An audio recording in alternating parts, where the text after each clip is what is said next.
Hello guys, welcome. I hope you're doing well. Hope you had a good day. Yeah, today I'm gonna start the stream way later than expected. There have been constantly different topics coming up. I also did small filter update today. I'm not sure if you've seen that or not. If you are using my filter, you should definitely update it and get the latest version from my GitHub. Yeah, other than that, I'm doing well. 1 second. Still new year. The headset sounds kind of weird, not sure why. Okay, huh.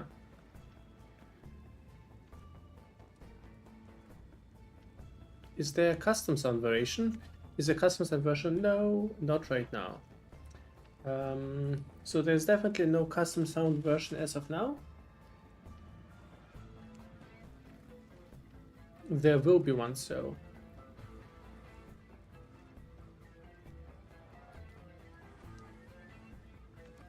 I guess I can write the lines myself. Yeah, you can.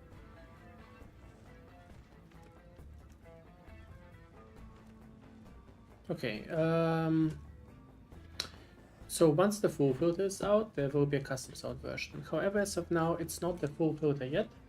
You know, I'm only releasing this tiny, I call it the light filter. It's not quite a light at this point after all the updates. But yeah, I think the, it's weird. The head sounds a bit off compared to how it usually sounds. Not sure what's up with that. Alright, I'll take a look at this later on, I suppose. Let me readjust it right now. But yeah, you can replace the lines yourself as of now, but I'm not providing any styles or custom sounds, anything similar until the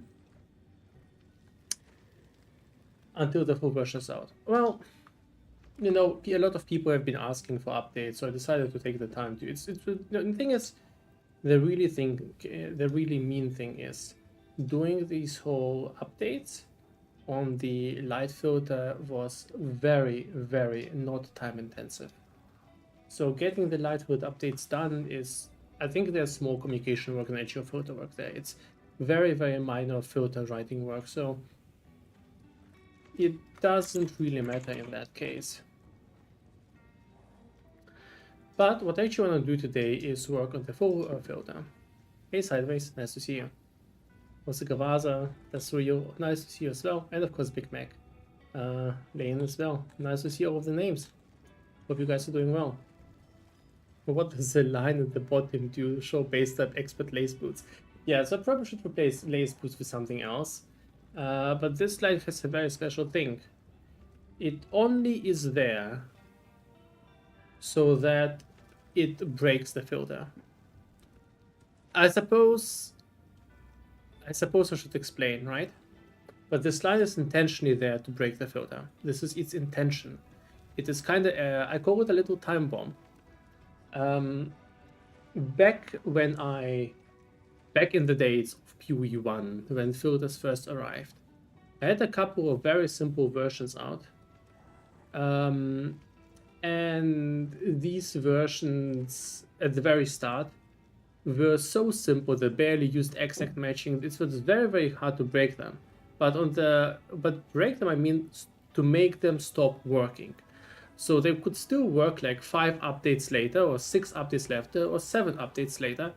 When the game has changed so much, the filter is actually no longer doing anything correct. There's like a lot of things missing, things are wrong, and so forth. So I know for a fact that all of these expert and advanced items will be removed from the game. They'll be replaced by normal items that will be then added in the campaign and during the endgame, so with items with different distinct names. So this thing is there to break the filter once this is out.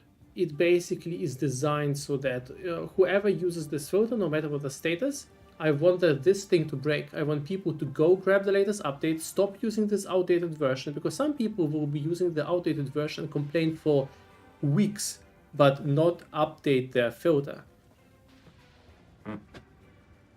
Thanks, Big Mac. I'm quite proud of this little abomination myself. But yeah, that's the only purpose. It breaks the filters that people updates when this filter becomes outdated. And yes, this is born from a lot of frustration.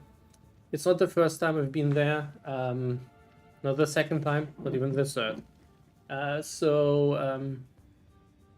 Definitely liking this.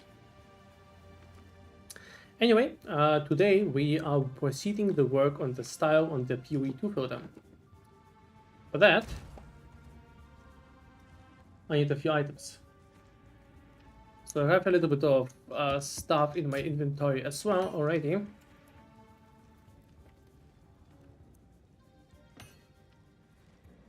And I wouldn't mind picking up a little bit more stuff there.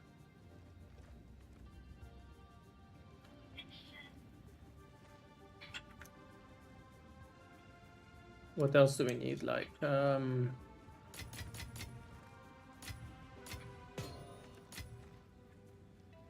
know, some random currencies.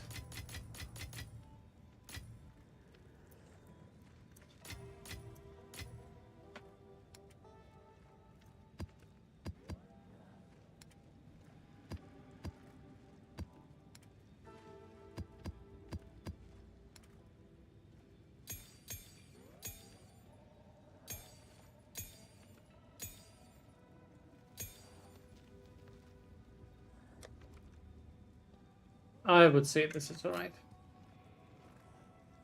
Let's run the map. I need a good spot to do some testing, right?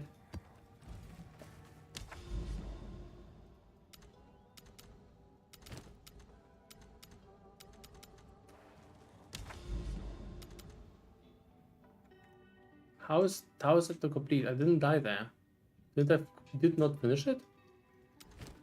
Okay, let's run this map again. Abyss map.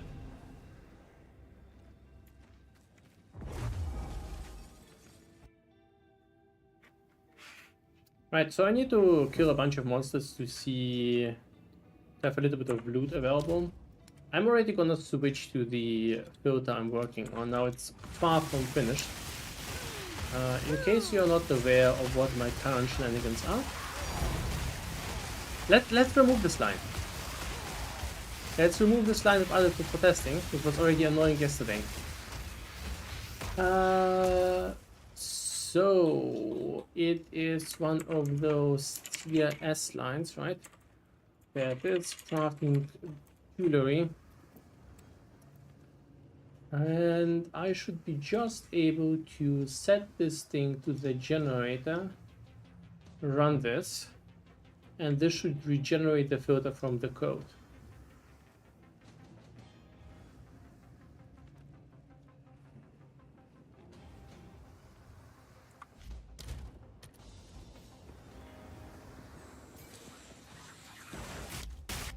So you see there's still a lot of content missing. So the filter right now is far from finished. There's no strictness balancing, there's no styles. All of these things will come over the next 2 to 3 days. Wait, not the styles, the basic style. There's currency there, there's the basic runes there, but most of the visuals are actually missing. So this is what we'll be working today, adding the visuals.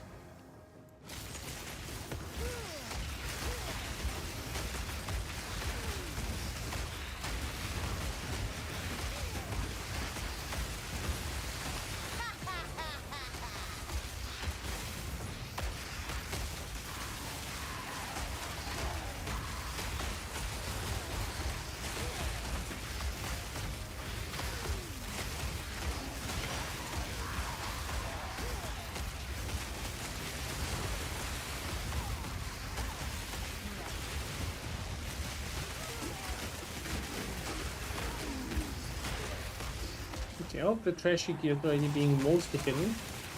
This is actually working, so you can see that bad items are already mostly getting hidden. Now imagine this is the softest strictness of the filter, so it probably still hides way too much, but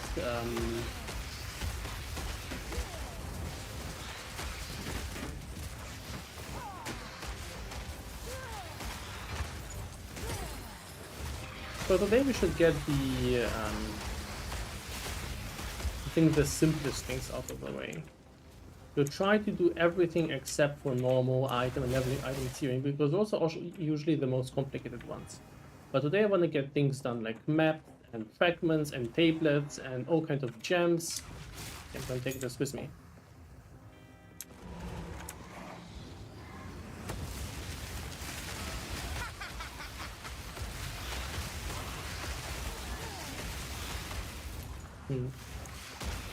Okay.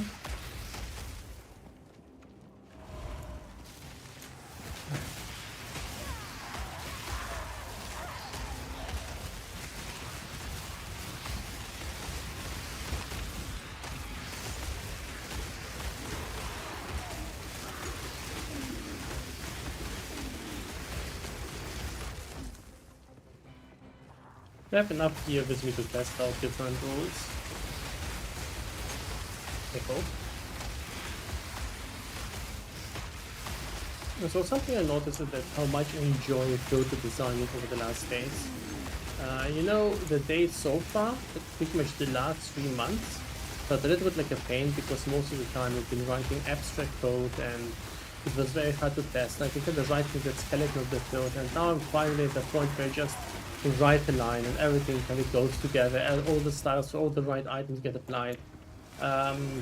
Everything that basically should be working is starting to work right now, and this is really this awesome moment once you pretty much put all of this development work in and everything is prepared and it just starts to... just feels awesome.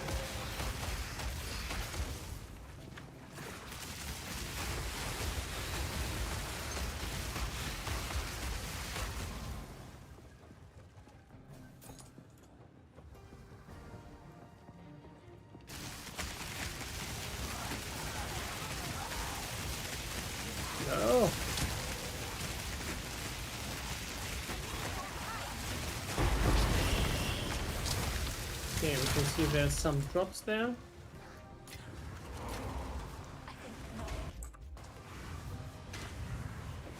Unfortunately, I can't highlight this tier stuff yet. Alright, this will be the hill where we test the filter. It's the filter testing hill, obviously, right? Oh, 1 second.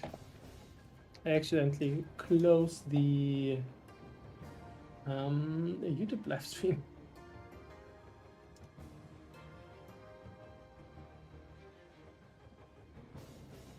There we go. I need to do a little bit more work to make the YouTube live streaming more comfortable. I've been thinking this for a while, but yeah, just need to get the stuff done.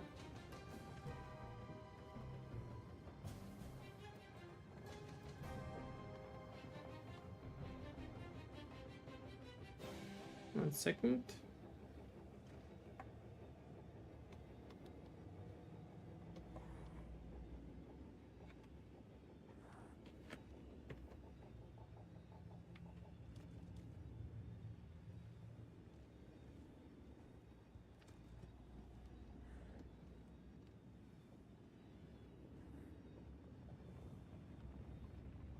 Test, test, test, test, test, test, test, test, test. Test. Test, test, test. Yeah, I'm trying to fix the headset issue. I think the settings got slightly reset.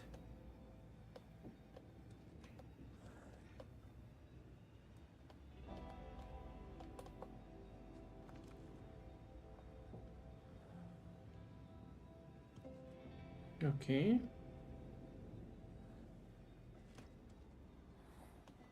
Test, test, test. Oh no, it's terrible. That is the... okay. Test, test, test. Yeah, okay. Maybe low. No. Off. Side tone off. There's the thing. Really annoying. So I had this side tone thing that basically made me hear my voice kind of in an annoying silent way twice. So I found it. The hill we chose to filter on. Exactly, Big Mac. Exactly. This is the hill we'll be filtering on. Okay, so we already have some stuff done.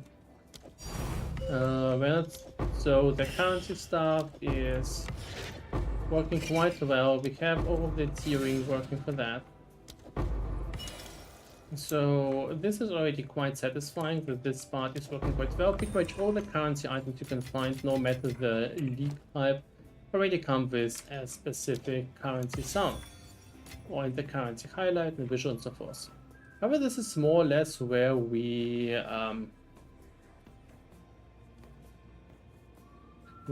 kind of end this. So there's a lot more stuff that needs to be done. I honestly like the vanilla drop sound, the vanilla DeviantArt. Yes, but it's kind of delayed, and I'm thinking of disabling it. I just might. It feels a little bit weird that it happens afterwards.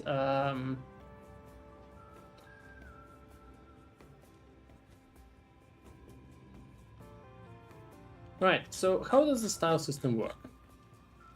Basically, there's multiple ways for the whole style approach to work. This file is pretty much the skeleton of the filter. It describes the structure and how the filter works and all of the way how everything is combined. So for instance, this is a set of salvageable rules. You see this is the salvageable rules section, and within this section there's 4 salvageable rules. There's the quality marshal, quality cards, quality armor, and sockets. Right? Easy peasy. It also has all of the rules also have an item level check, they have a rarity rare check, so this is what happens after we check for the rare items itself. And there's a lot of things like that. These things kind of get resolved into actual filter rules. And when this is done, when this filter rule resolution happens, we also want to have styles there. And as you notice, there's actually no style information there. First of all, you don't see any like base types, background colors, border colors, all of this good stuff that makes the filter look. Now this is due to 2 reasons. First of all, it's not added for these rules yet, which has been showing. But also,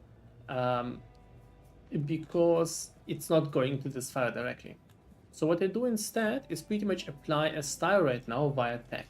I can also do it without tags and do it by like name matching or rule matching. There's a lot of ways to apply styles in my little system. But in this case, we do it via these tags. So for instance, if an item has the tag exotic 1, it will receive the exotic 1 appearance based on the style that we currently use. So this allows me to design kind of styles in one window and then apply them to the rules. So our goal will be to give every single rule in the filter its own style. Many already have a style, so this is the rare section where we pretty much won't see them. But you can see there's a lot of styles here already. This is these purple things. There's styles here, so, you know.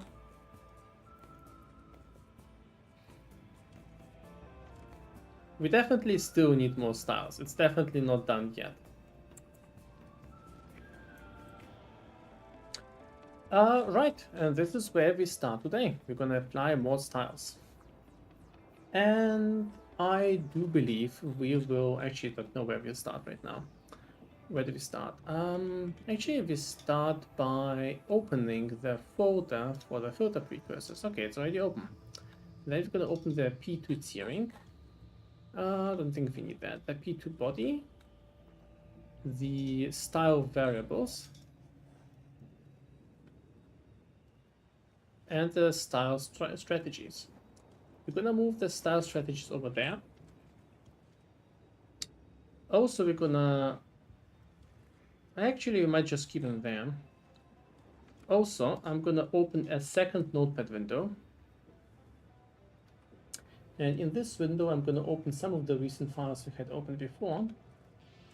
And that will be files from my PoE1 style. Because I want to reuse some of those, not all of them, but some of those.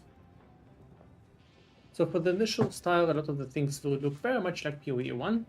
And then we'll adjust them and fine-tune them and create alternative styles. It's a good way to start, right? Alrighto. So Zen mode it is. Remove all as many backgrounds as possible. Let us try building something with that.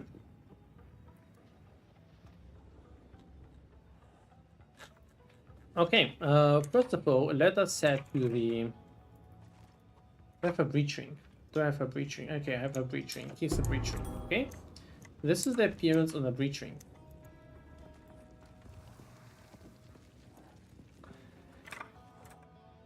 I do want to check how exactly I've been highlighting the iron runes.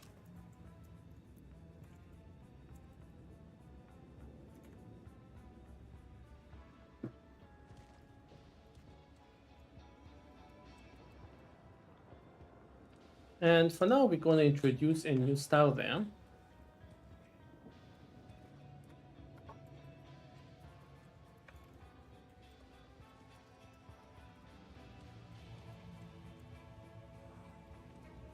And we're going to go as simple as that and just slap this. Oh no.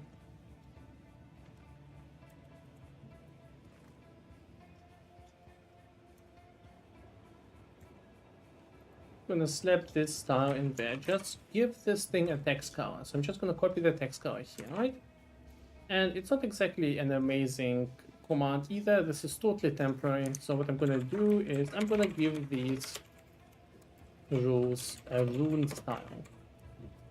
Now with this style set, I can recompile the filter.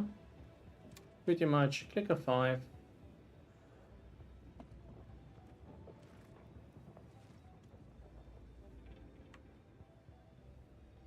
Click Ctrl 5, it's really faster. Yeah. And then all I need to do is refresh the style. So refresh the filter. Now I can also drop a rune.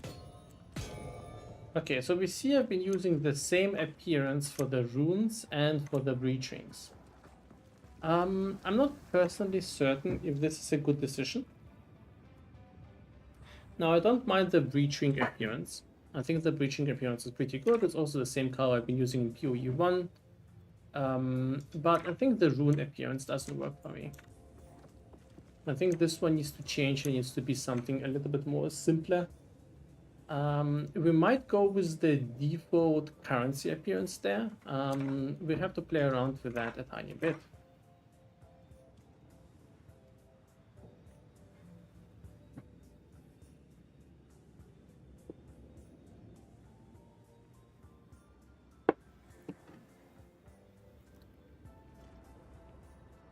So let's try out a few different visuals.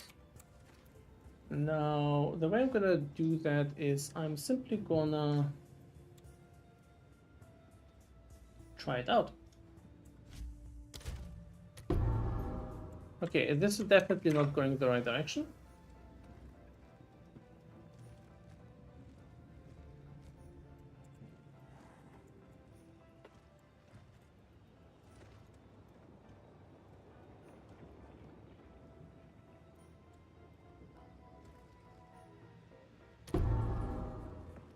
This is kind of going the direction of the usual blue items. And let me quickly go to filter blade. Now this is for editing PoE 1 filters, but it can still be useful for this kind of stuff. So what we're gonna do is, soon to be available for PoE 2 by the way. So we're gonna look for some special item that uses the runic appearance in PoE 2. So in PoE 1. We're gonna grab this, and this is the color I use for runes. I call it the special item color, more or less. So we're gonna copy that, and we're gonna paste it here, right? So this is the default appearance. I'm also gonna remove any kind of special highlight there to make this thing a tiny bit easier for myself. Now this is our rune color, and I'll go to design an alternative color. Sorry, this is the special item color, and I'll go to design an alternative color for other items like runes that is not really present in the filtered searing so far, and it kind of works for me. This will also be the item color used by a whole bunch of other things. So I've been thinking kind of the blue hue kind of works, but I'm not certain if which one specifically.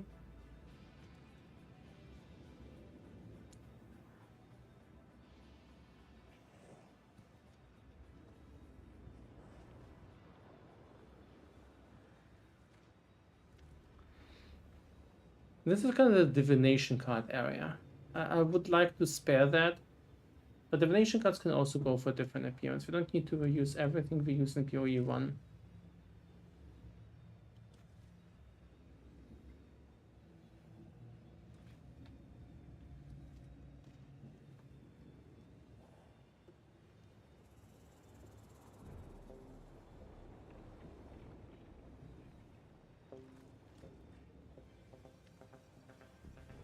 This is too pastelly for me.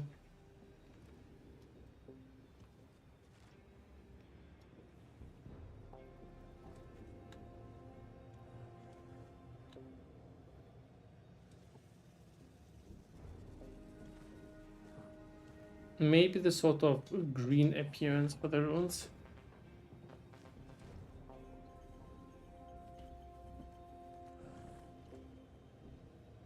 No. The Artificer's Orb follow a currency tiering. The Artificer's Orb are pretty much a currency, so they should follow the currency rules. Their color can also adapt based on their price. I'm not sure, I mean, what color? Well, they have an inventory color as well, of course. And we can go with the default PoE currency appearance, I suppose.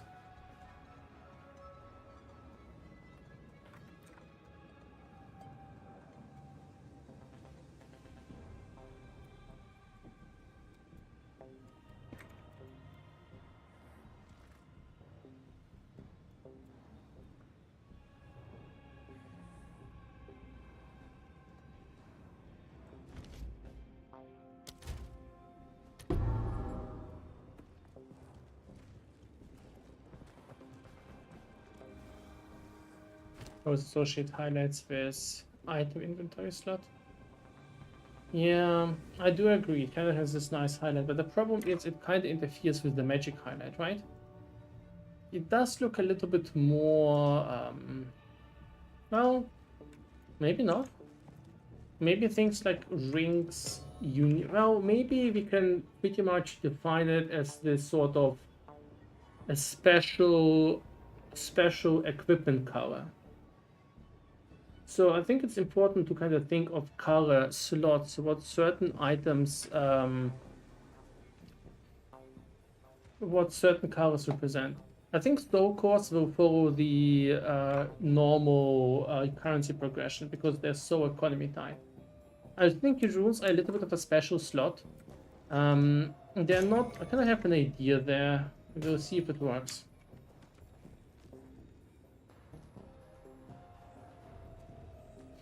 We're gonna try to go with the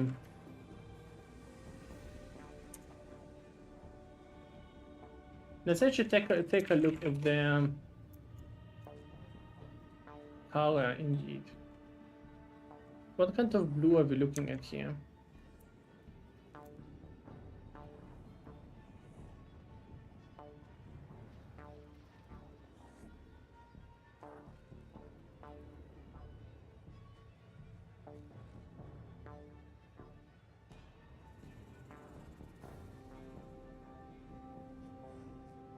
Nine 193245. Okay. Let's see just what happens. That's kind of the slides. Okay. 5 to 5 to 5. 5.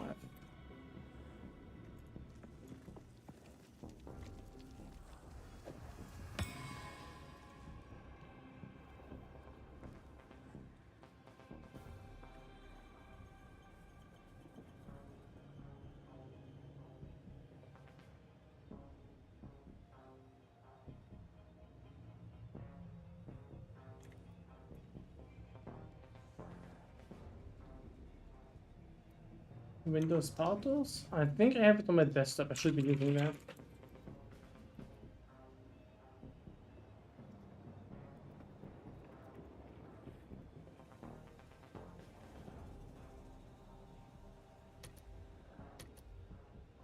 Oh. I did something wrong.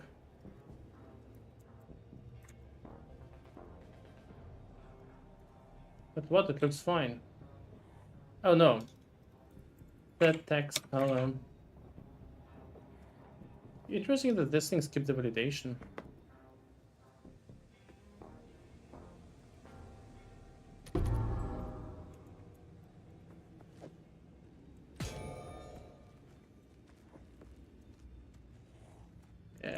Not very happy with that yet. Definitely would look terrible on most screens. I have 3 screens there. Okay, so it's pretty much white on my left screen.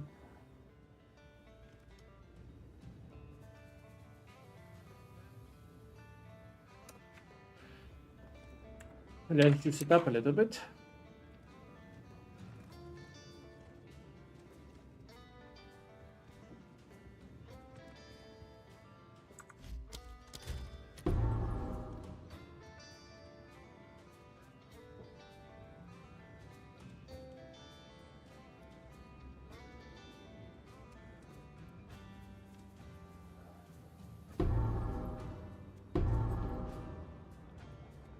Need to use this combination.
I mean, I kind of don't hate this, but it feels awkward.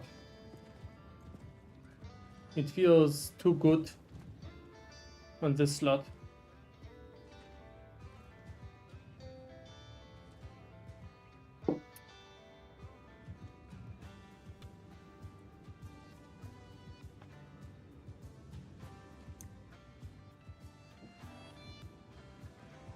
But what if we...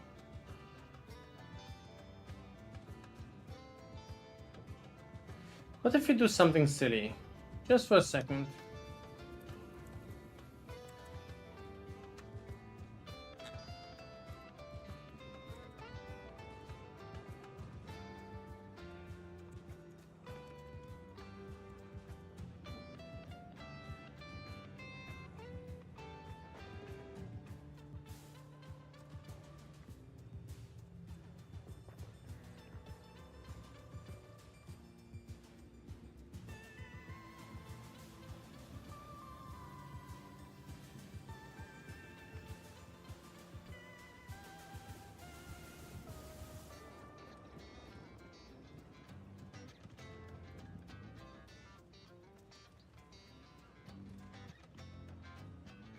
So much less Genesis.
just that is a very noble goal. Yeah,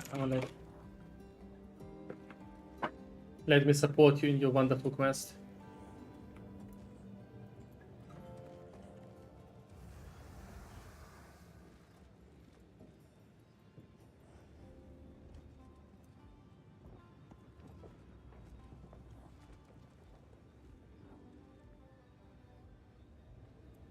I'm not sure. Doesn't feel right to me.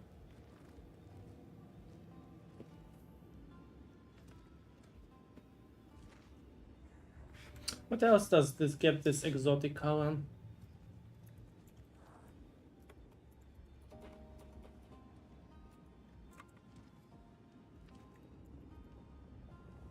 Timeless shoes, trial relics,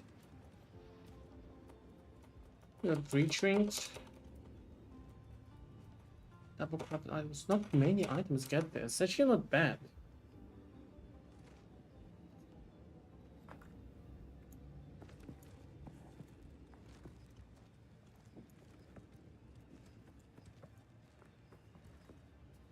I mean, what if we adjust this color a teeny tiny bit?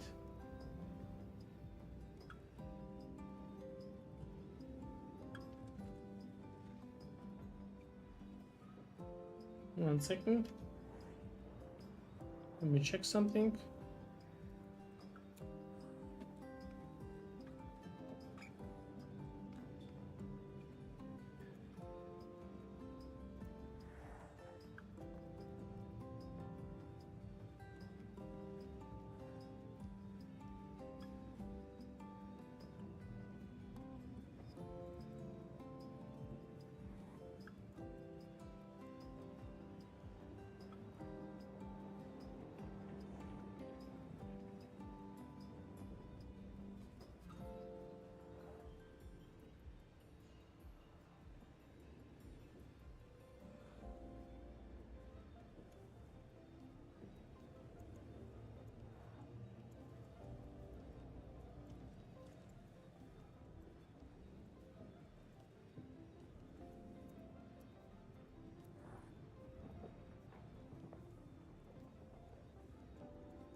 Night, I just reached map today. I do the campaign with arsonists, but my screen is still laggy with combination. What minion do you recommend? Frost mages appear to be fun and expensive.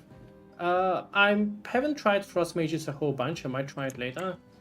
Personally, so my experience is that snipers are amazing, but they are counterbalanced by the AI being so freaking dumb. I really hate it. My personal favorites are Santa mages. They feel like a good combination out of good clear, decent single target damage. So what I'm for instance running, I'm running 12 normal Storm Mages and 2 Shock Storm Mages. So these guys have lightning exposure, overcharge, Stormfire, and conduction. So their only goal is to basically apply absurdly strong shocks. And with Stormfire, their shocks never expire because our doggo constantly ignites enemies. And then we have the 12 normal mages, and these go Arcane Tempo, Lightning Pen, Elemental Focus, Feeding Frenzy, and Minion Mastery. These are our damage skeletons. And yeah, I think you can think what these are about. These just do a ton of damage. And there's also 3 clerics, but I feel like these actually die pretty rarely compared to like arsonists or snipers. Snipers are really dying a lot. Yeah, ignore that, it's been me messing around.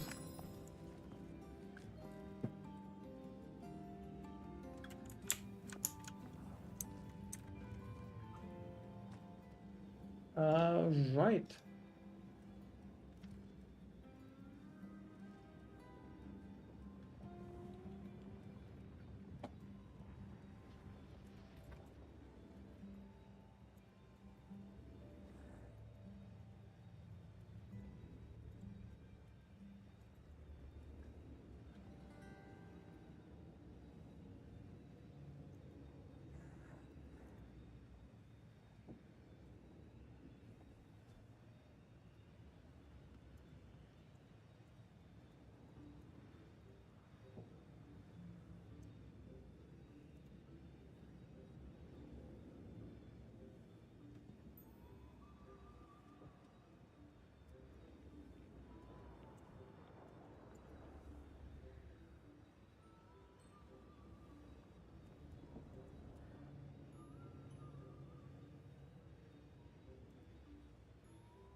Like it else that was the drink. I think it was this. I'm not sure even.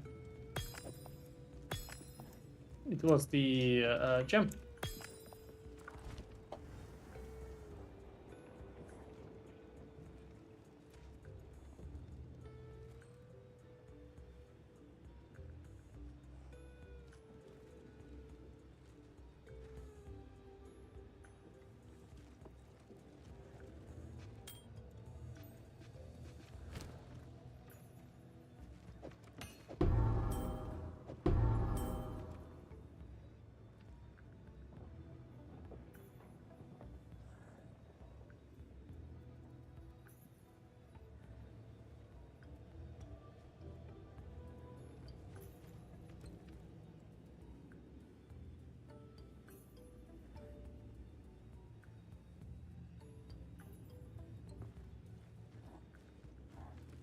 So I kind of like the color, but I'm not sure if this is exactly right.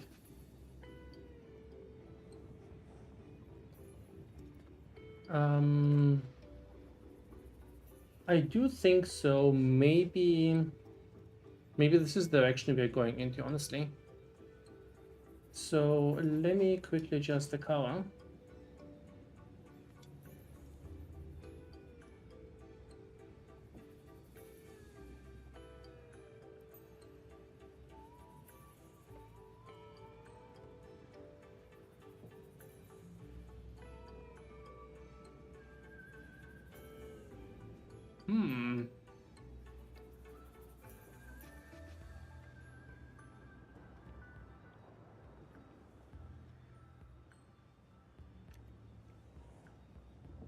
So let us get back to this. So I had a little bit of a discussion there on the side that I had to quickly attend to.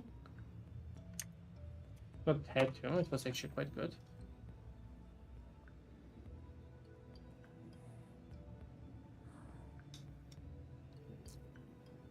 I mean, we could make it purplish. This whole lot of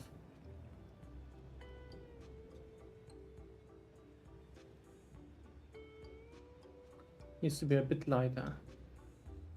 This sort of item.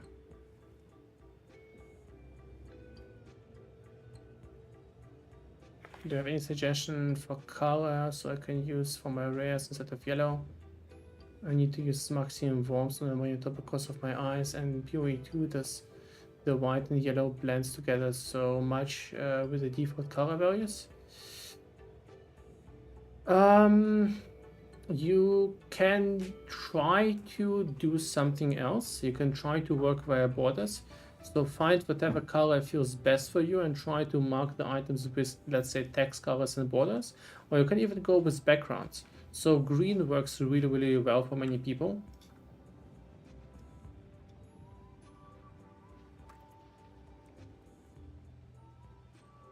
One of the best looking filters I've seen very early on. I actually forgot. Damn it, what was the guy's name again? It was very, very early on in filter development. There was this guy who was using super pastel filters, and I really enjoyed this appearance.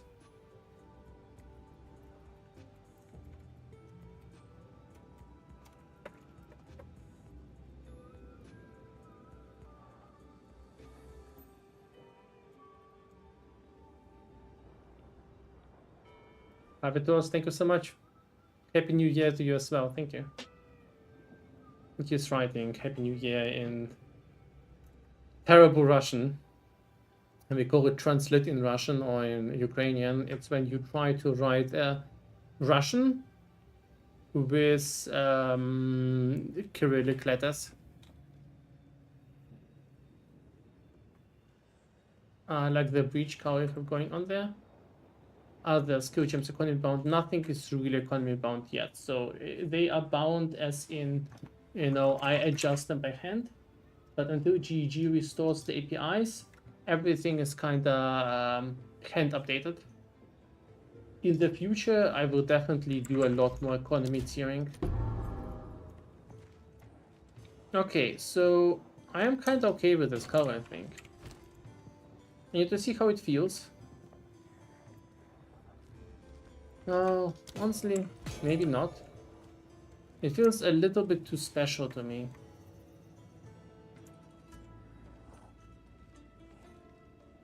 Like this, я немного понимаю по-русски. It's немного is written together. But yes.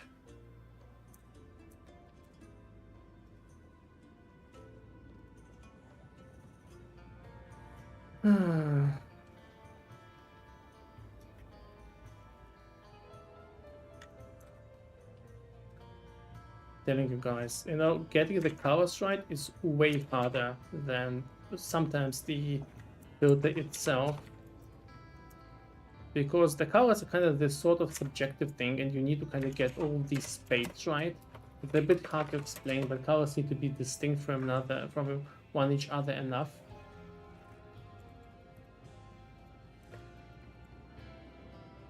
How about we try something else out? You know what? For this part, I actually want to just open the filter itself.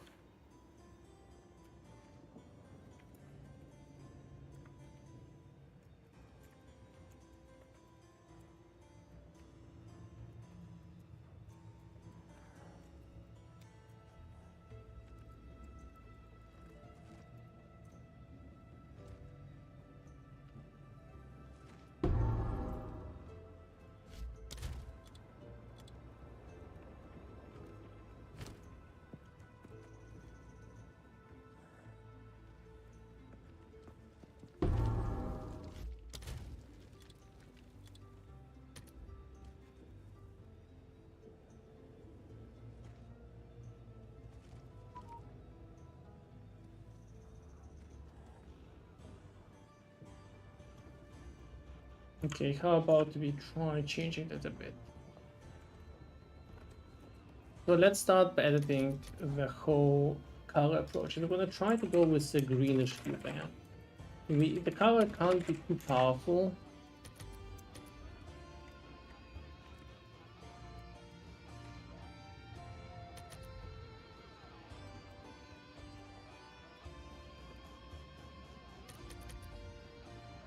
Yeah, this ends up with this classical magic color, which just doesn't work here.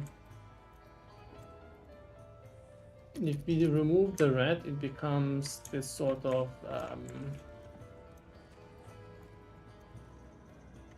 it's actually better than before, but I'm not very happy with that. Then this is the special color tier. I don't really want to go there. So a high green value is probably not going to work out here, because I'm usually using green to communicate a very special value. Maybe, and I think if I add more red here, it will actually go into the direction of currencies, which is technically fine. But yeah, I think this will be the kind of the currency color. No, it's not bad actually.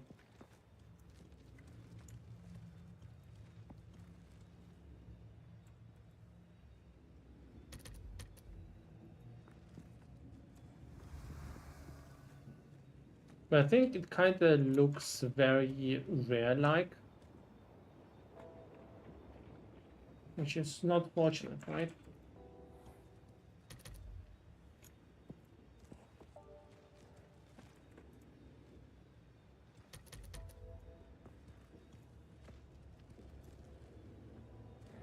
And this just doesn't work out with the item, I think.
Um,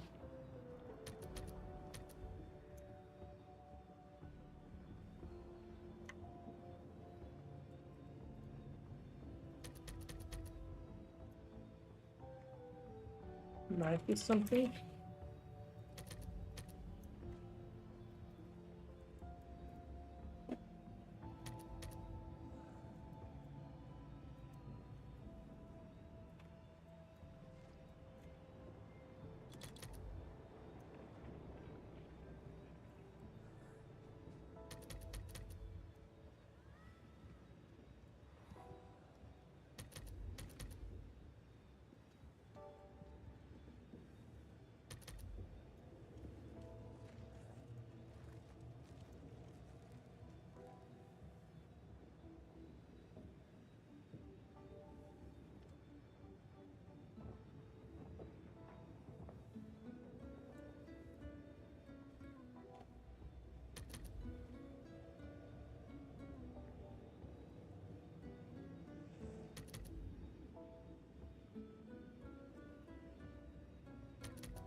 I'm not very happy with that. No, this is going in the pink direction again.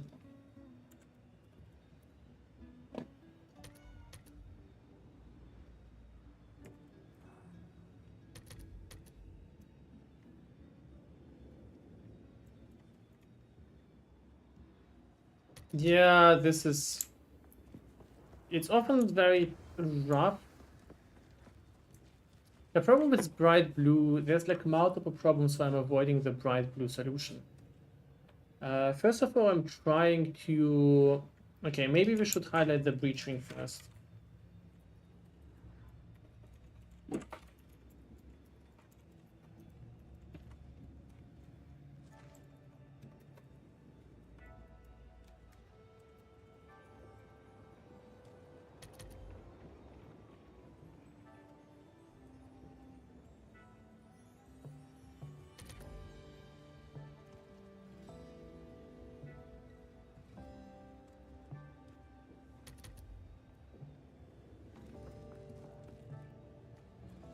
So this is the color I'm going with on the breach ring. This is the special item color. So it will be used quite frequently across the filter to signalize if something has some very special property. I might even make it a little bit greener there.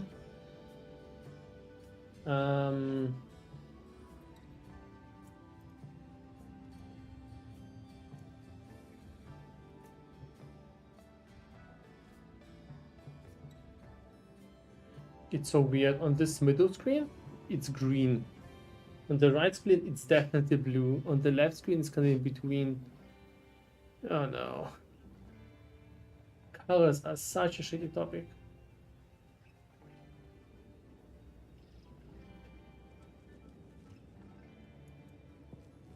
Shaksa, you're very much welcome, mate. Thank you.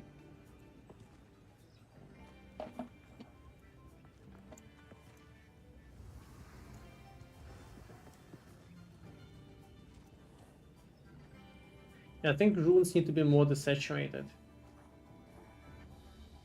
Can we achieve that? What about if we try desaturating it a little bit more?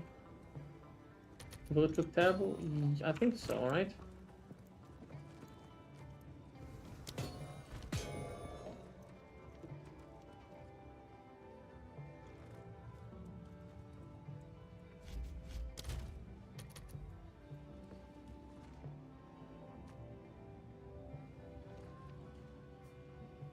Furthermore, it feels like it should be more on the blue side, not the red side. And it quickly goes direction of being purple, which I would like to avoid.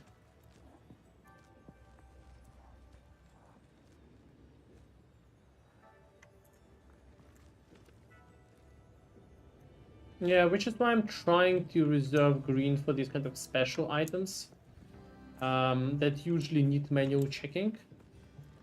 But Calavitus, I agree.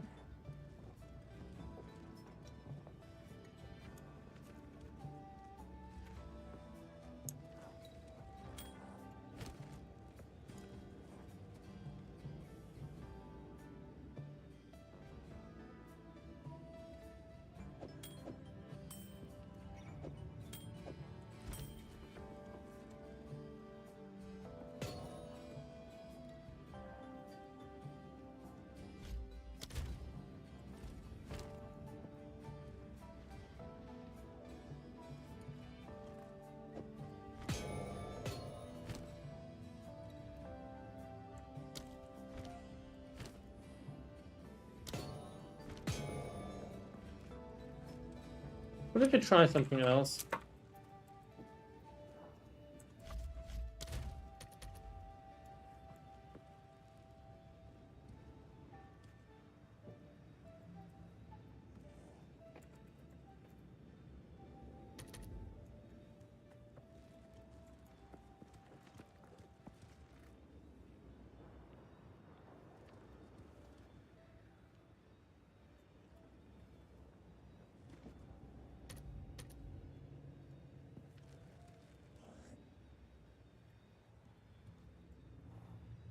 This is the magic car, right? Yeah, this is the magic car.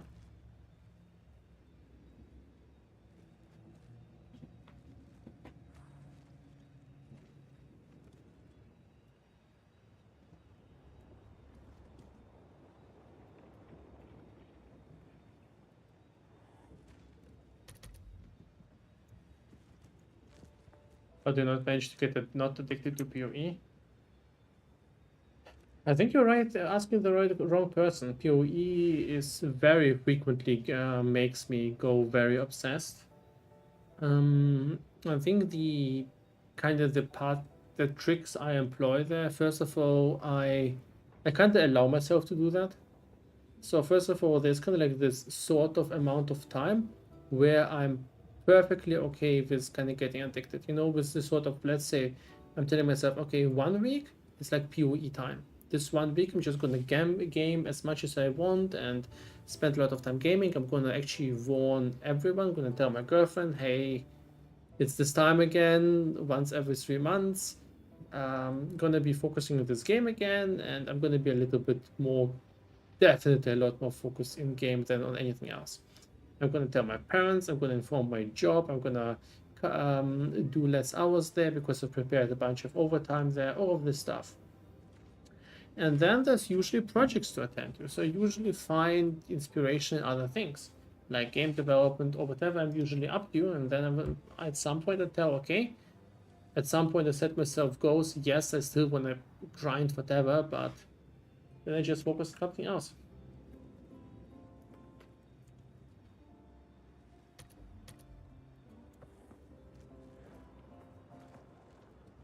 I think there's the thing with runes, it feels like it needs to be a neutral blue color, but that color is kind of already taken.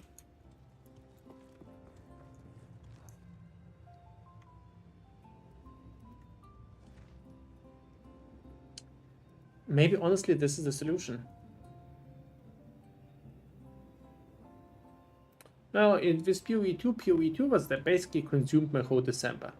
My December basically, there's been like a few Christmas things and a business trip for like 4 days, but most of my other time I've been basically consumed by PoE2. But this is also kind of, I think, an exception.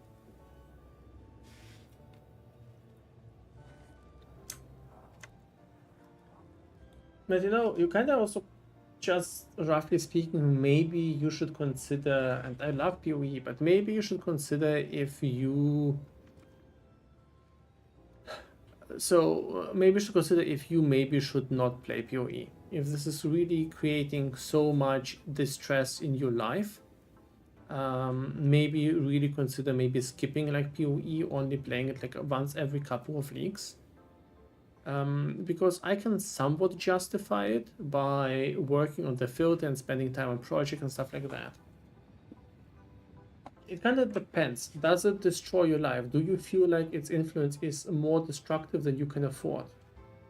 Now maybe then you need to do something about that. You can also try going hardcore, going self-found. You know, you can do some things. I'm not a GGG employee.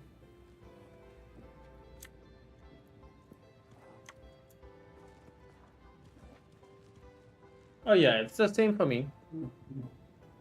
But it gotten better over time, a little bit.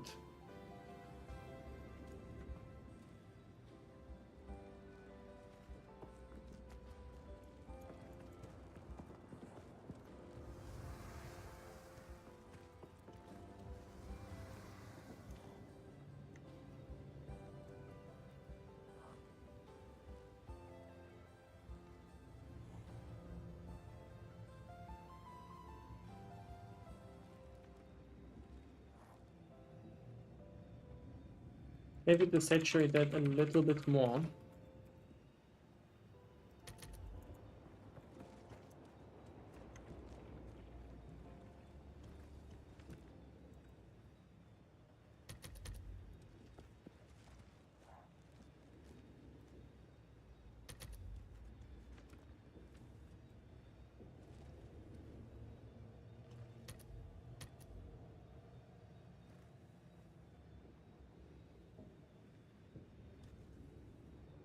Hey, buddy, nice to see you.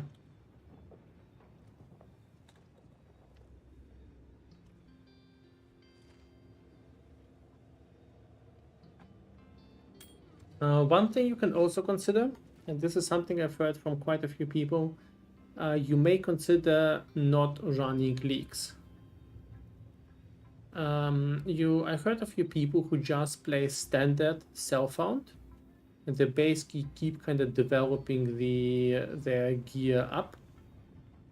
Standard and self-found, and they come back to try out the leaks, you know, once the leak is over, and then they kind of get to play this sort of watered down version of the league, but you already have all the equipment, so you don't need to re-level, and you have a little bit more, and kind of since it's self-found, you have all the gear.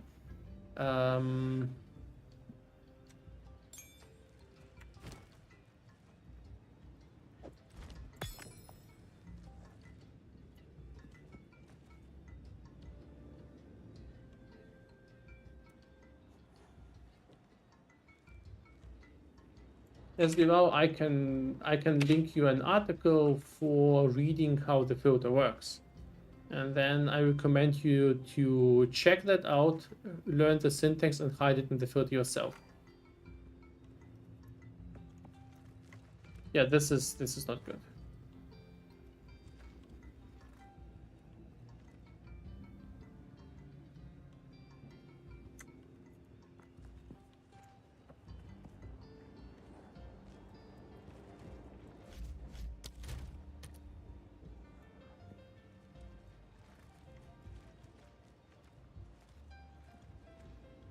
No, it kinda is not terrible, you know?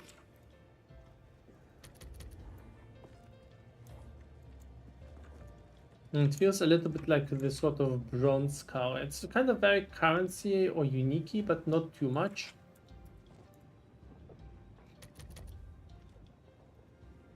It's very close, so.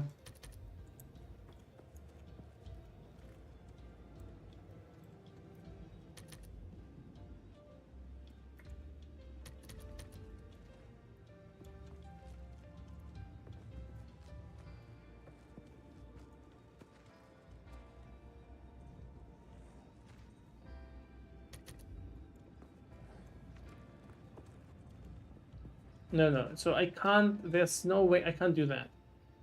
This is just, it doesn't work, right? The so pink color on this thing, it just doesn't work. This is how we arrive at the unique color.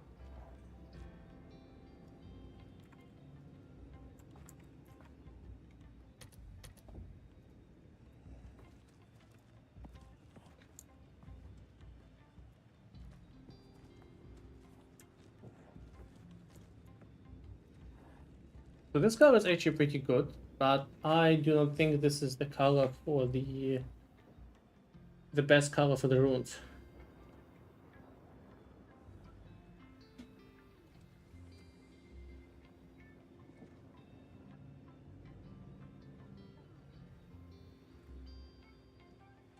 This is a lot like something I would use for, let's say, the ultimatum. You know, for ultimatum with the barriers.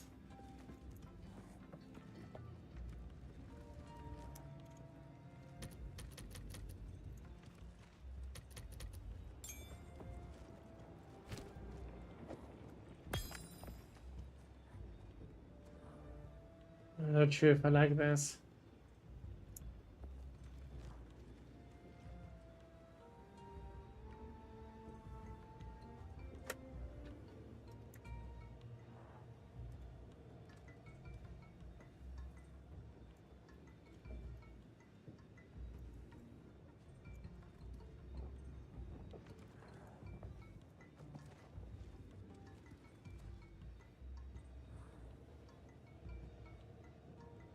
What if it is? It's like 180 to 20, 180? What is this power? Not quite.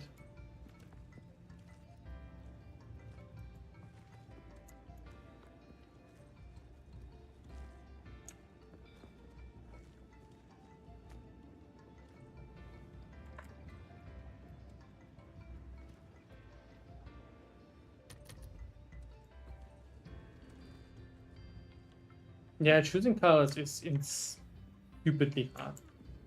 You'd think this is one of the easier things. Nope.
This is getting dangerously close to uniques.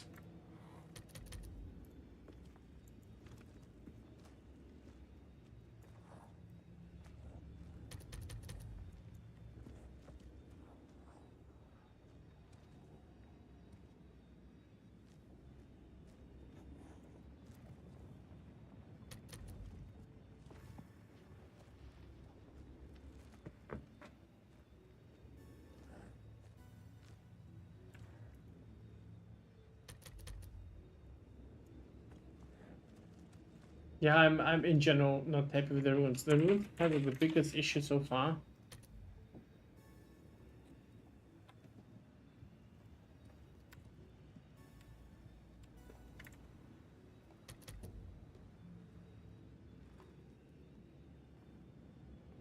Maybe no, just even going with this gray as a solution.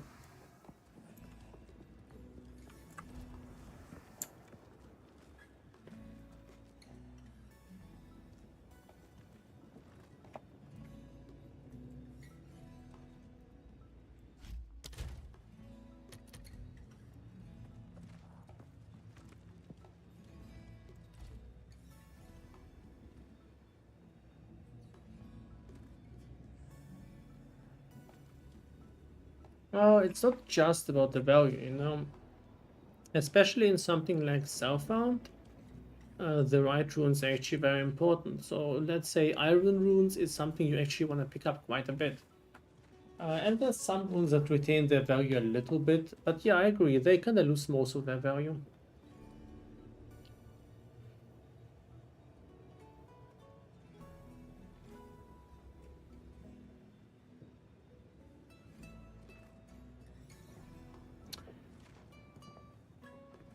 1 second.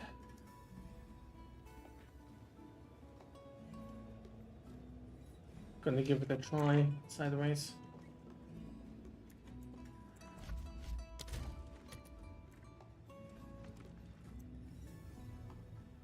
Sort of orange. T2 and T3 is the same, yeah?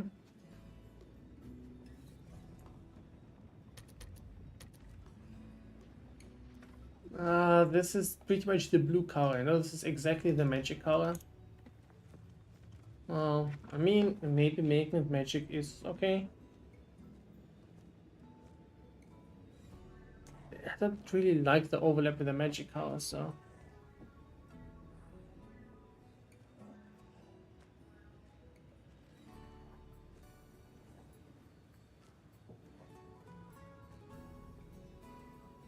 CGG fixed the exploit. Did they fix it? Was there news about that?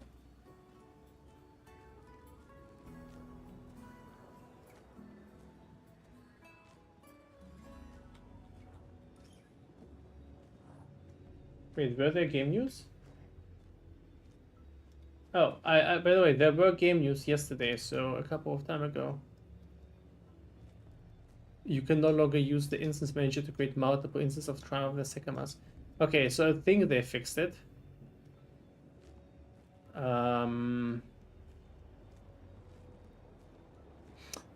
Okay, so generally speaking, when it comes to this topic,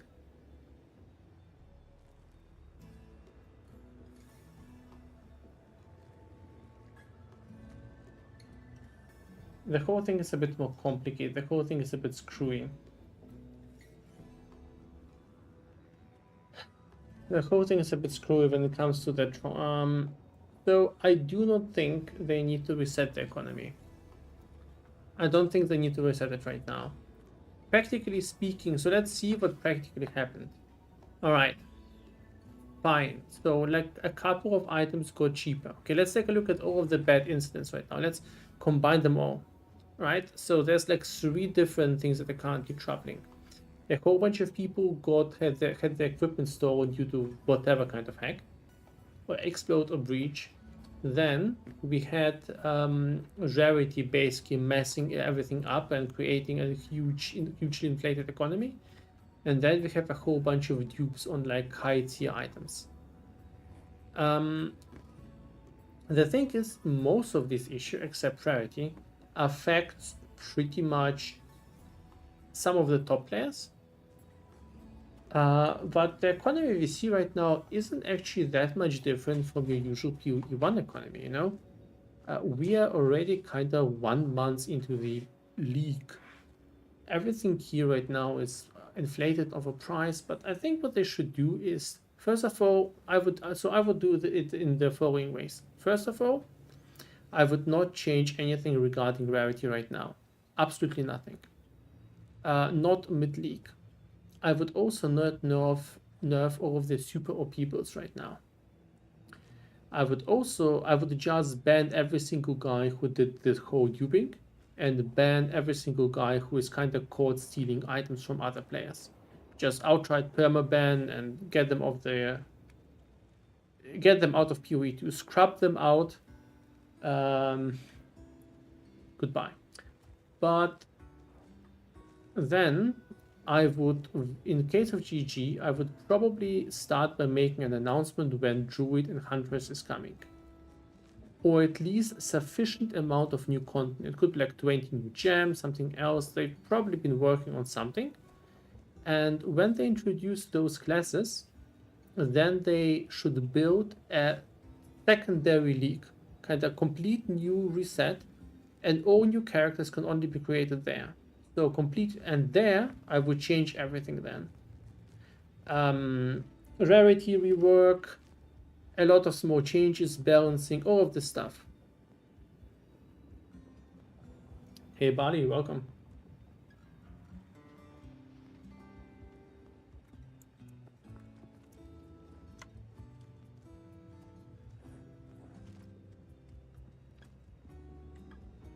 That needs time. Well, what is the option right now?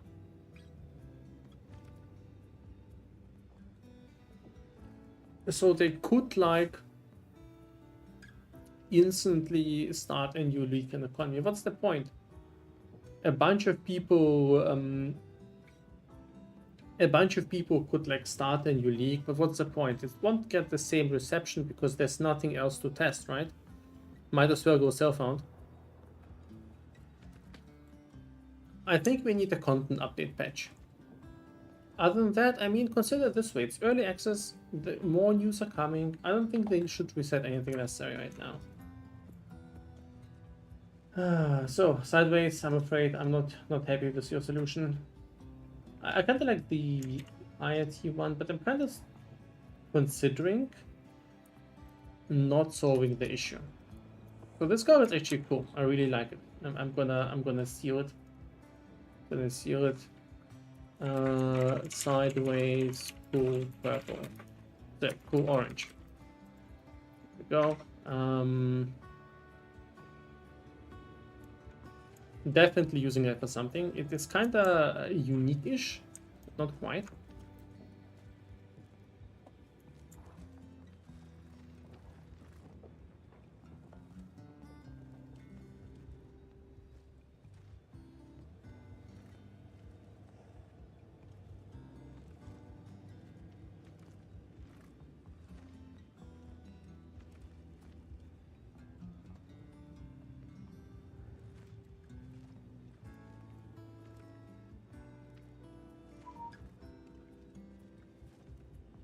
Yes, it is too red for such an item. That is the problem. The runes may not be a very strong color. So we will need to use something desaturated.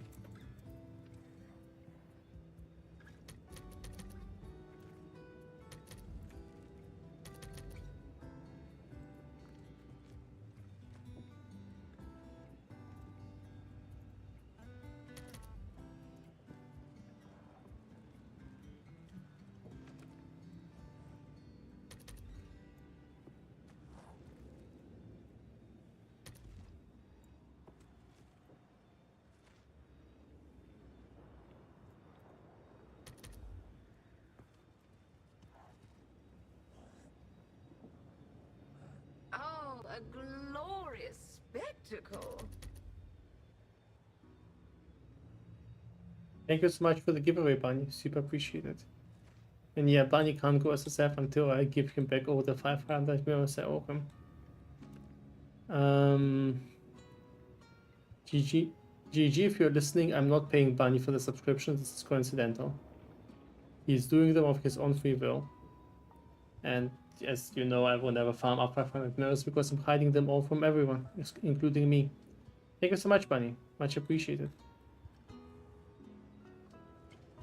Thank you.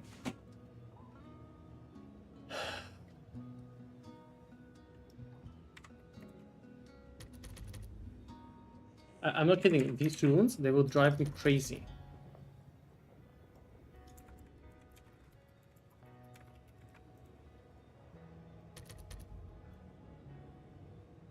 This is kind of also working, right? You know? This kind of goes the direction of orange. The problem with orange, this needs to step far away to not be unique.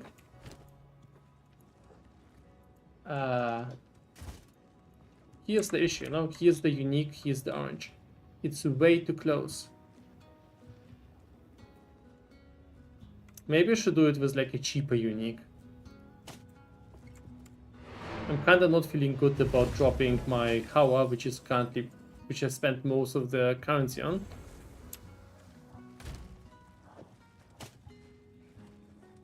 Let me get a unique of equal value. Where's my favorite? There, Bramble Jack. Go on. Okay, it's too large.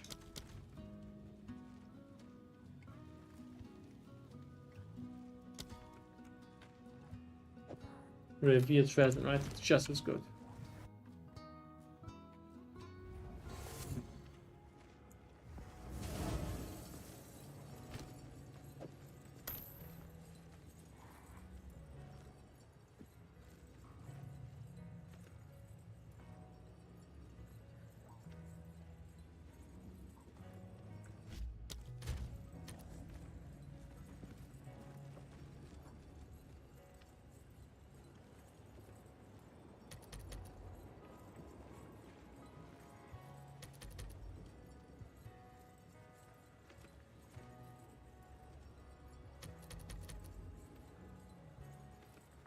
Maybe that.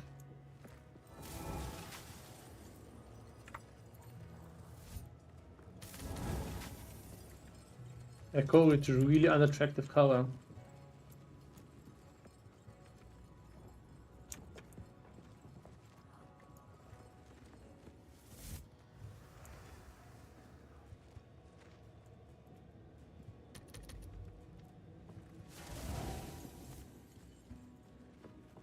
It's kind of this super desaturated pink, right? Feast on flesh.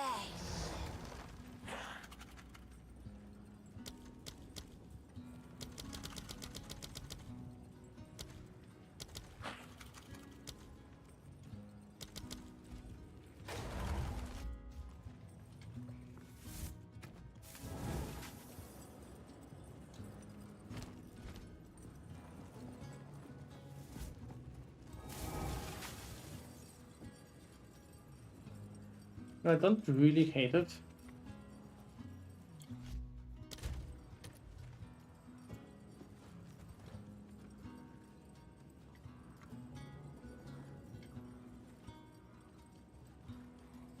Good night, Tushpa, thank you. I definitely need that luck.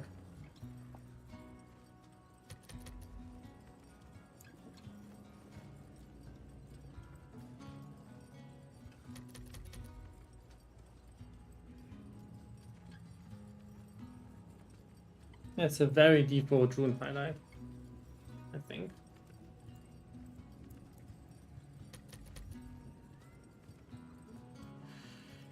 Why is this the hill I literally die on, the further hill? Why is this the hardest thing?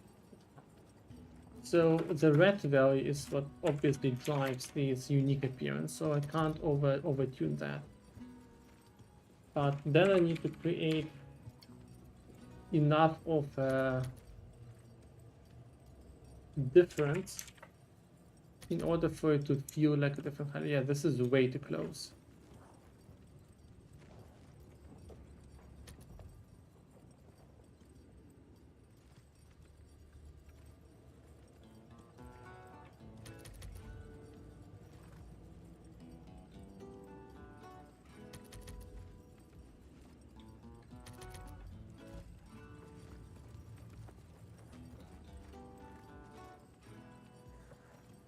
This is kinda going there.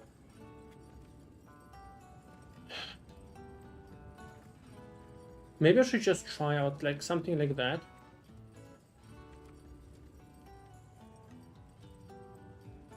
I occasionally listen to Badko. I'm not a huge fan of those, but I've heard a few songs, so they're quite nice. I have it like in the some playlist.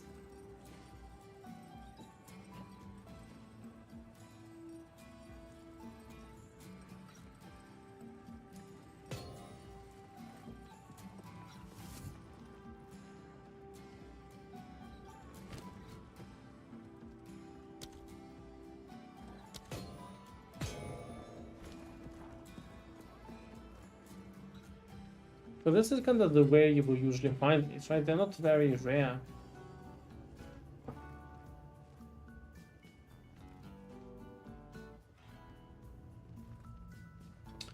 But it kind of shows me off. I'm not sure I like it. Maybe just got too used to the previous color.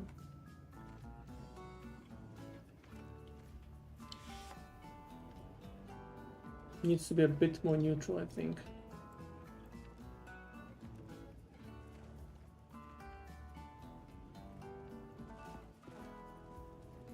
Maybe like that.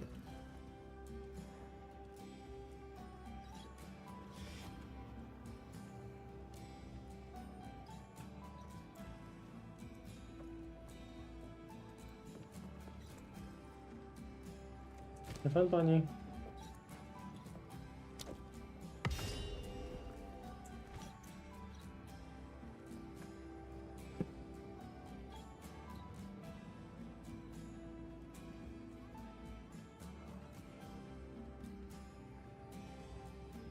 I mean, maybe going with the default color is the correct approach there.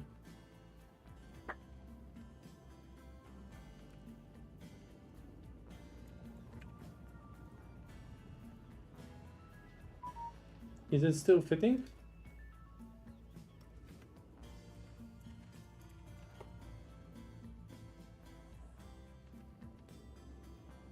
Congrats on that's tremendous.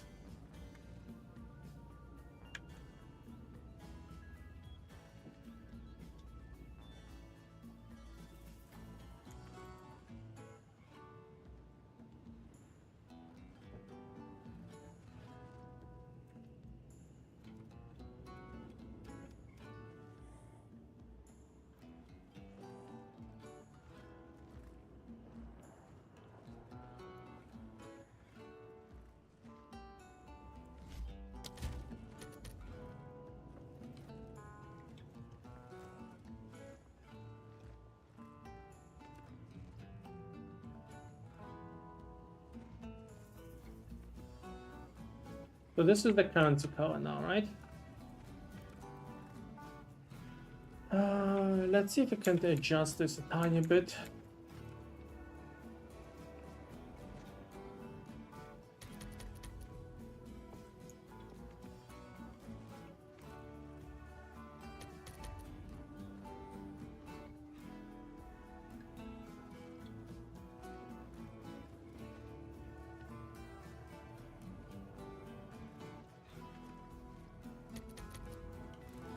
What if we shuffle the values around? What if we go with this? It's very similar to the currency color. It's kind of this pastel-y pink. We can decide if we care about that or not.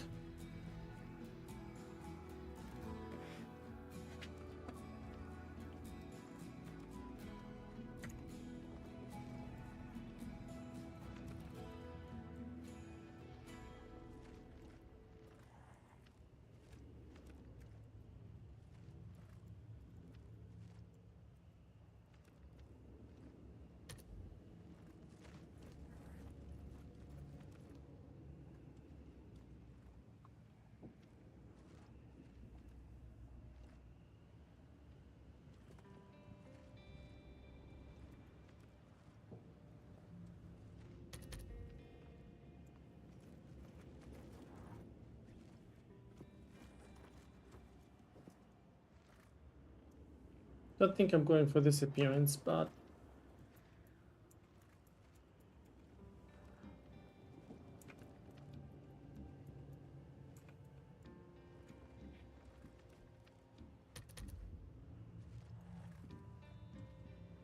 standing desk, yep. No, goodbye.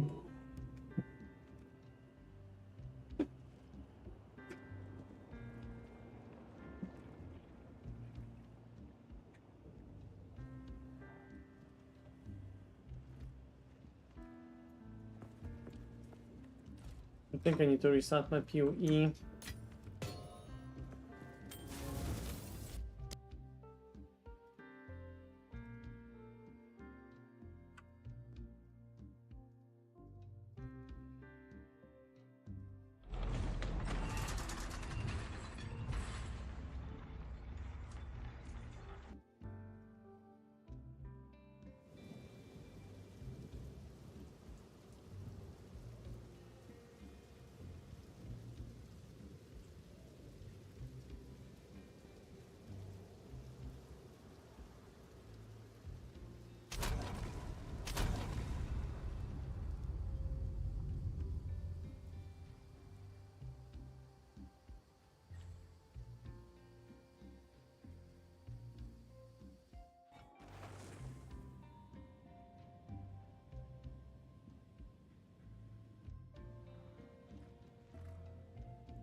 I mean, to be fair, I'm removing the majority of other currency colors that are being used in a normal way. Most of the currencies that will be highlighted in this using this kind of base color, now that I think about it. Because in my current filter, I will rarely actually use this.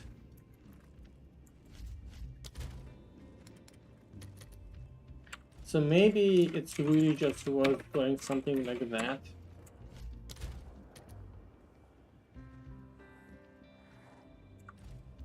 You know, and then you kind of have your rune highlighted by leveling.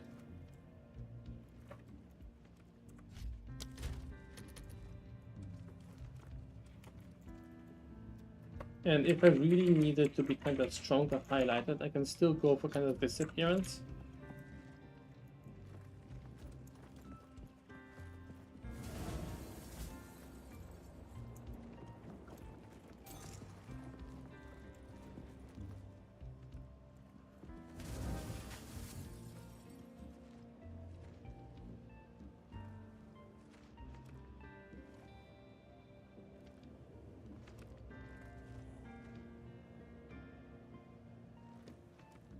It also just doesn't feel like a currency.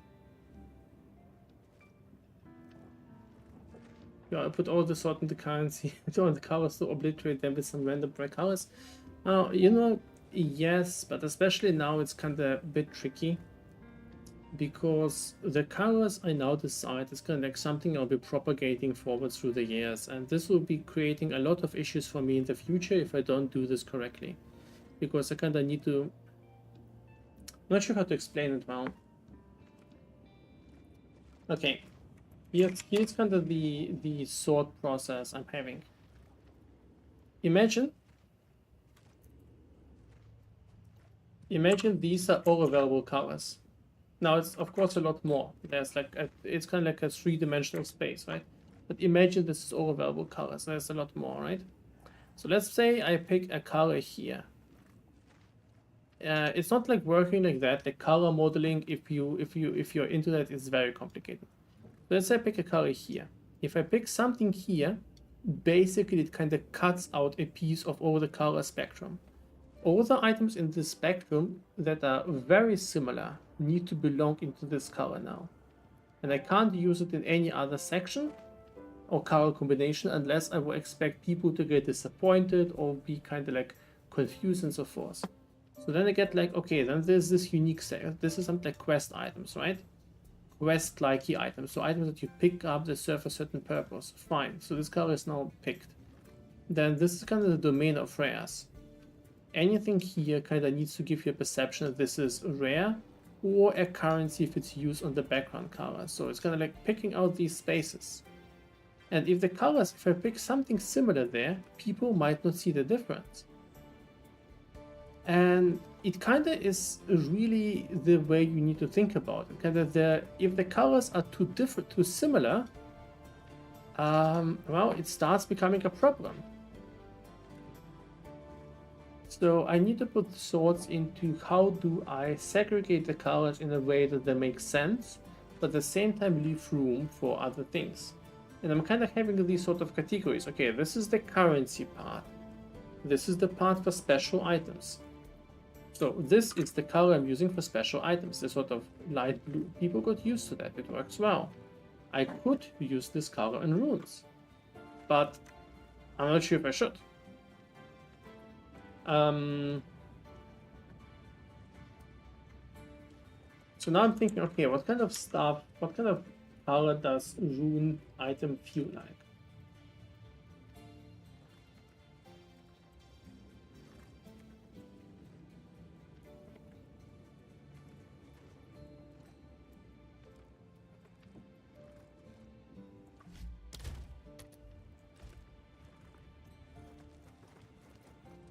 That actually could be something.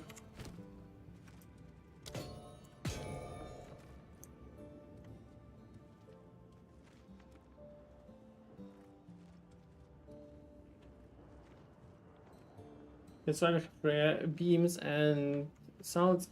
Well, it kind of adds there, but you can't just you can't just rely on these. So font sizes work. I like that one. Yeah, it's not bad, right? It kinda is neutral enough, and at the same time it's bluish.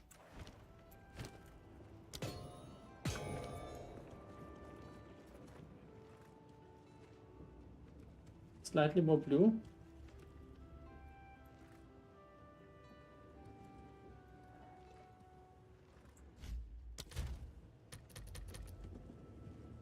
Blue is such a shitty color to scale, do you know that? I'm making it for blue.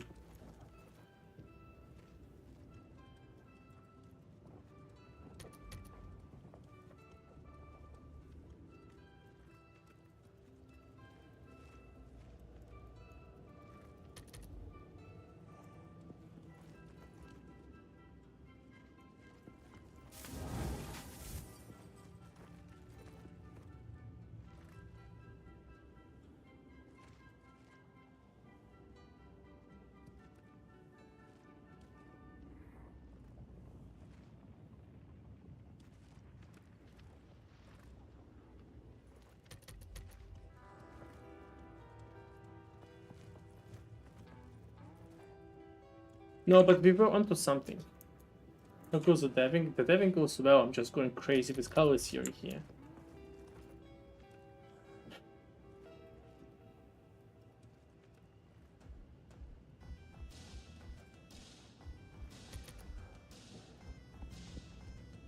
Maybe this is the solution.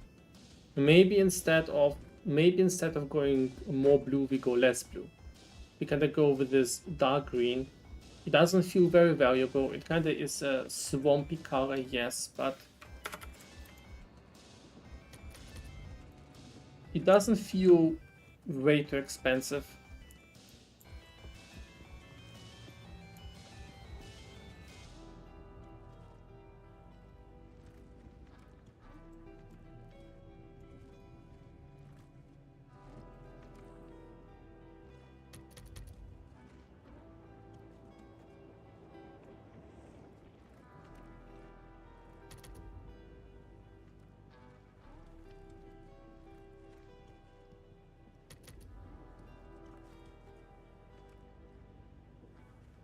We could go with that.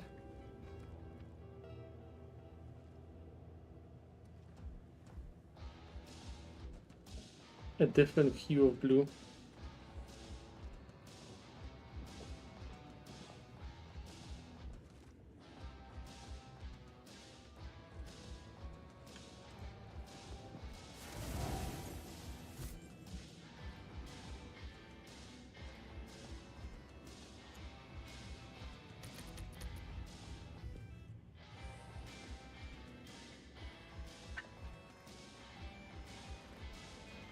Yeah, it starts looking like a magic item again.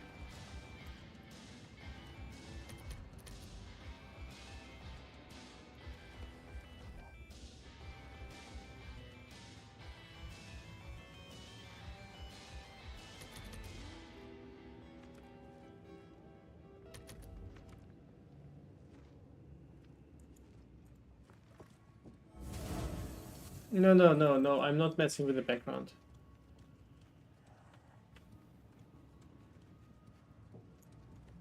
Yeah, it's kind of like the gem blue. Oh, it's not terrible. I mean, we could reuse the rune and the gem color and the charm color there. It's not a terrible color hue.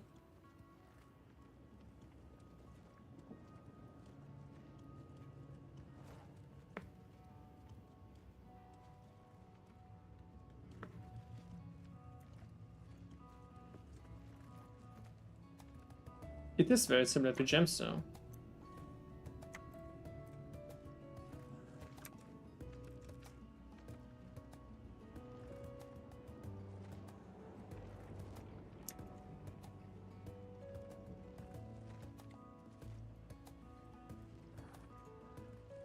So GG uses 27,162 or 155 for gems. But these no longer drop, right?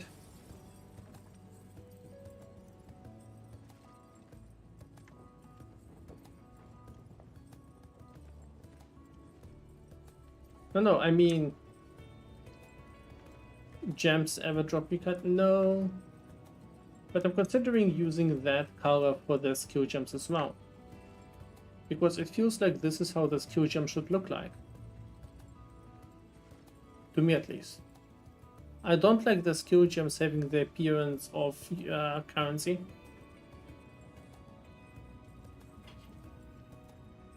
Well, yeah, no, I don't like it. It feels like something distinct.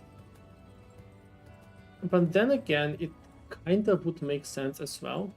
You know, it feels like this, how do I put it? Character equipment. Special character equipment. And then this way. Let's put it this way, right?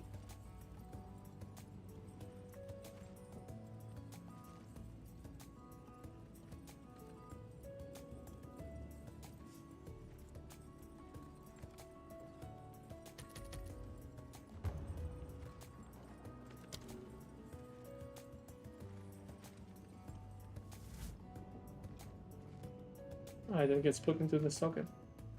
Yeah. Pretty much.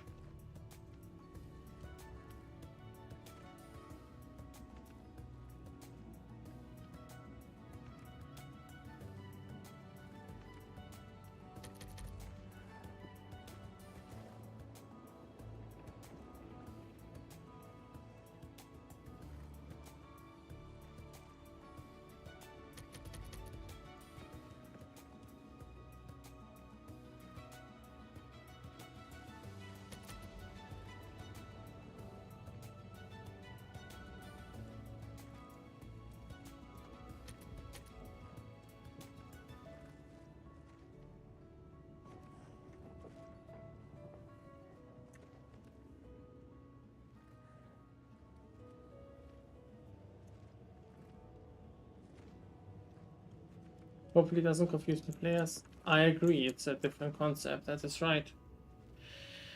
Thanks, Big Mac. Now I'm actually considering rethinking this decision. Oh no. I was kind of feel like, well, you know, that could solve it. Consolidate colors, use less highlights, runes and sockets go in the same direction. No, it's fine. Oh, a glorious spectacle. Cat on orbit, thank you so much. You know, just leave them pink and just go with the day. Yeah, giving something color in a filter that you want to style and people have some sort of, you know, connections to over time. This is unfortunately not simple. It becomes very complicated very fast.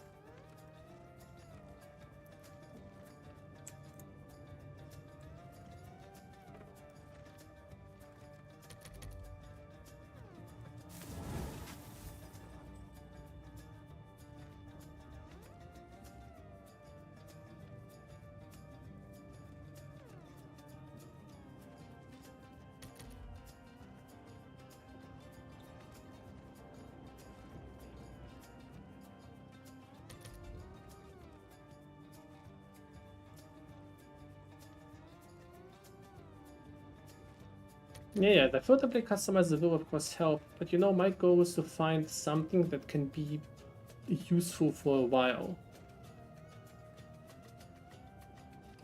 Kind of find a way to address this for a whole bunch of time.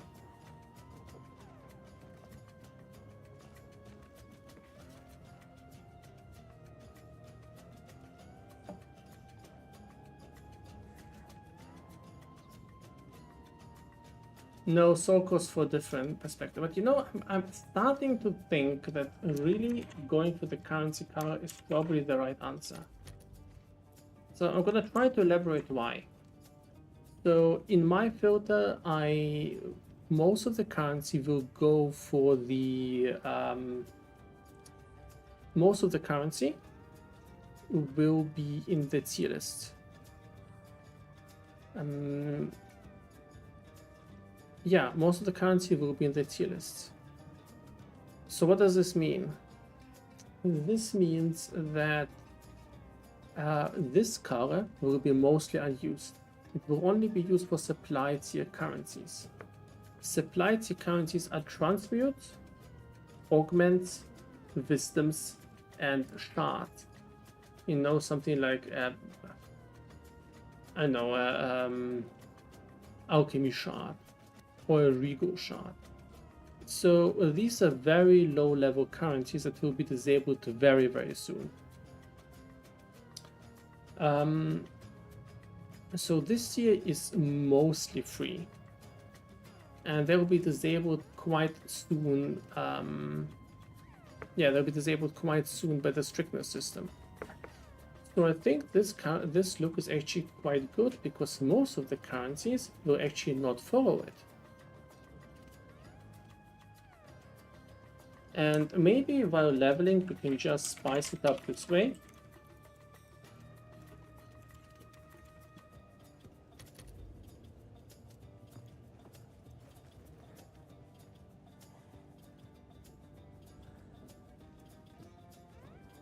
I'm not sure if this is the right solution. Maybe we'll return to this issue when we'll try the filter out more.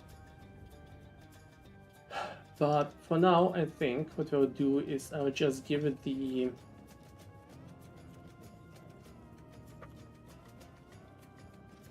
basic currency color and call it a day.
Let me try something out.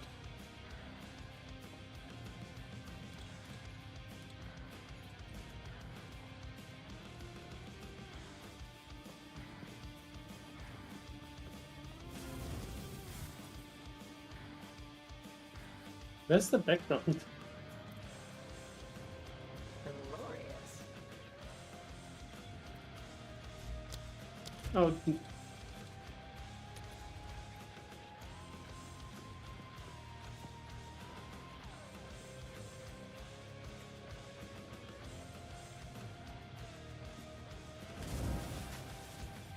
Chivalrous Bear, thank you so much for the sub.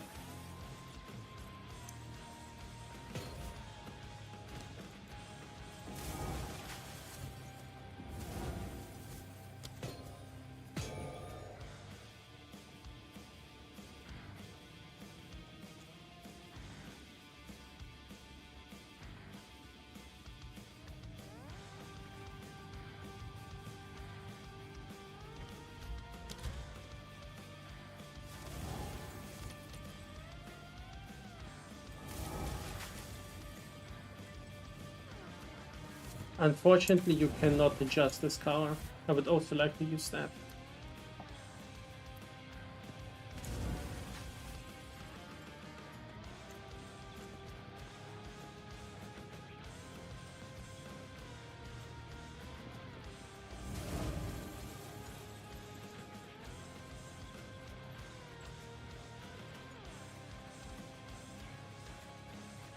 This is driving me absolutely crazy.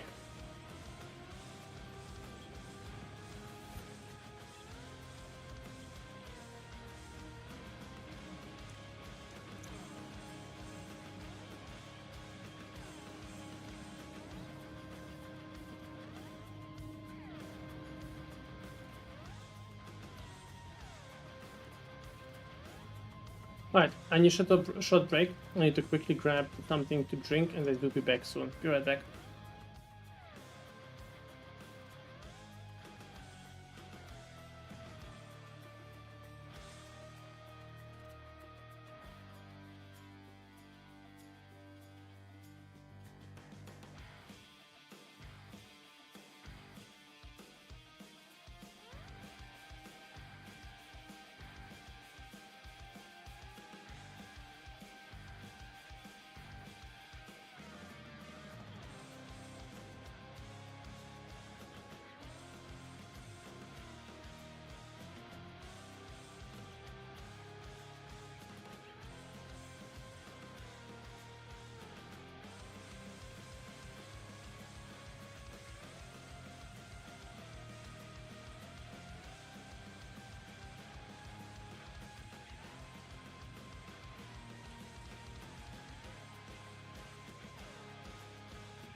Hey guys, I'm back. Let's proceed going crazy over finding colors. This has been our hardest trial so far. And I'm still not sure how to work with the runes. I'm not really happy with the current approach. I'm gonna give it another go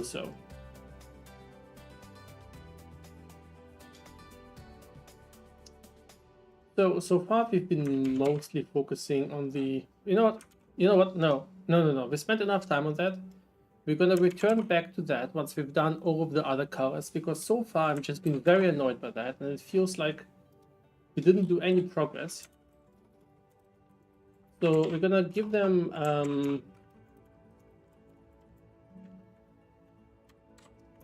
we're gonna create a certain style and just slap the style onto different items right now. So we're gonna call it a supply style. And we're gonna rename the currencies to C supplies. And it's gonna be the basic currency color, right?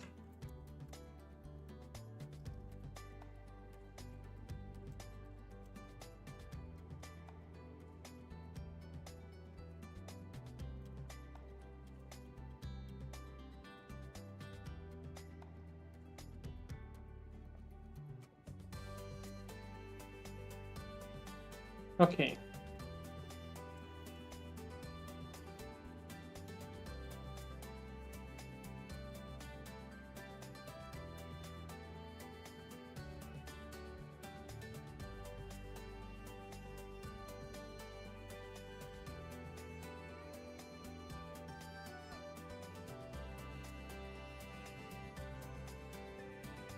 So this supplies, we'll have multiple supplies here.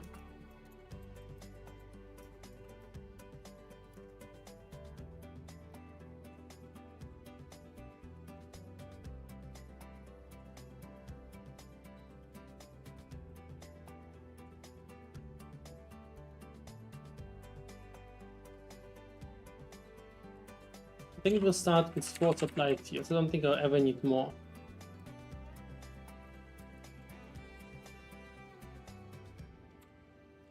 So the very basic supply tier, the lowest one will be just the text color. The supply tier above that will be font T3 or T4, and the text color. The supply tier above that will be font C4, text color and border color, and the highest supply tier will be set font size font T3, and we'll give it the border color text color,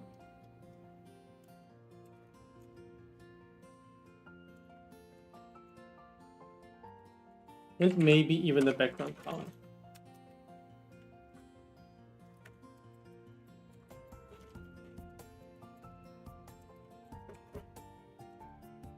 We're gonna start with something fairly simple there. Actually, I'm gonna copy it of my Lunaris style. I felt like that one was doing really well.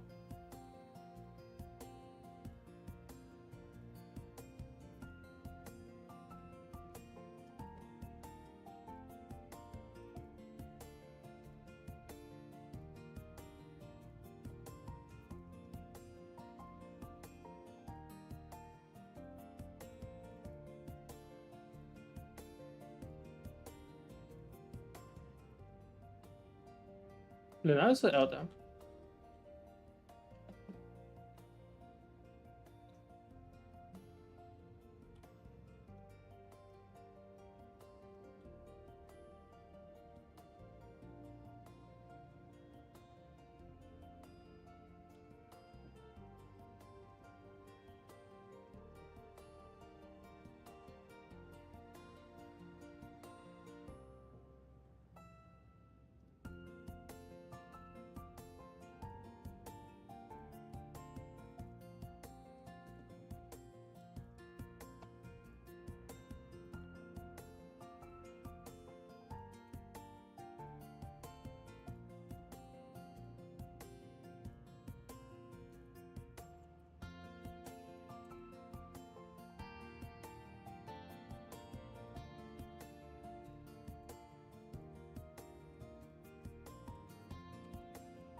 spectacle.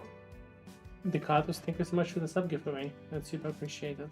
Very, very kind of you. Thank you.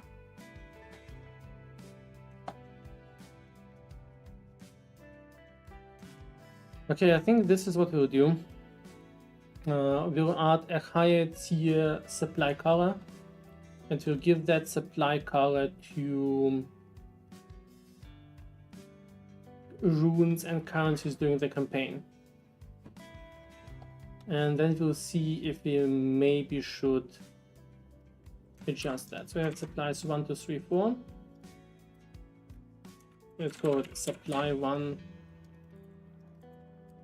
supply 2, supply 3, supply 4. That makes it a little bit easier to, it makes it shorter, which is kind of relevant in the other part.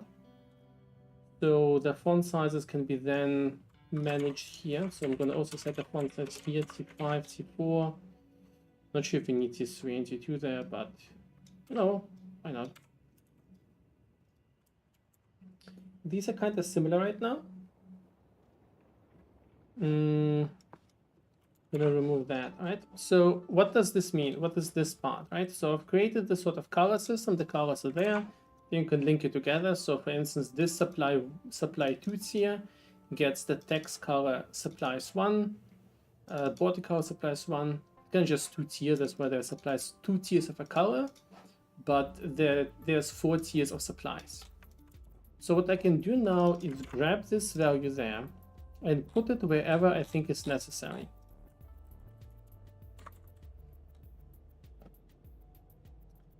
So what we can try doing here is we can assign a supply tier here. We can tell supply 4, supply 3, supply 2. And I think what we can also do is kind of merge. Yeah, I don't think I want to do that.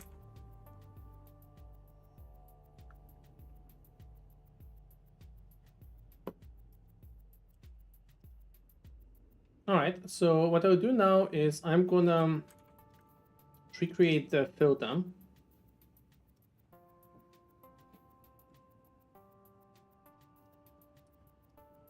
And I want to see if this is already working.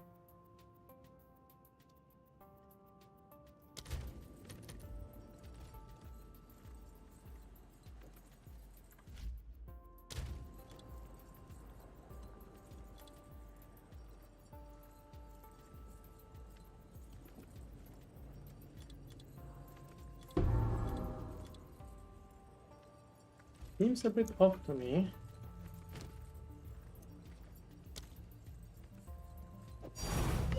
Okay. It's about time. So did it not do anything?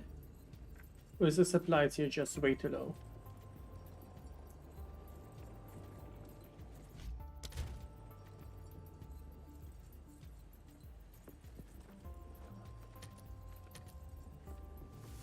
Okay, I think this is a little bit better.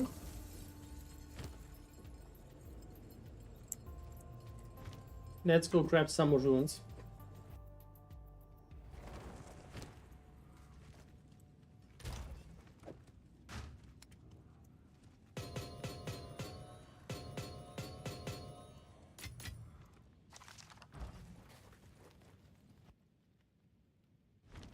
Hey Andre, welcome.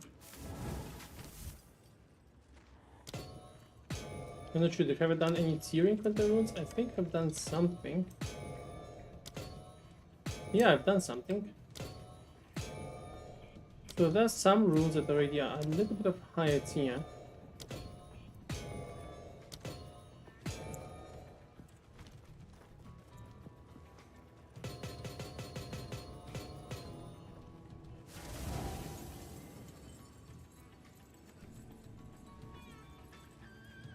Maybe I need to tone down the highlight a tiny bit, but I think in general this gets actually the job done.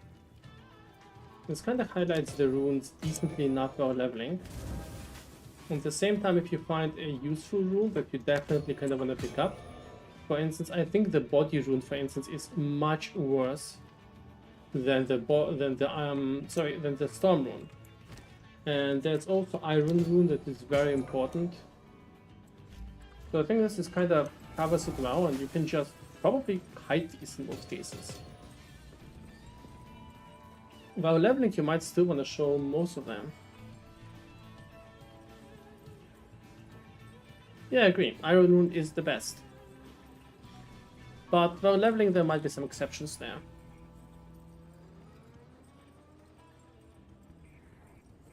So what we're gonna do there is we're gonna head to the tiering.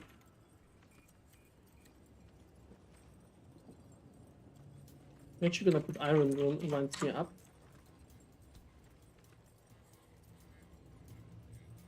Yeah, for leveling you want pretty much those. No, for leveling you also want the iron rune.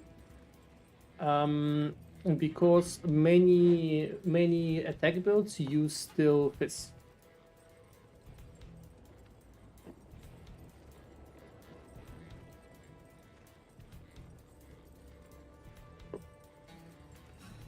What is inspiration for? Is it mana regen? Let's level there then.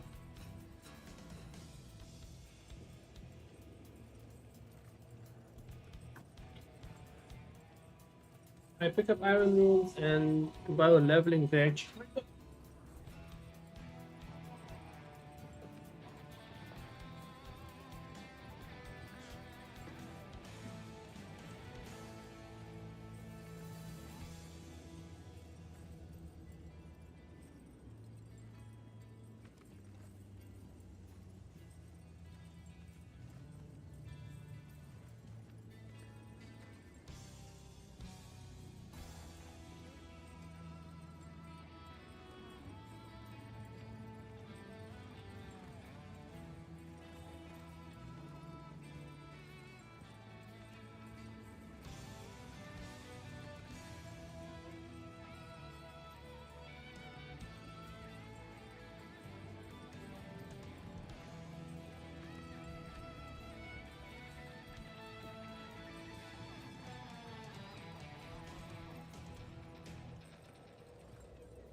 maybe what we can do here is actually do this. Give those to the same appearance.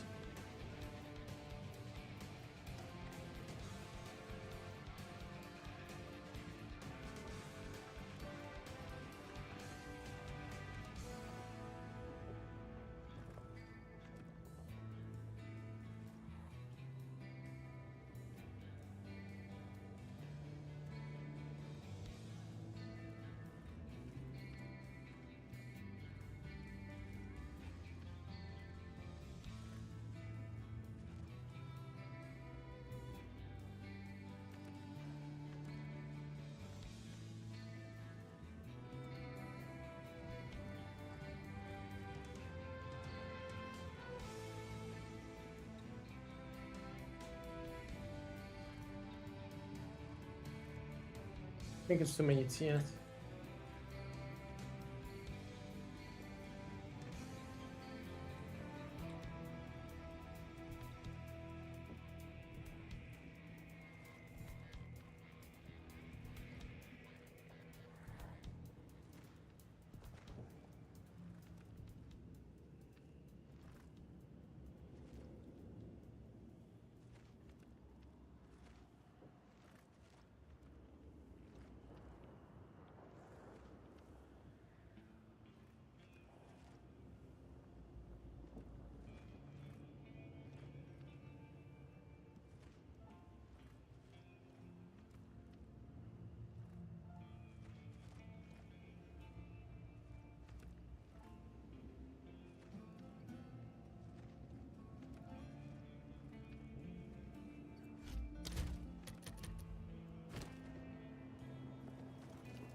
Okay, I have an idea. So the lowest tier should always be the lowest visual and text. And then tier 4. Okay, first of all, let us remove that.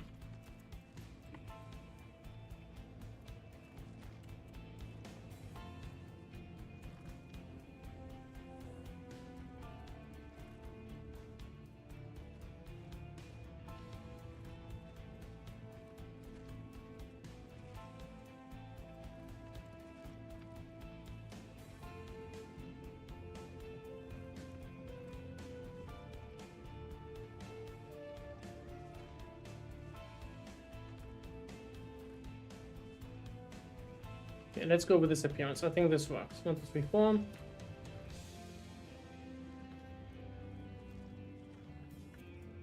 And we can reuse this pretty easily for all kinds of leveling approaches. Let's see if everything compiles. Okay. So these are still pretty easily visible, right? We can pick them up very easily. The font sizes are pretty small. Oh, sorry, pretty well done. Might even go down on the font sizes there. It feels like it's a little bit too large.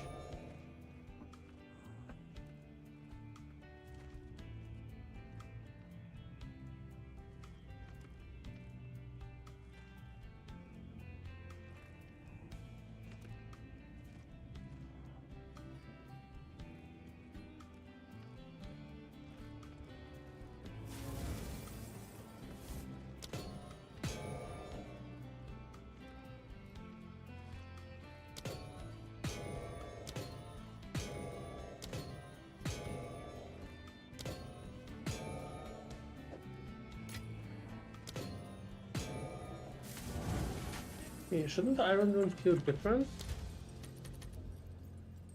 It might be actually different, just so font size. It definitely is different in terms of tiering.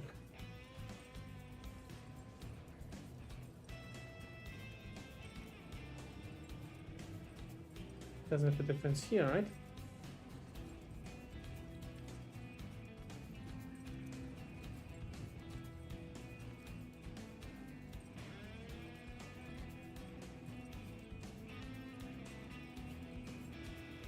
You should have a larger font size already.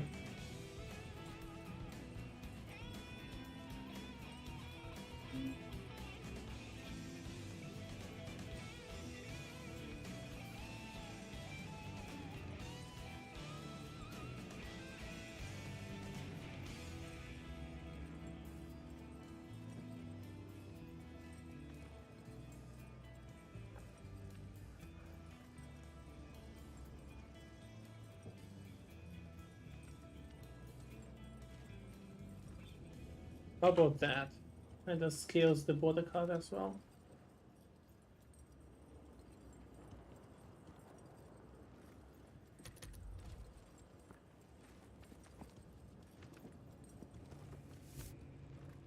Weird.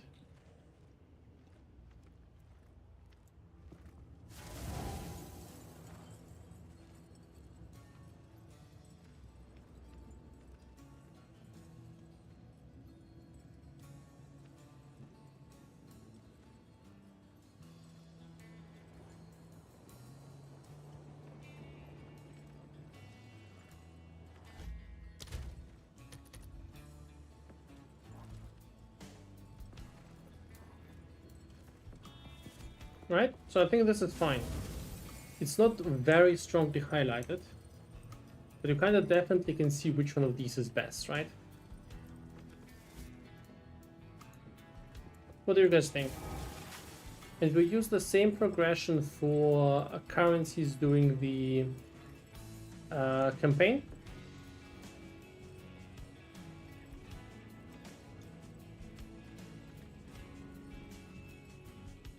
So let us reuse the same system.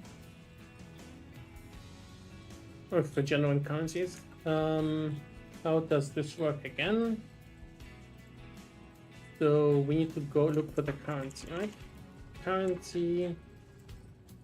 And there we go, base depth is 78.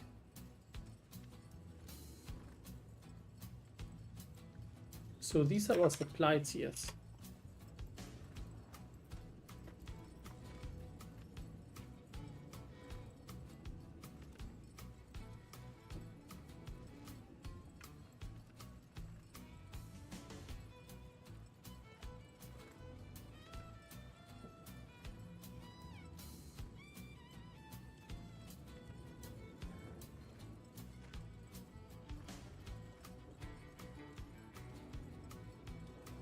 So now we can reuse it for all the lower currencies as well.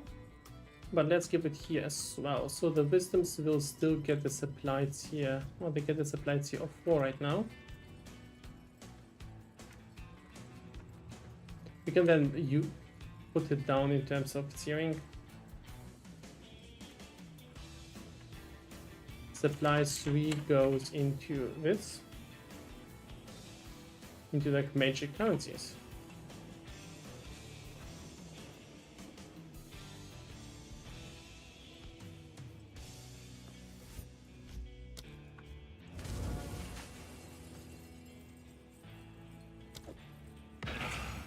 So right now it doesn't do anything, right?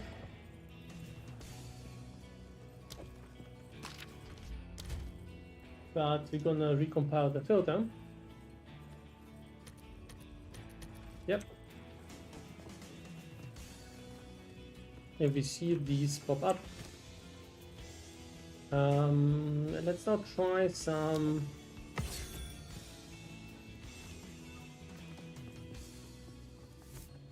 This kind of looks lower than this. Sorry, this kind of looks better than this, which it shouldn't. The etcher is on a higher tier than the augmentations.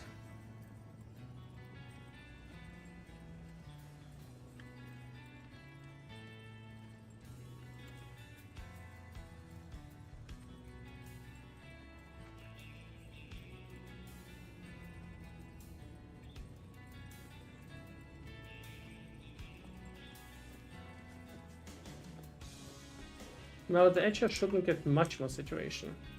We can give it a try, so you know, well, what happens if we, just out of interest, so this is the supply tier 1 color, right? And we're gonna put it there. I think it's way too bright. We'll see in a second. So first of all, I just want to see what happens now.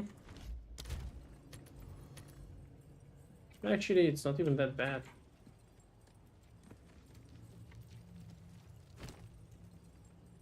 It looks totally reasonable for me.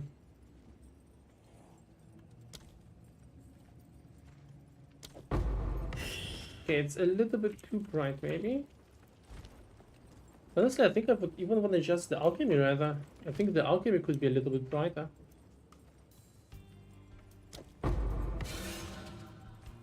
Now that I think about it, I think the alchemy could be a little bit better there.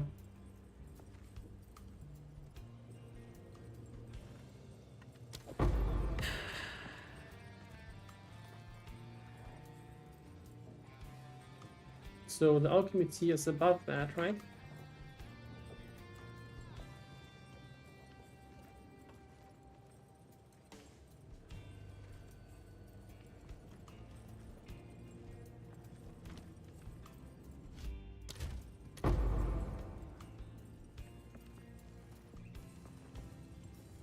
I think this might be even better. Maybe tune down the augments a tiny bit. Maybe tune down this tier just a tiny bit, so that it just is a little bit lower than right now.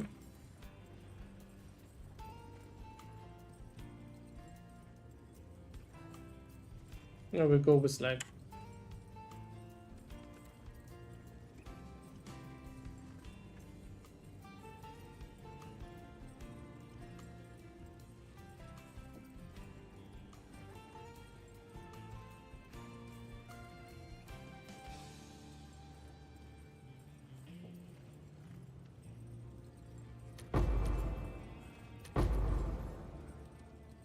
yeah, I think it's still good.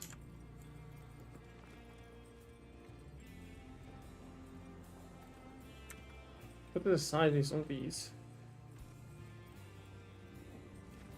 supply 4 and 3. So these are supply 3 and 4. These are T3 and T4 font sizes.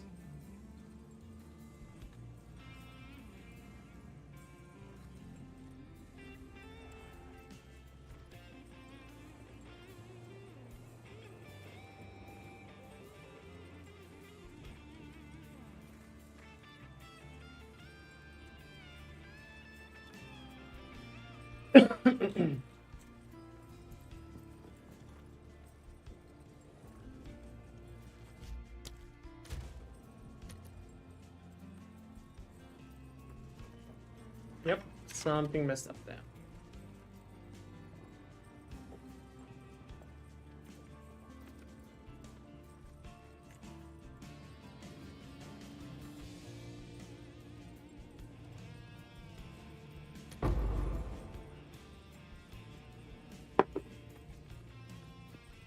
It's a bit low. It kind of works for those in the end game, but not for these.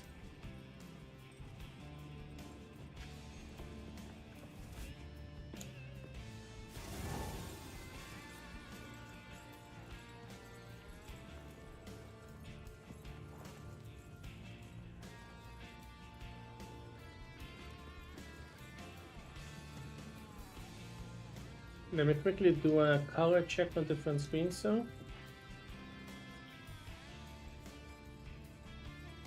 I think Alchemy needs to be tuned down a tiny bit. I think it's a bit too bright.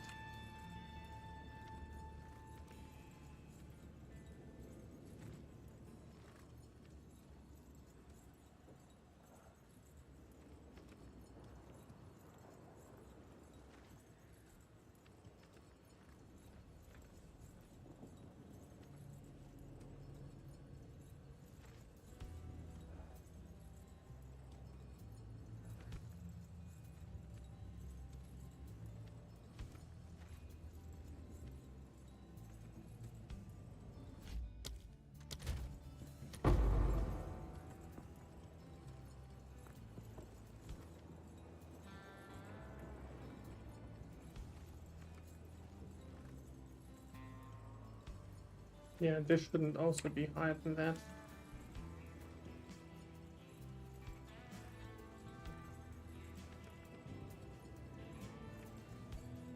I live in Germany.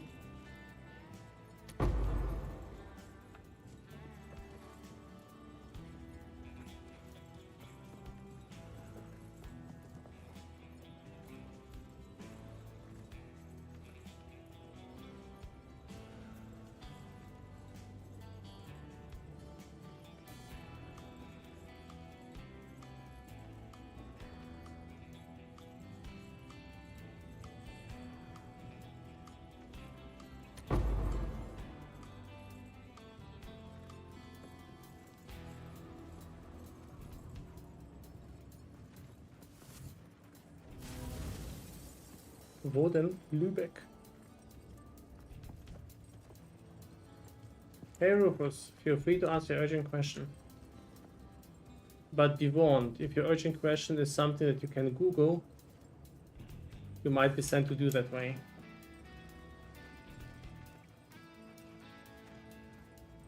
Can you please remove Orca and press mute from the game, from the filter?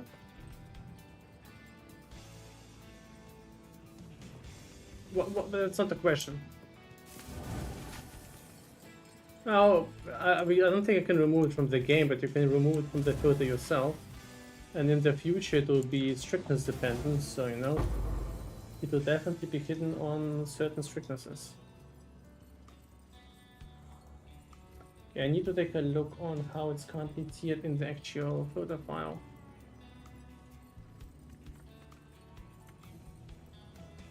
$14, right? But I do agree that it wasn't hurt, right? I definitely agree that.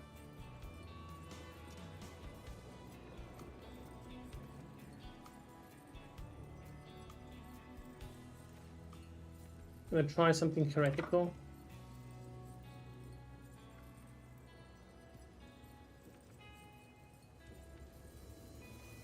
But in the upcoming filter versions, I'll definitely remove a bunch of them, simply due to the filter trigger system. Yeah, that doesn't work. That doesn't work. Let us not mess with this. So we can potentially adjust the oh yeah, T3 needs to stay the highest size for now, at least on this filter type.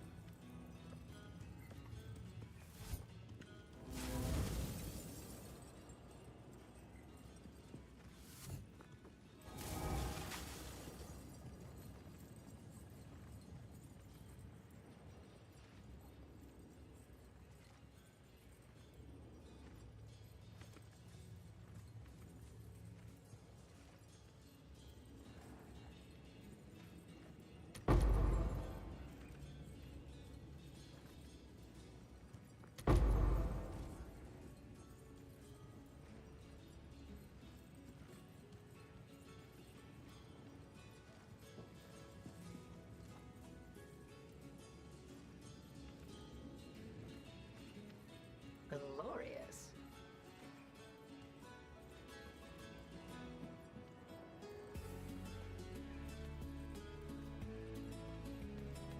Orange Pro, thank you so much for the sub, much appreciated.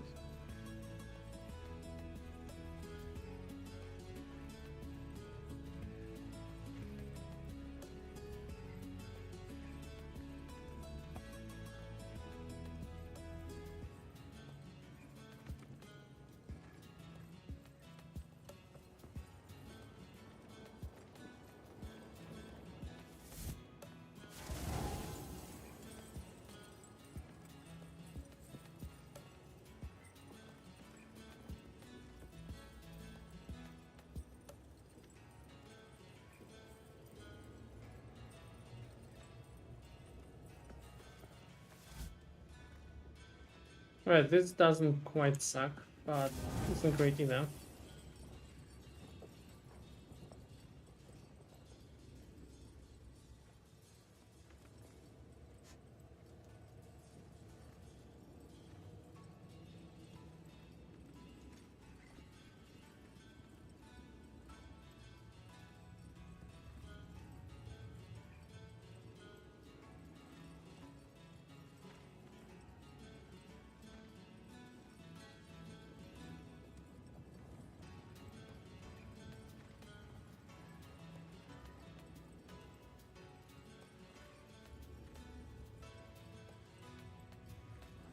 Maybe this just needs to go down.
This doesn't feel right. We need to normalize these font sizes. It's really important that everything is pretty much the same there.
Yeah, this slowly starts to look consistent.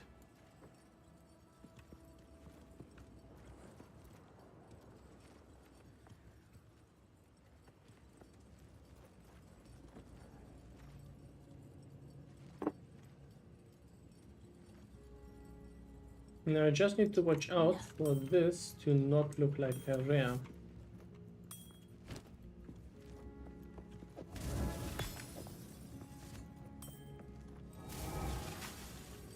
Okay, never mind, it's very far away from that.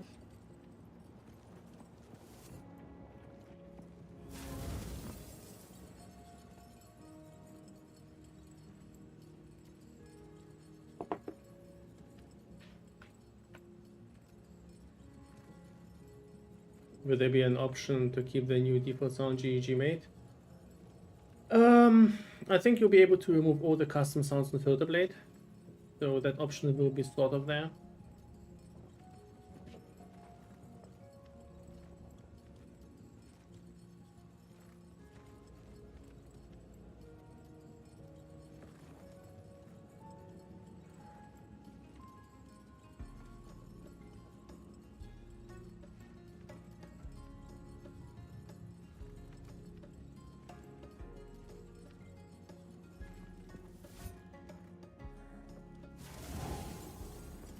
Okay, this is slowly starting to look consistent, right?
How useful.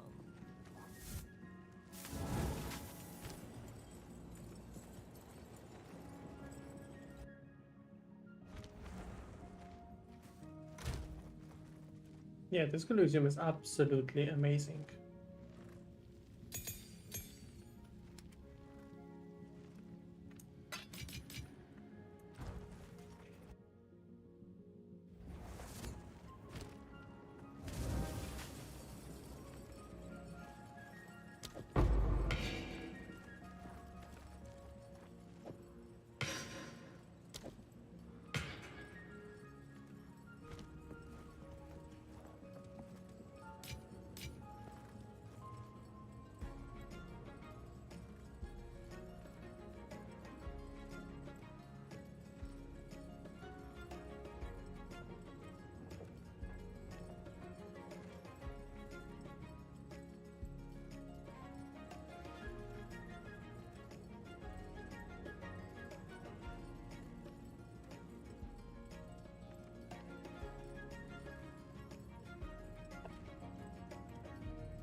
Yeah, the game has been absolutely amazing. It's been an outstanding experience. I think I played it through 1.5 times. Kind of stopped at the middle of the second playthrough. Knowing the story kind of ruins it for me, even if there's like this whole lot of pseudo-political satire going on. I haven't actually played it there completely through in the first time, and there's still a lot of choices there. But yeah, it's a masterpiece, no question about it. This Colosseum is an absolute masterpiece of a game. I don't think I've played anything even similar to it. When it comes to actual world building and storytelling, I'm not sure about world building, but storytelling is just absolutely a masterpiece.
Claim the publisher screwed over the devs of Disco and has essentially stolen the IP from them. So I heard a bunch of reports on that. I don't wanna tell it didn't happen, but it's a little bit more nuanced than that. Because it feels like, you know, the original maker of this Coliseum has been quite a dick to his whole team, and there's been like a lot of files of harassment and people being not treated well, and everyone there has been kind of going completely berserk on another. And basically they split up not into one, but not into two, not into three, but into 4 groups as far as I'm aware. So I'm not gonna say that no one did anything wrong there. It feels more like everyone did something wrong there. Yeah, I'm not sure what's going on there, sorry.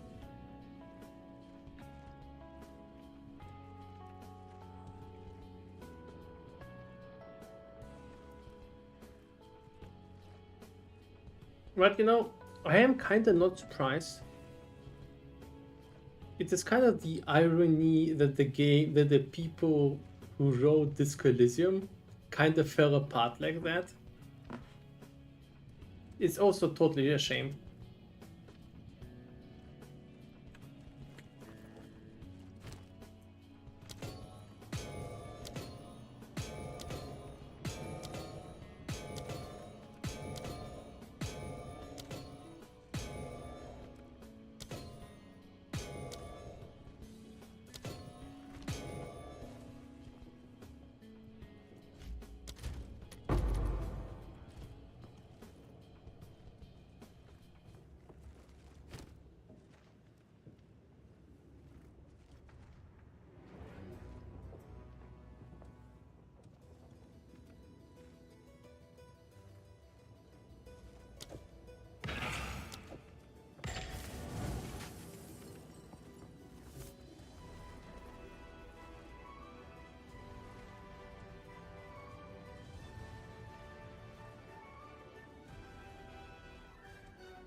But really, this currency has no business being highlighted this much in the endgame.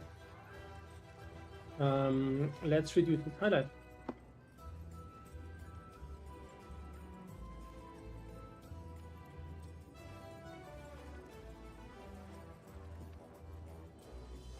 But you know, take this with a grain of salt. I'm not actually sure I'm completely about what I'm saying there. Maybe I'm wrong.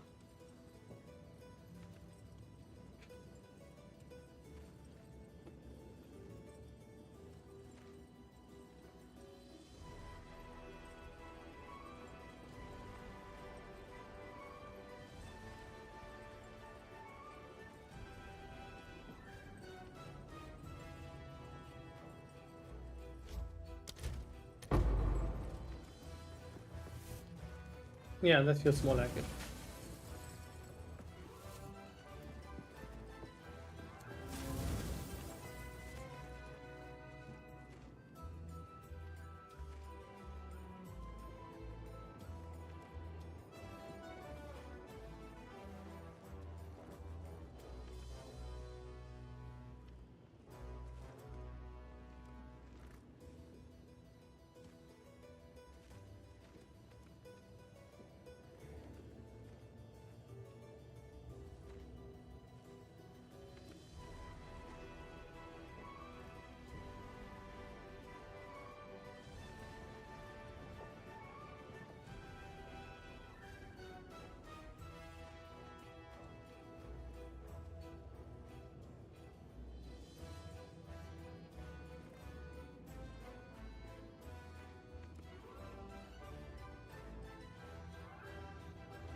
Okay, but it slowly starts to look consistent, which is important. So at least I feel like the highlight there is slowly starting to get where it should be, right?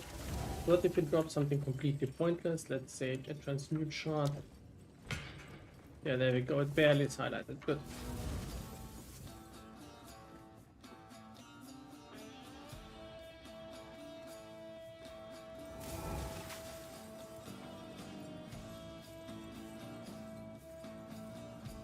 Kind of the issue there also is that this shouldn't be quite the same font size in the Endgame. I know it might look like I'm spending way too much time on getting a few font sizes right, and maybe to you it seems a little bit like madness, especially if you see me like develop complicated scripts.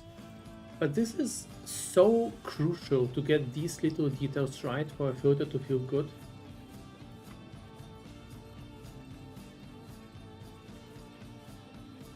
Which is exactly why I'm spending so much time on it.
No, I don't think of that by a Big Mac. Honestly, I think this is not something the user actively notices. I think this is one of those spots that the user will actually not notice and be not even that upset about it, but they will feel something annoying them. I think in many cases the users won't even be able to quite tell what exactly annoys them.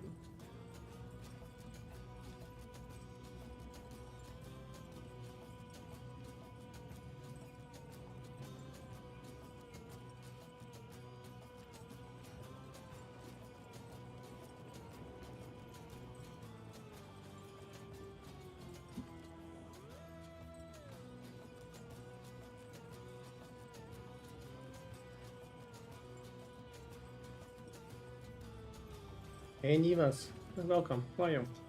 Yep, we are working on the totem.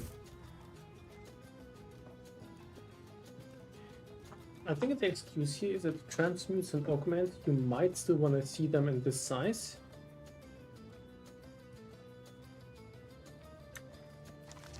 But these are still lower, right? So let me just drop that. Yeah, visions are still lower. 1 second, I need a short break.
Alright, we are back.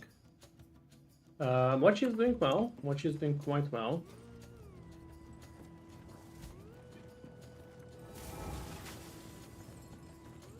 I can't decide if picking up Shitty runes.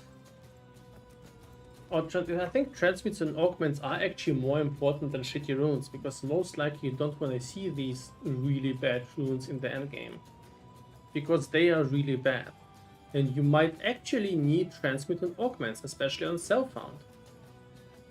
I just can't see a world where you care a lot about finding vision runes. And then even if you need them for some niche build, do you really need like 20 of them? You probably need like one of them or two of them. Same for like body runes, sure, you might want like one body rune or one mind rune.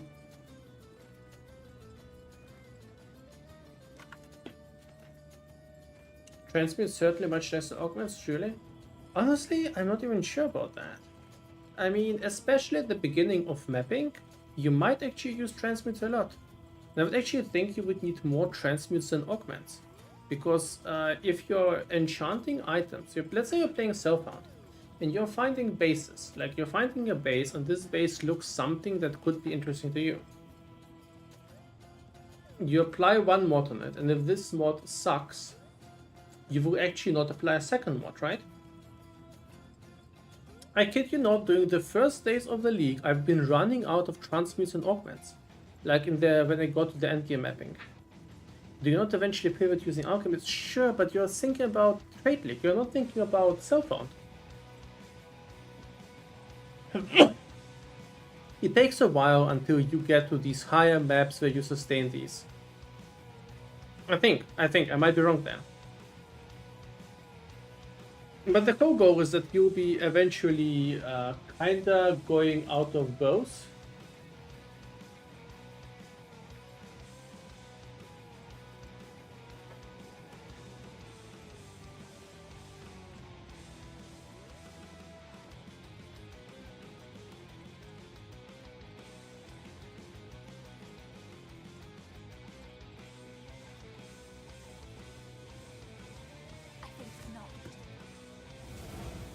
Okay, either way, I am decently happy with the current highlight approach there. Oh. You know what? No, I think this will not be happening too much. We're gonna go with a supply 4 for now. Minus, no.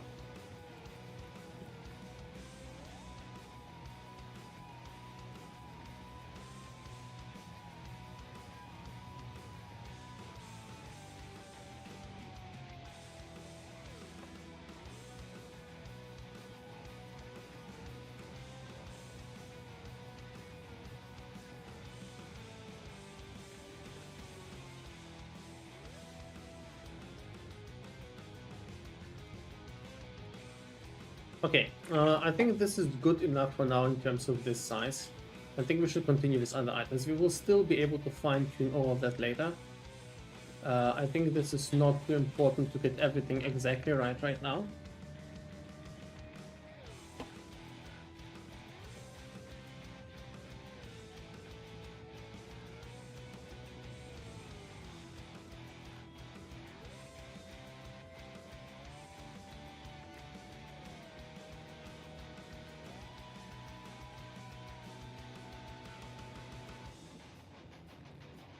Alright, so what do we have? We have the leveling currencies somehow set up.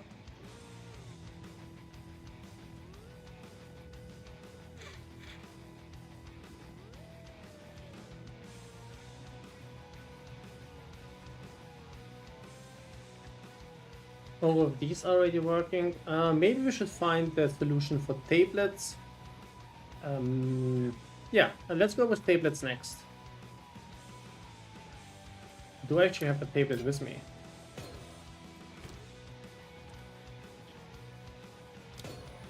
Yeah. Okay, so GG doesn't give tablets a whole bit of attention. I feel like it's a little bit low. Now I don't technically know if... Do these have an item level? Yeah, they do. I don't really know if item level matters on tables. If you look this up, this should be browsable, right? PoE 3db.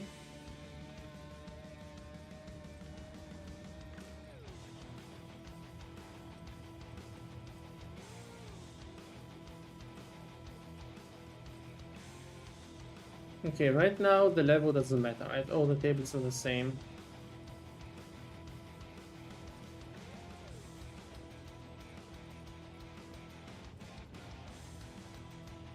Tables feel like a decent, exciting drop. I agree.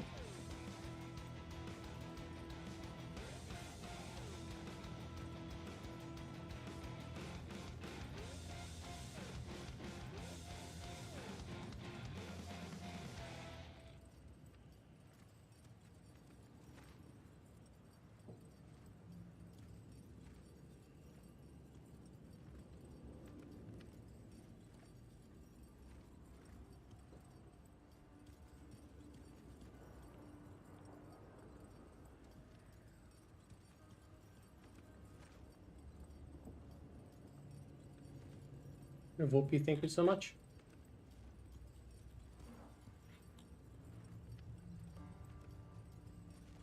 I actually have an idea.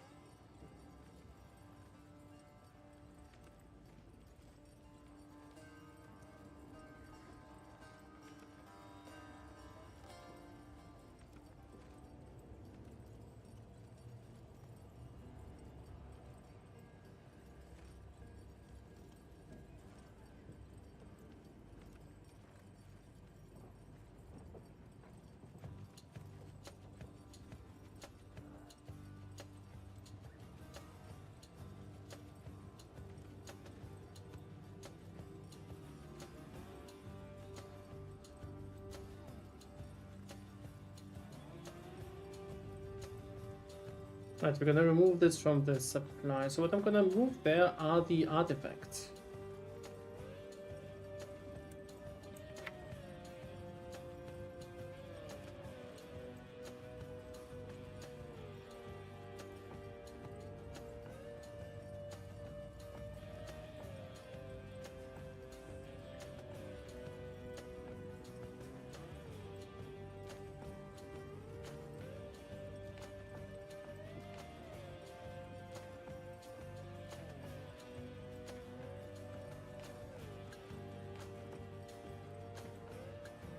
Maybe we can even go this way.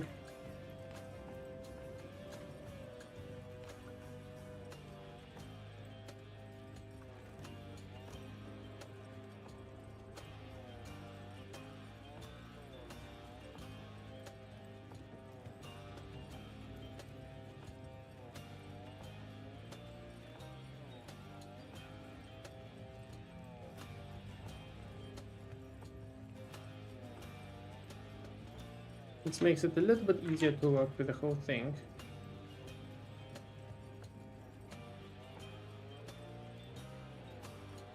Let's see if we can implement this into the filter. This feels genuinely like a better naming convention.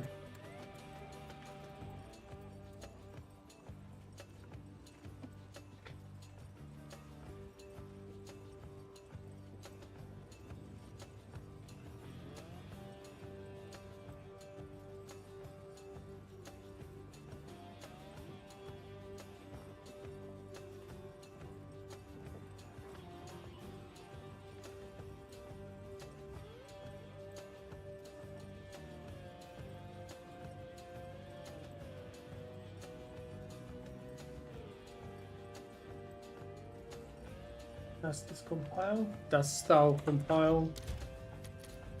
Yes, it's good.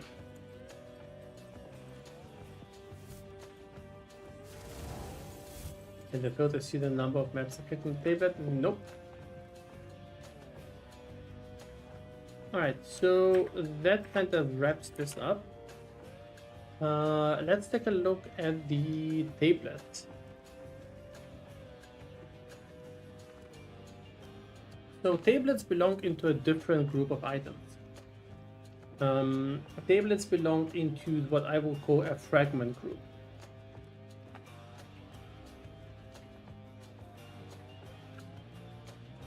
So typically for fragments, I'm using here for fragment groups, I'm using purple color in pure E1.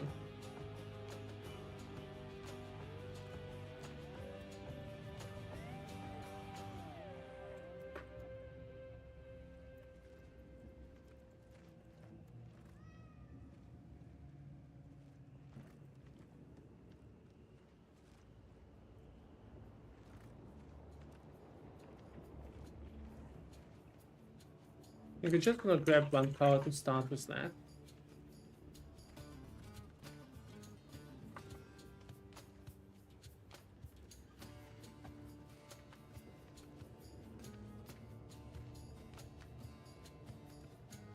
Yeah, you kind of really always use the best, but not the only property, right? The mod also matter. You want to use the higher ones if possible, but still.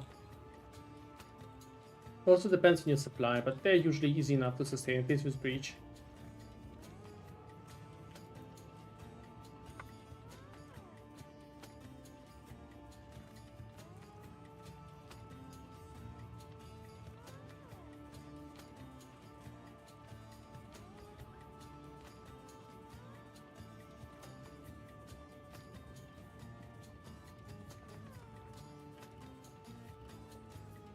I honestly think they should just remove the row range of the tablets. So I think they should just set the tablets to just be a static, let's say 8 or something like that, and be done with that. This doesn't feel like a part of the game that is very beneficial. I would rather have more interesting mods. Right. 1 second.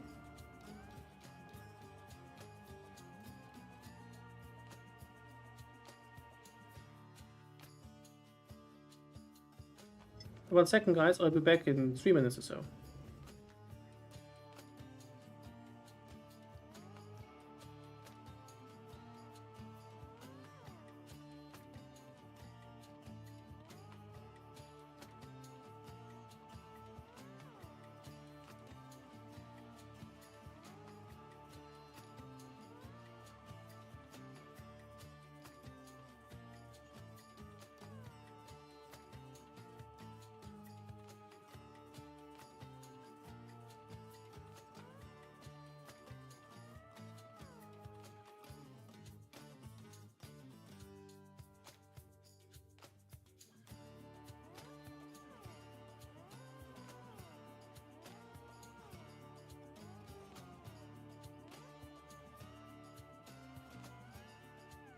Alright, I'm back. Yeah, you're right, Big Mac. I should have also rewrote them. That's actually a good idea. I totally forgot about that. That's actually something I should post on Twitter. You know, this I do this little bit of a item advice series in PoE. I think it's something to do.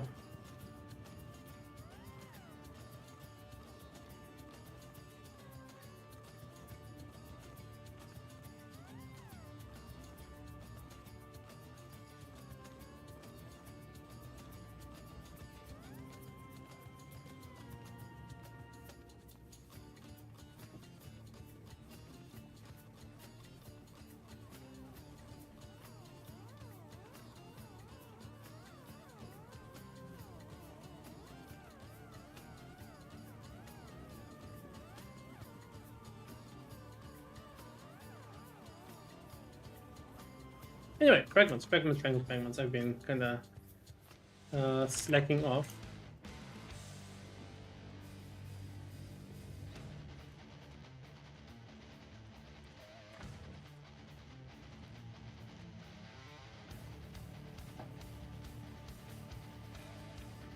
So with the fragments, I will pursue a tierless approach.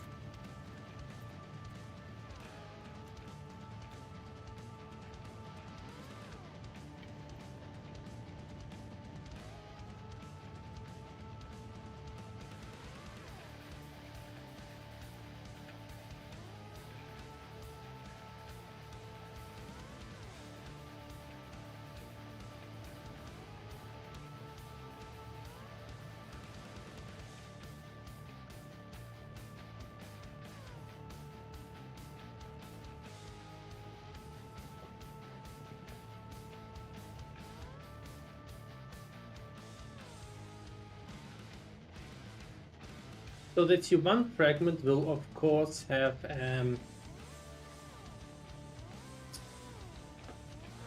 white text and background color. Sorry, one text and border color, and the background color will be whatever the fragment color is. You might actually need to do a bit of gradation there.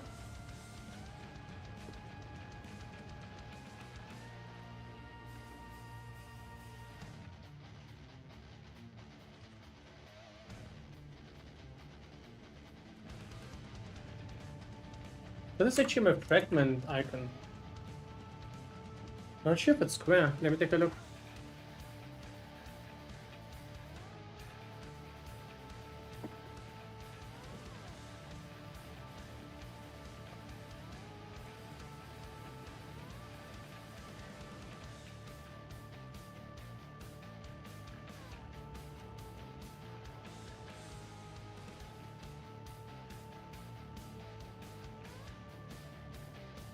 Hexagon. Okay.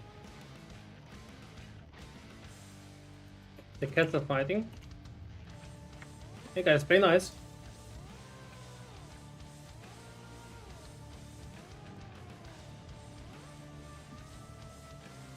So this is how the fragment tiering would look like in general. Then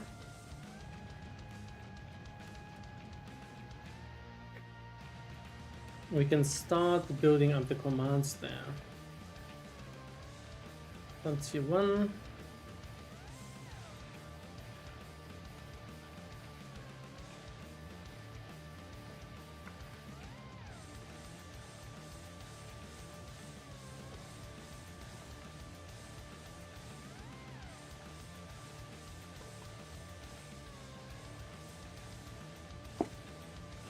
I received a tiny bit of omelette.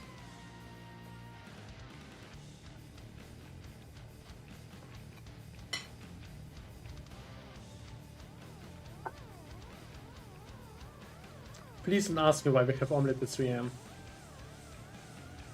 The sleep schedules are completely messed up.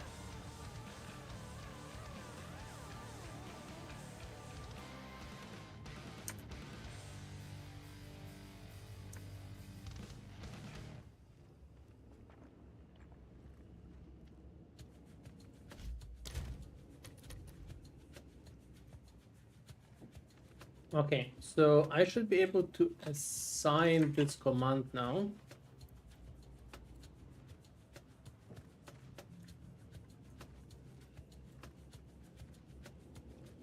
Do this, right? Now the tablets, I'm not even sure how to correctly tier them. Let's start with just giving them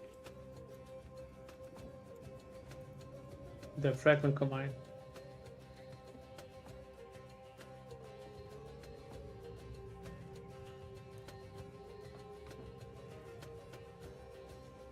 Let's compile that.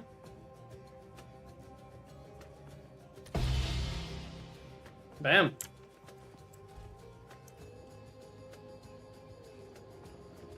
Right.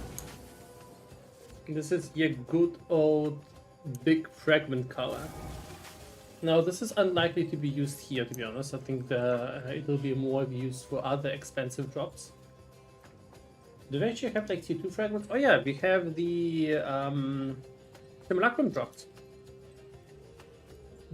Sorry, not simulacrum, the vow trial drops.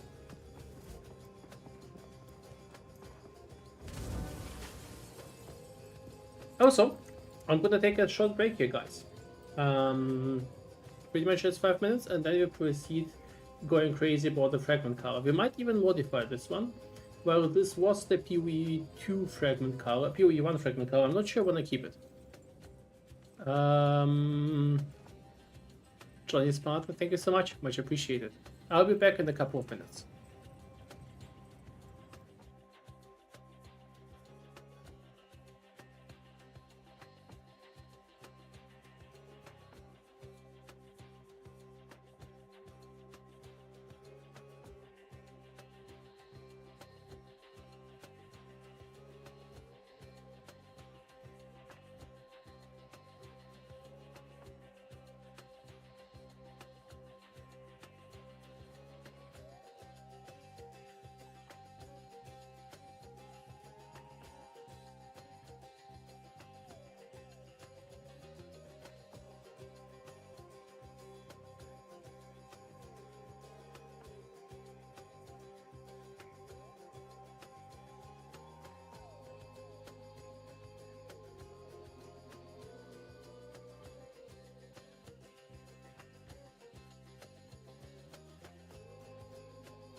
Okay, well, we are back. And before we actually go to continue working on the field, I need to do a little bit of housekeeping. 1 second.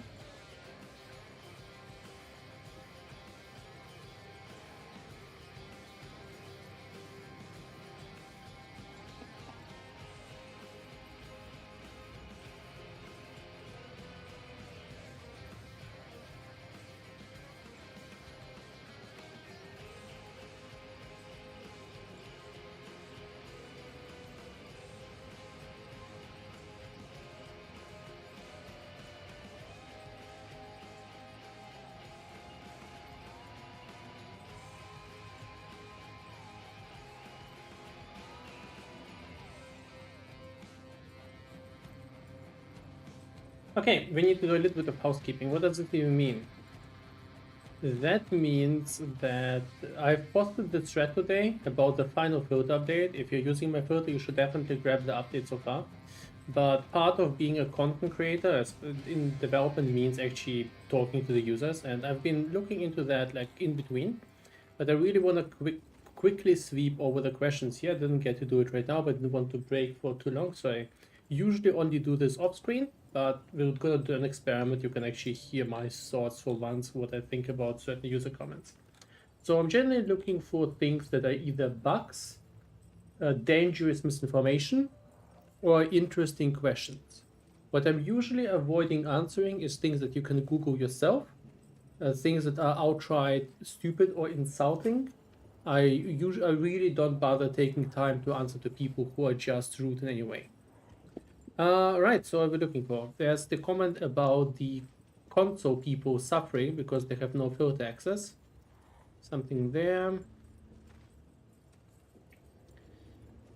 Patreon promotion, let's upload that. I'm a content creator. I do need to live from something if I want to do this as a side business.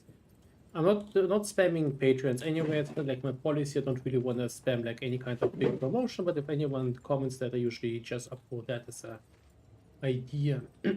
Just kind of thinking out loud. Okay, I'm pretty sure everyone knows the G side. Yes, everything good here. Console, appreciate your work. Console players, also you. Okay. For those that, yeah, people complaining about the console, it kind of makes sense. People complaining about GGG, how exactly is console 1000 times better. Doesn't really feel like something I need to go into. They kind of go into this tangent, complaining about console. Or not console, I don't really need to go there.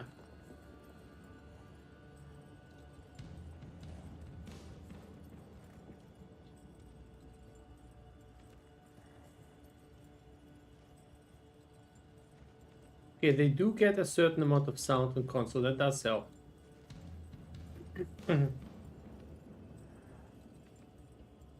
That's fine, that's fine, that's fine. It's mostly this console thread. There's not much going on. Are there any docs for the API? You want API?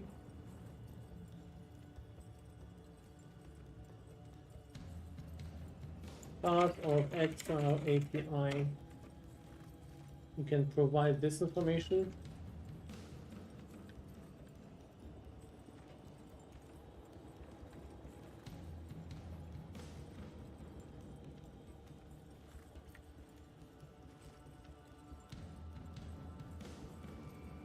Okay, so this is an important part because I'm looking here for feedback about things I need to adjust in my filter. So something they actually said was very important, that the expert pulled this great hammer to belong to the T1. And this does make sense, so let's adjust this right away. This is unfortunately an important part of, well, not unfortunate, I don't hate this, but it's an important part of generating filters is, you know, I can only make filters as good as I know that there are issues, so... Oh no. Oh no, oh no. What did I kill? I kind of think I forgot the comma, but... Yeah, there we go. my compiler complained about the wrong line, so that's fine. So we're quickly gonna access the base step matrix there. Before we do any of that, I think we're gonna commit that, work in progress styles, just to ensure that nothing goes wrong, because we're gonna be overriding the file in a second, and there have been a few bugs in here and there. So we need to go to the two-handed maces, and they're saying that the crumbling hammer is actually good, which however means that something else needs to go.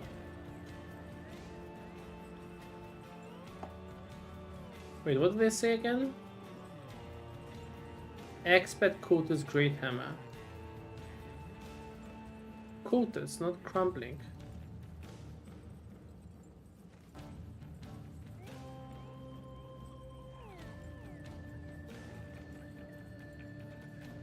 Maybe we'll remove this one then.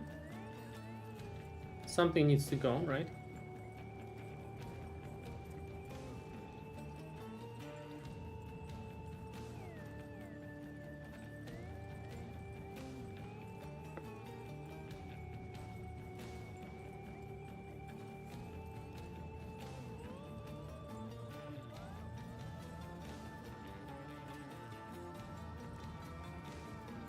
In fact, let's go look for some more advice.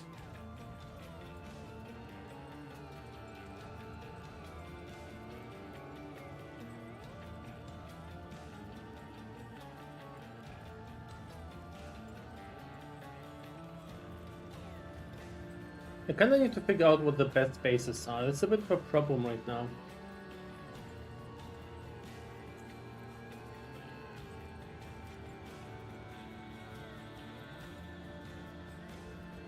What are the current recommended builds? I need to find some warrior there. There's not a lot of warriors.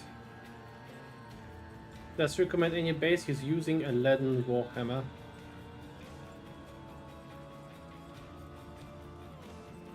He's one-handing that, right? With the... okay.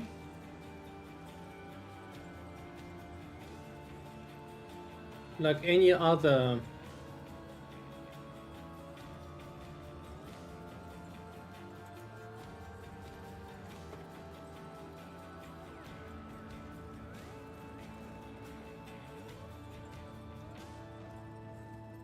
leaden, doesn't matter, leaden, oak, leaden.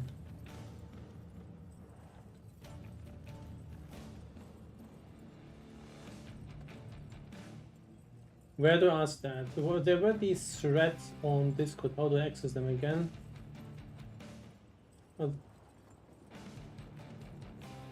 Recruiting, build help. Okay, let's look for the Church of Warriors.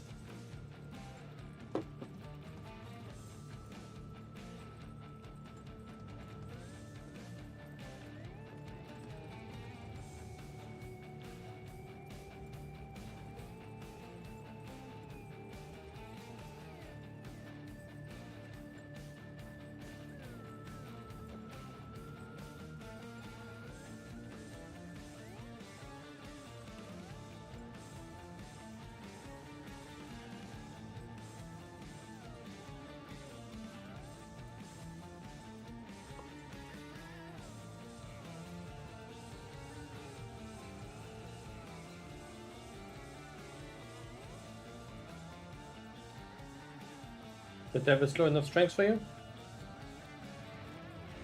No, that's an issue.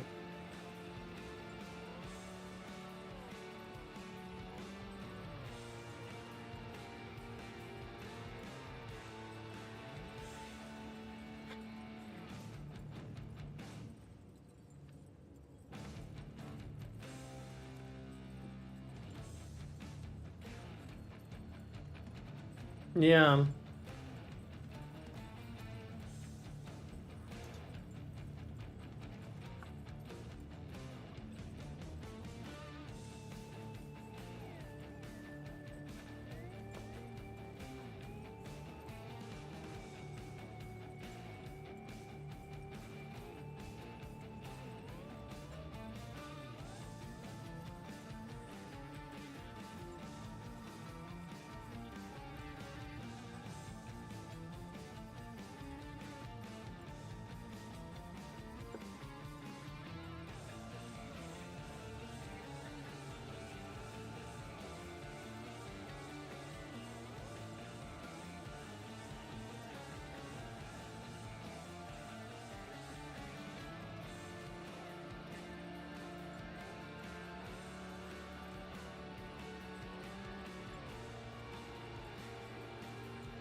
Tempo more.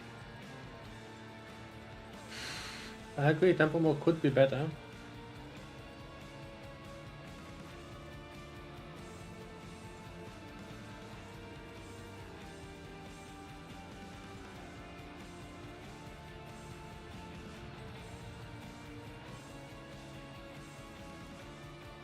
Not sure if it's actually much better than Leaden. Leaden has a huge minimal damage advantage. It has 40 more min damage. I think that is actually significant.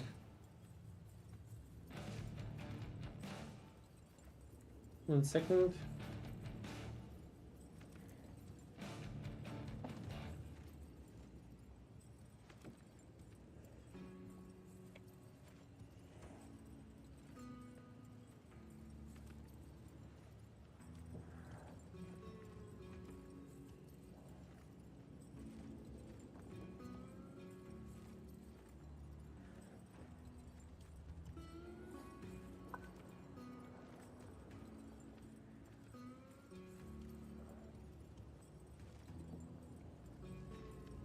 How do I handle the other tiers?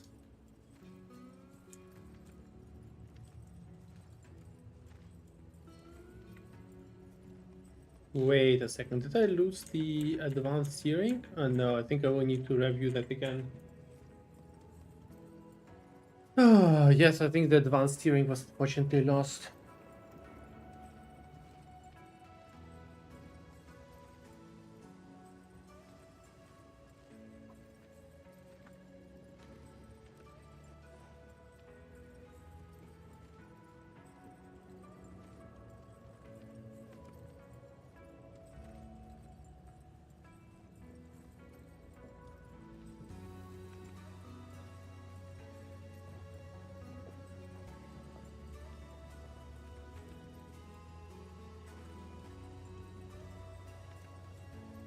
Leaden besten slot? Yeah. So let's actually do the advanced steering again. First of all, let me check if this is saving correctly.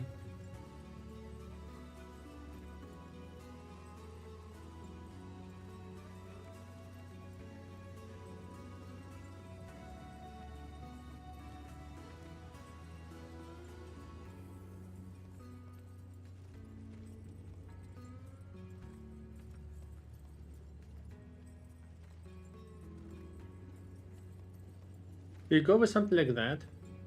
Leaden and oak.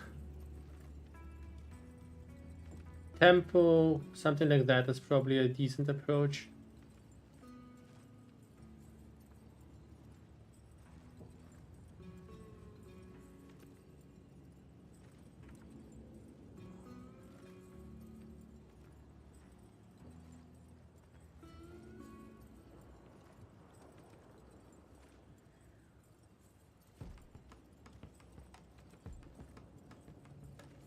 Okay. So this is the new tiering. We'll need to address this really quick.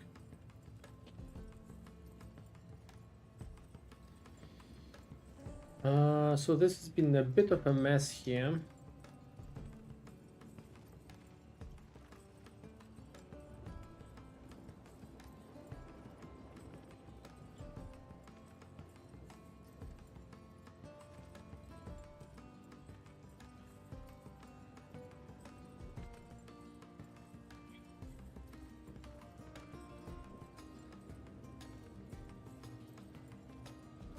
What I'm doing right now, I'm doing kind of this split into T3 and T4. Because right now there's way too much T3 and I want there to be a split. So the T4 bases are the ones you basically only care about at the very start of the endgame.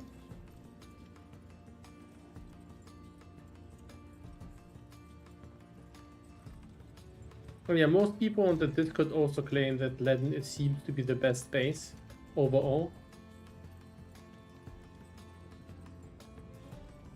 Leaden and oak seems to be the consensus. The code is apparently bugged, so we'll see how that goes.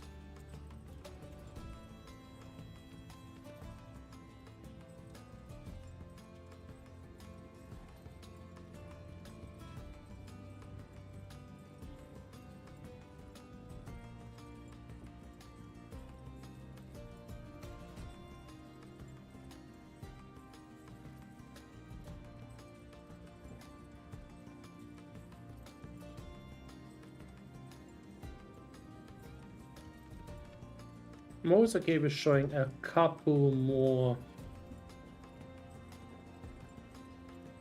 gloves and boots because these are much more orientated around rolls and less about their basic stats. Oh no, I think I refreshed. Oh no. Okay, we're gonna restart that.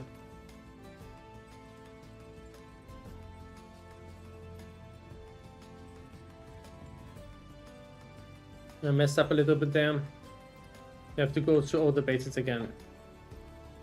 That's not a big deal.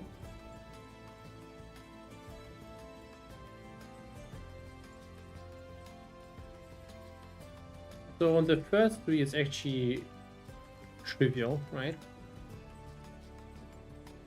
Energy shield, you just need to paint those in red.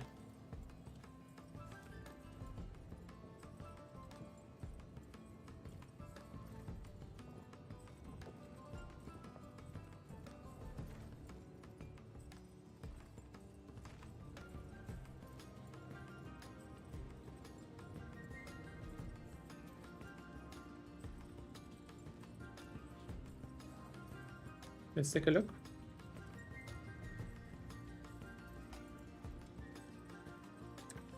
Yep, looks good. Then we get to the quivers.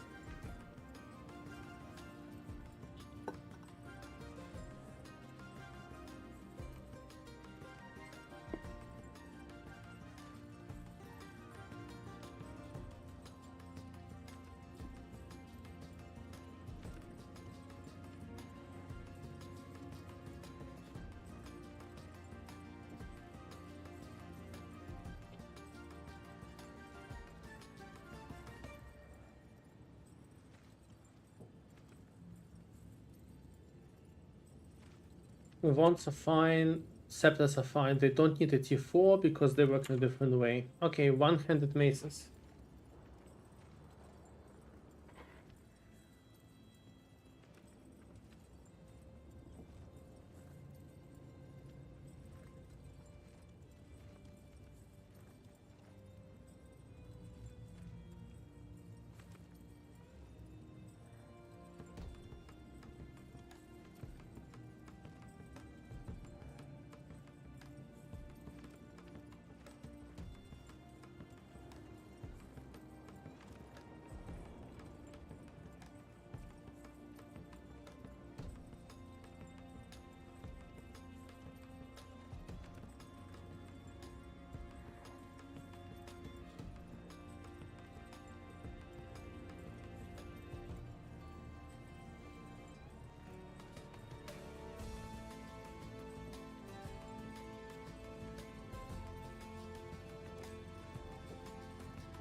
We're gonna go with this scaling for now.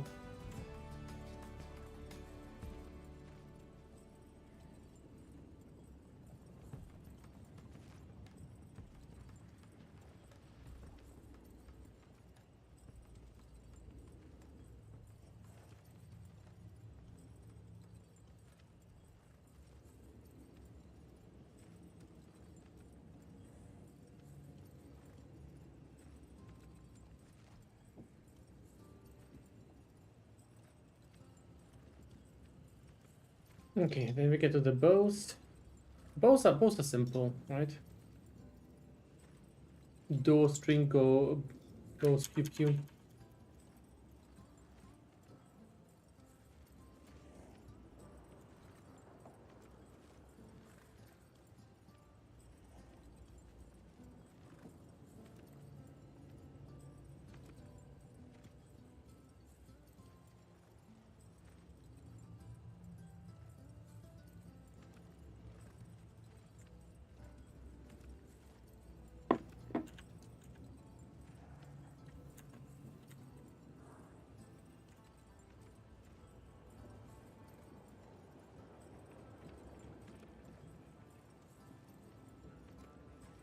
Okay, I think slicing is likely the overall best base.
Okay, this seems to be the tiering.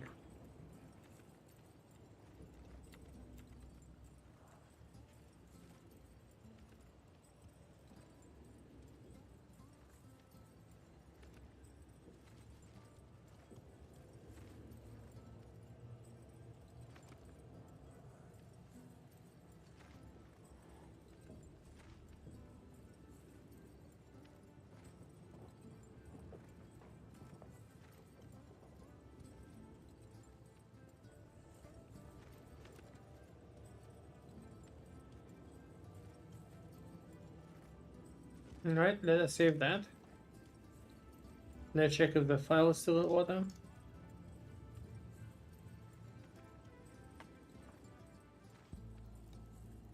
Yeah, looks all fine. Okay, so let us commit that.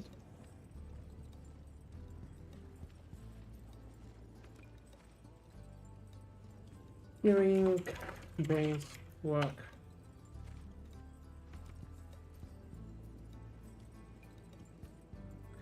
So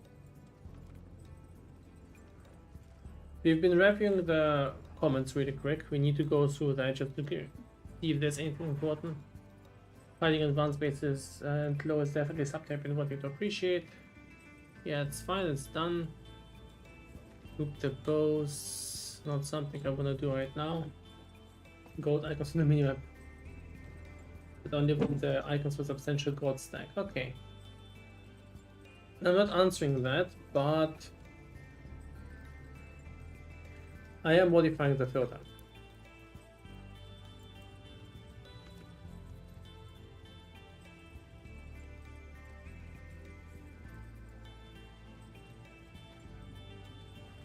So we're removing this from there. This and going with this approach. What is the medium stack?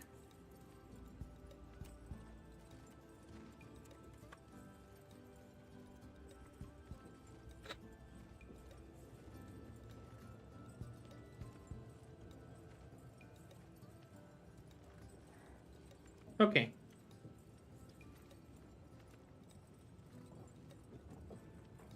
No. Crap.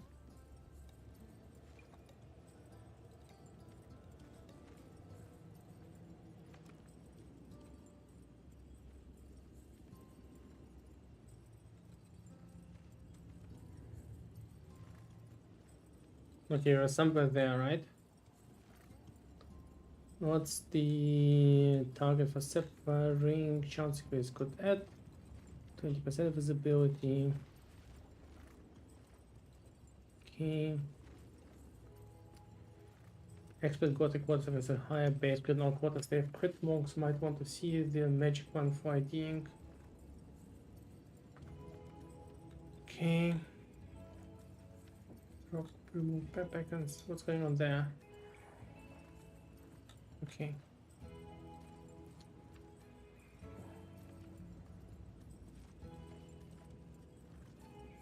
What else is there in terms of feedback? Azure Amulet for chancing. Yeah, this should be self-edited. This is not good enough for general chancing. Okay.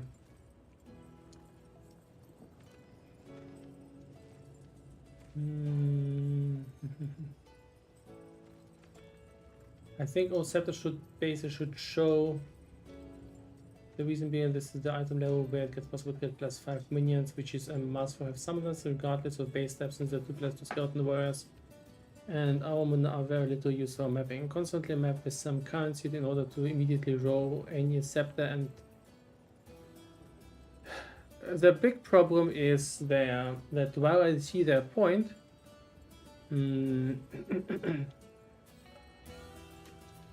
big problem there, while I see their point, is that this is kind of very specific to one specific person. I do agree that it makes sense, but I'm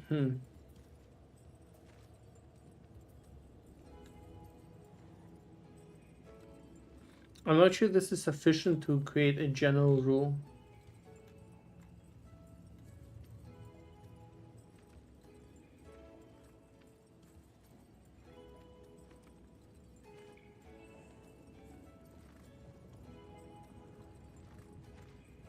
Yeah, I agree. I probably went a little bit too far with the Visceral Quiver.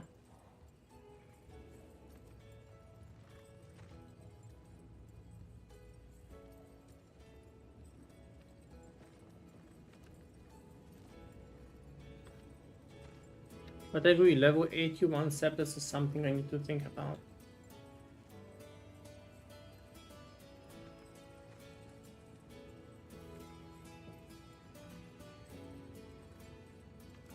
Let's take a look at PoE 2DB.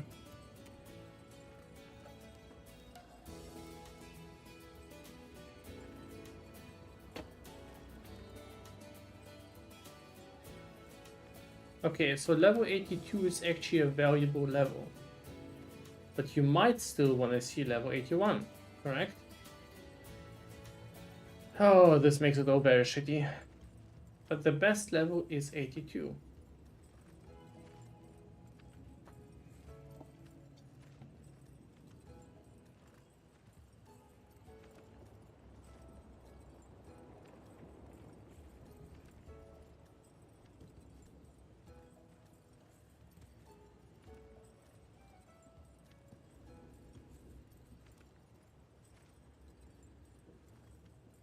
This is gonna suck.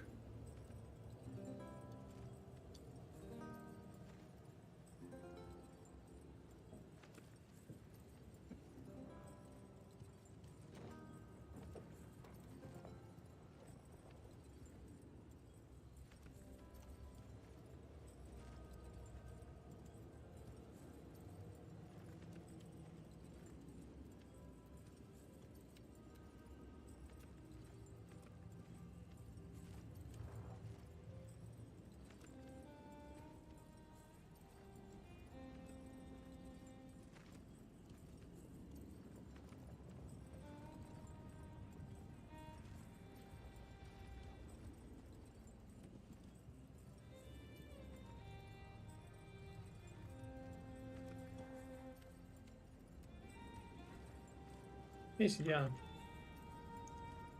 Venpo, happy new year to you as well.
But yeah, of course, the scepters from here are better because they can also roll level 82 the spirit roll, but still very annoying.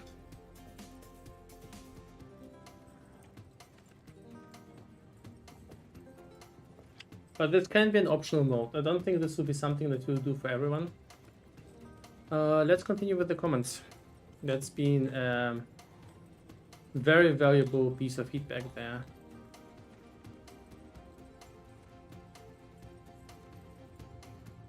Are we there?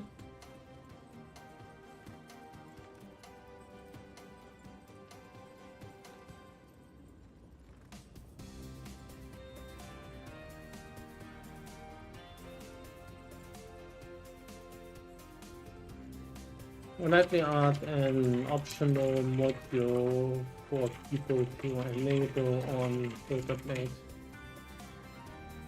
since it will stamp the screen too much for an average player. Alright, so Visual Quiver, we've changed that. Chancing basis. PC motivator. I wonder if there's any more comments on that. It's pure personal curiosity.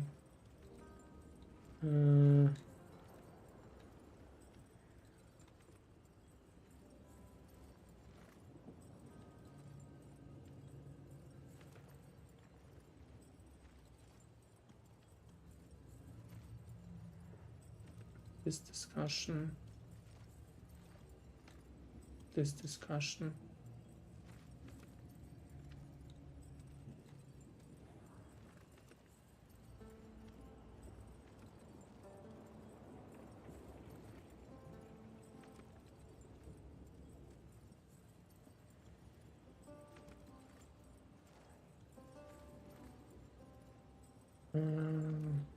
Is there any important feedback? Yeah, the wasteland hiding is something we need to consider.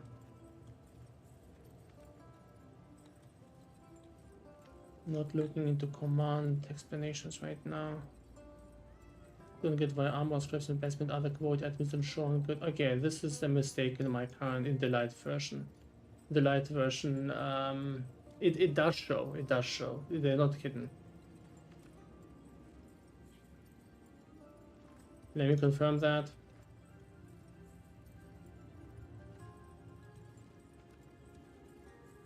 It's just a tiering thing, and it's perfectly fair for the temporary one.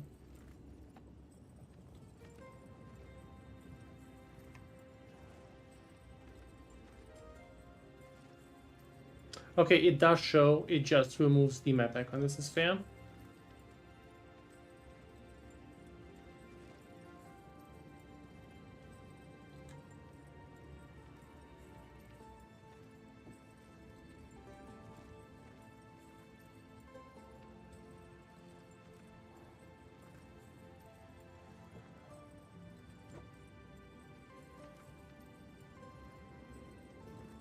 There's always a bit of a rough spot because the SSF value of a certain unit is also highly individual and depends on the player play style, knowledge, and interest.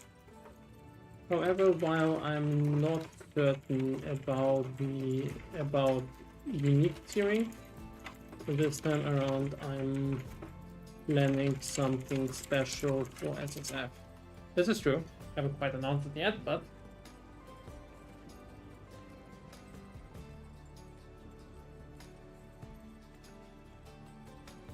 they are already highlighted. They're already highlighted.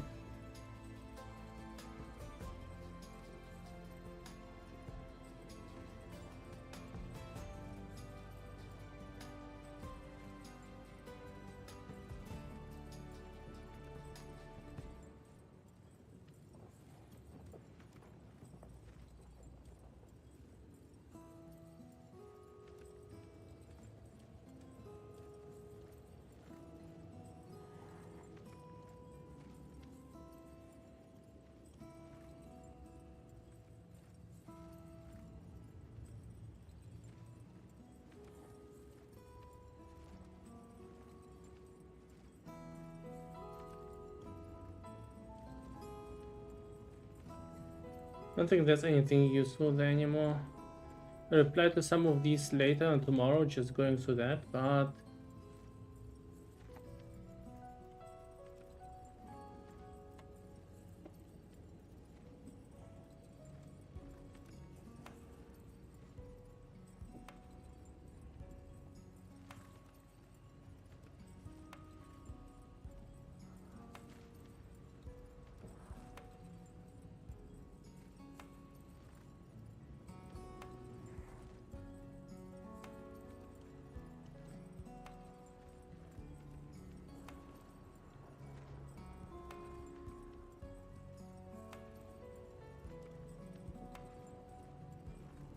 I do hope that the usual questions about how can I change something in code will be answered by someone else. Usually about 50% of these get answered by someone else.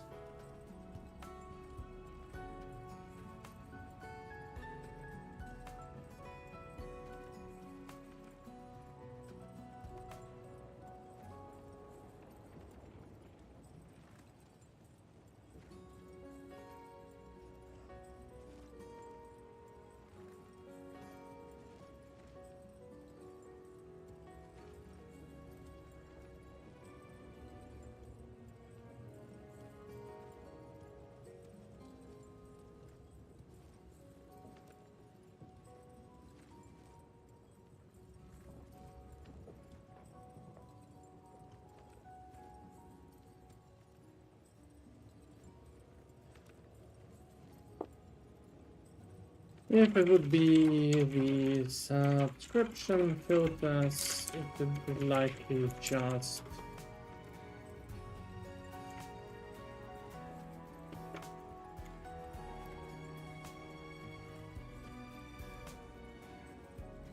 I'm gonna assume it's not gonna be a big trouble there, just upload them there.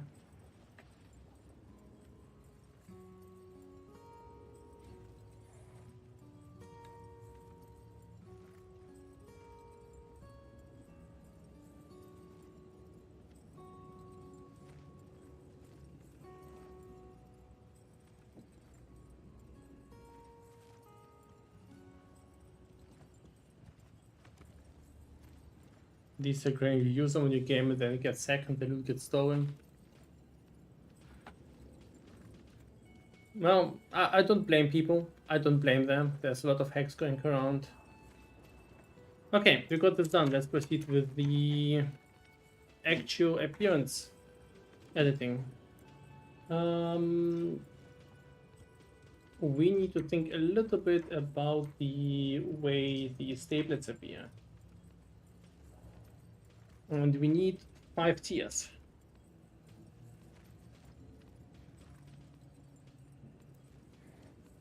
Now this time around I'm thinking about changing the base style a tiny bit.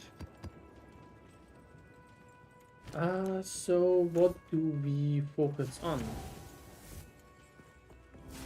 What we could do is actually use the currency system for that. So we can drop an alchemy,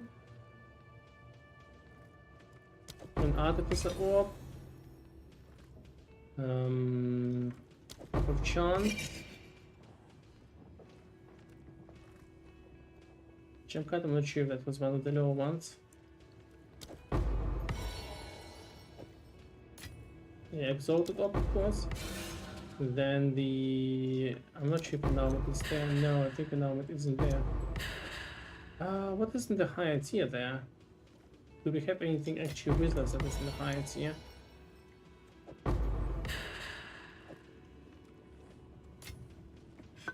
It's a greater jeweler orb, right? Crap.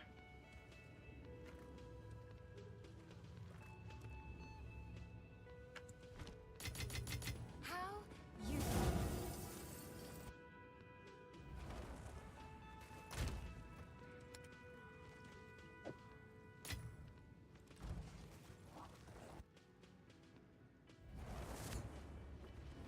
And you'll be smart enough this time to avoid the blue colors. So, Greater Jeweler, Annulment, Exalted, or Dropper Chaos. Afterwards we go down to Alchemy. Maybe a Vow Orb, don't have that. And the lowest tier of orbs.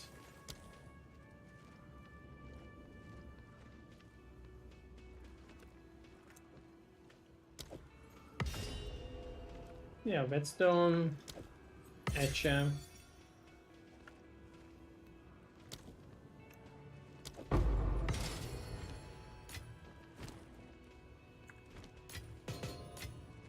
No, no.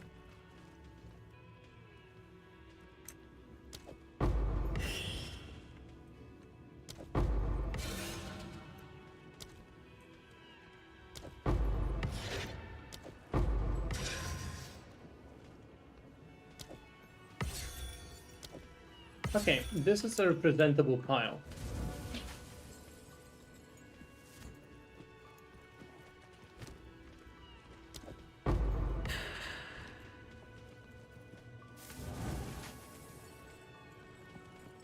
I'm still working on this specific filter. You can use my current filter if you want. It's the light filter, but this is still something I'm working on.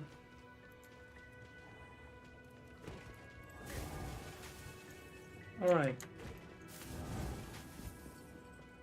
So let us modify that.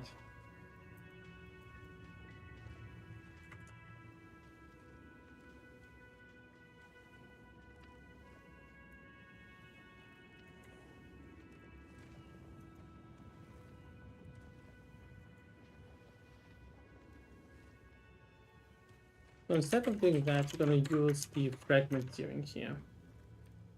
This makes it a little bit easier to test this all out. And we're going to start by just slapping the same fragment here everywhere. And this should all look the same now.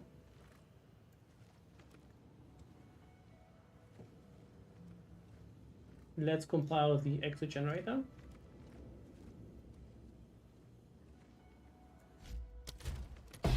Yeah. Hi. Hey, Haddock, welcome. How are you?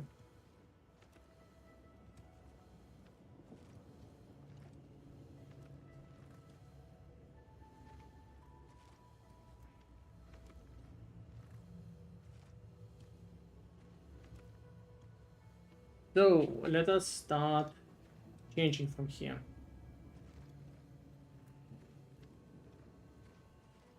So first of all, we should establish the typical way I tier these things.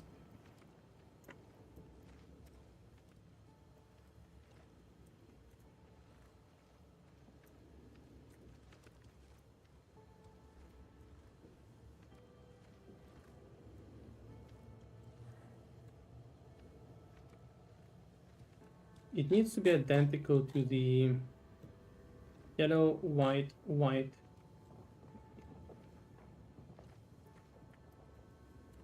gray, white, white, yellow,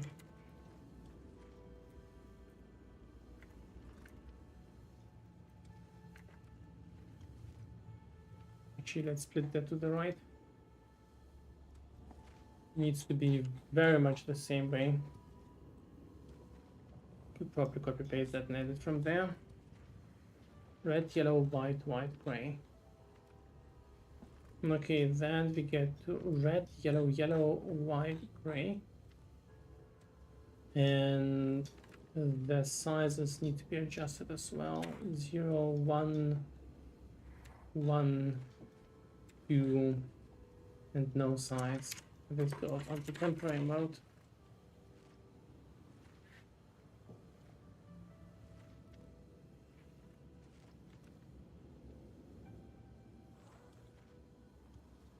Estimated date for the full release is like 3 days.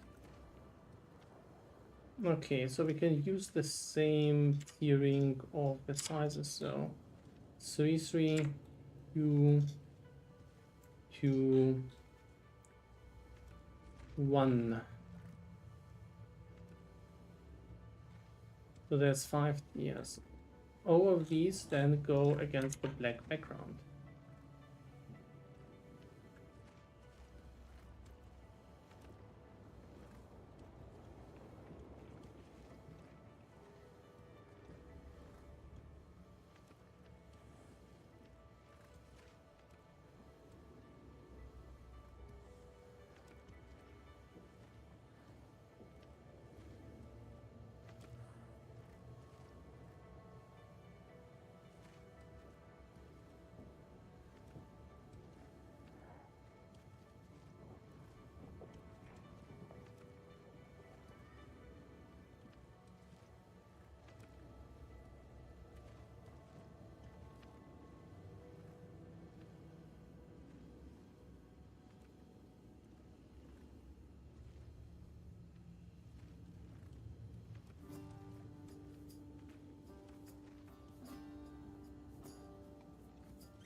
All right.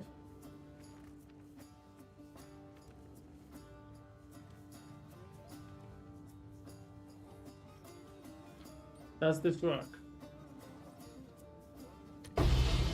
Okay. So first of all, we can see the whole bunch of different icons, right? So this already does some work.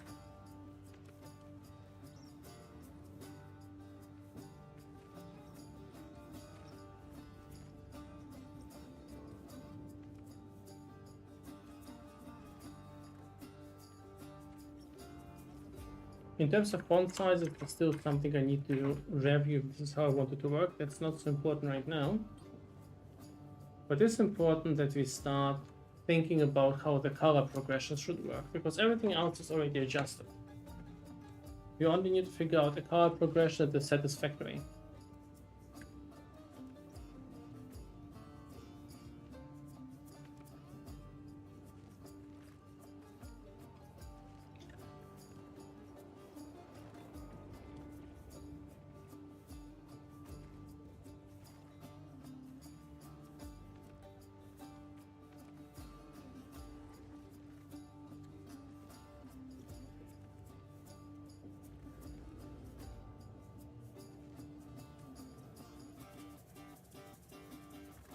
Why did they do that? Stupid. What's up with the... Huh. Why that's like... What's up with the keyboard? I think my keyboard is breaking.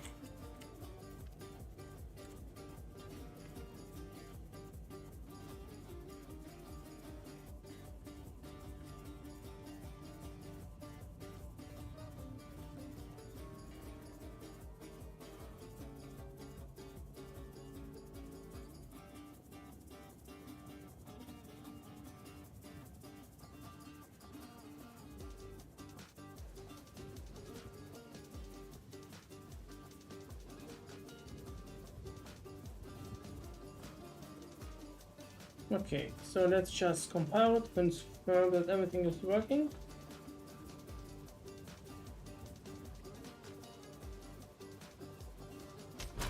Wait, did it connect me with all my counters on the floor?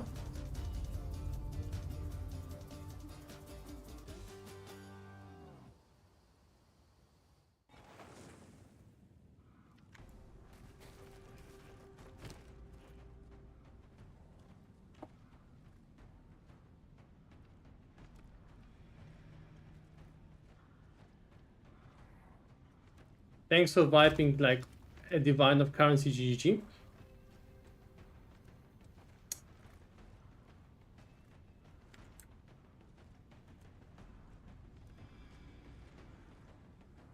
At the very least.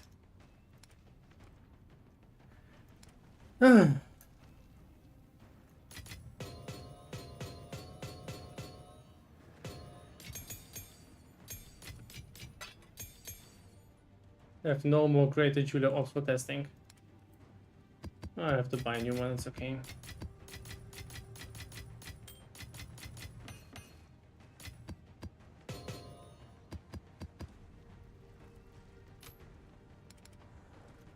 How can I help?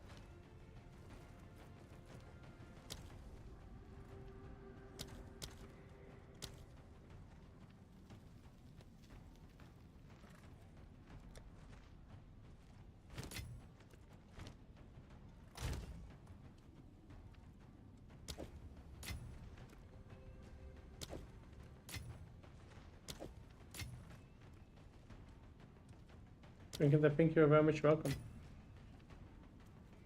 Thank you for your kind words.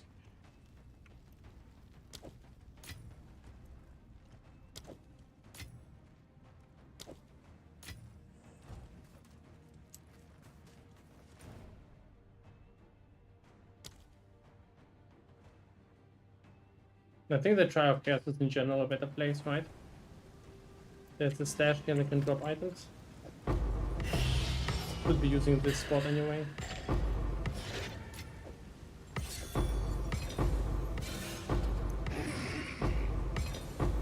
Oh, it's a low item level, okay.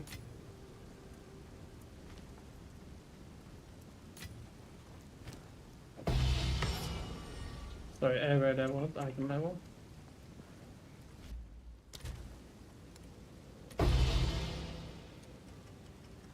Alright.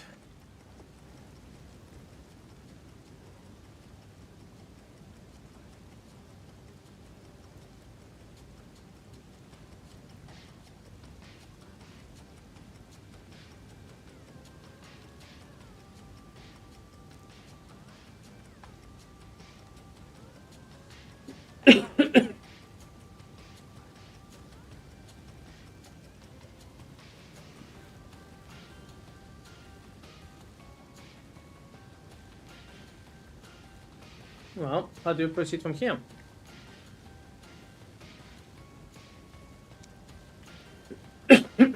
I think basically we need 3 additional color tiers.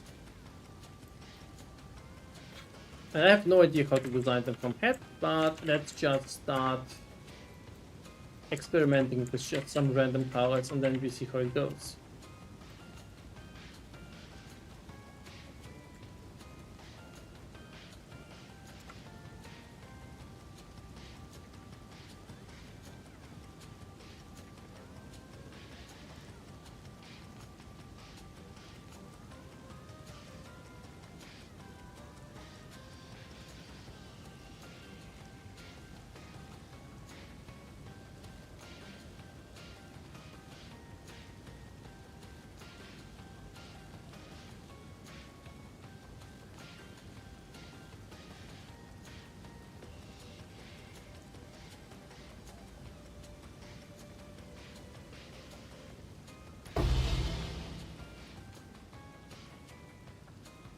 Okay, not significant enough, right?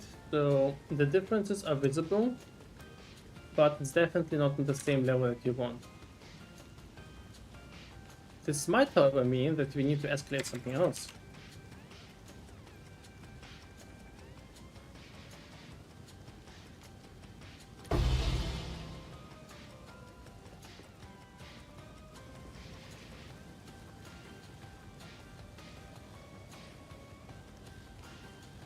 What do we flip this a little bit?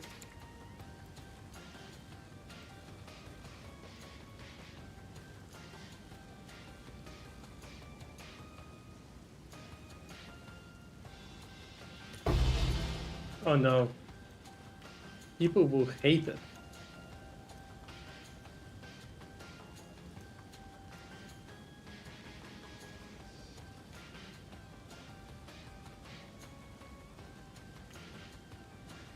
Oh yeah, on this other screen it is a neon pink. It's way too bright.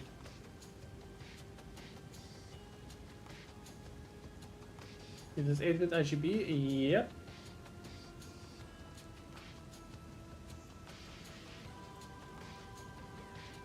Yeah, we'll definitely make a style with like neon colors, but this is not it.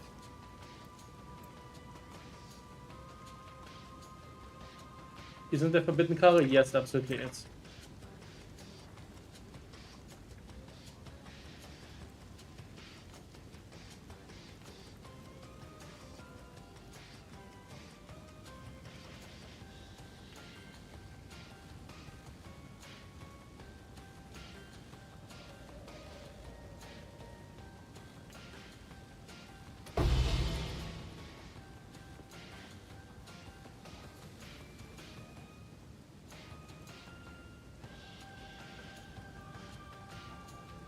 So, not quite there yet, right? The differences are not strong enough. You might need to pitch a certain color there a little bit. The thing is,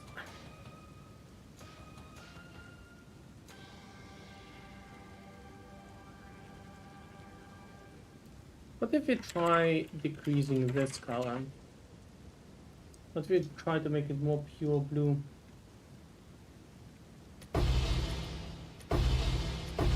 Okay, this has some advantages. I feel like it's a little bit too dark, but we can try to compensate a tiny bit. Okay, this is more like it. Wasn't this a color before? No, we did improve it.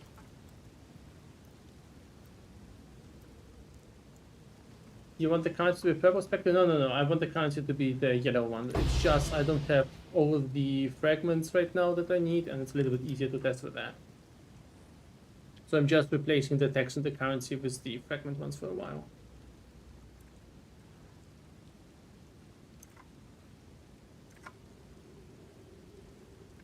This does allow me to desaturate some of that. But it's not a very pretty appearance if you ask me. What if we try to pitch this up a bit, just to see what happens then?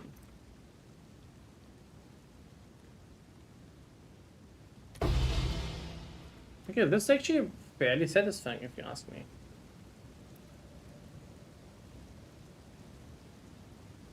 Is it too neon-y? Honestly, not really. I kinda like this more. Give the...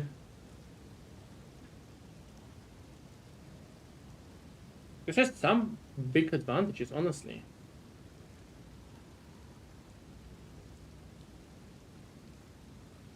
The annulment cares up. Okay. Oh, not okay, sorry, but...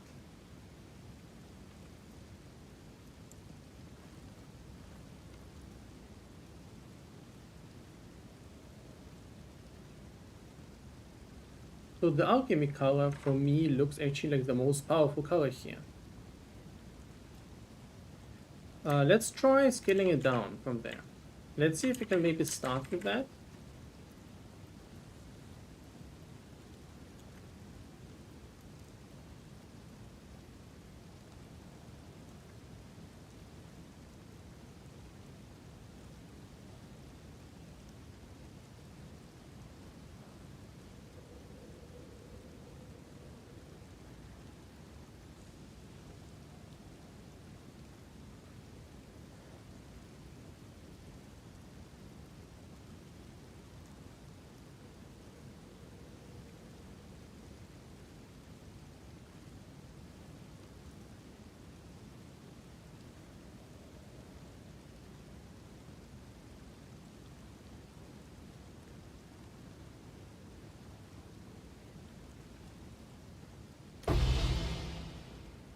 Okay, this gonna becomes very currency-like very quickly. And maybe it's a bit too pink.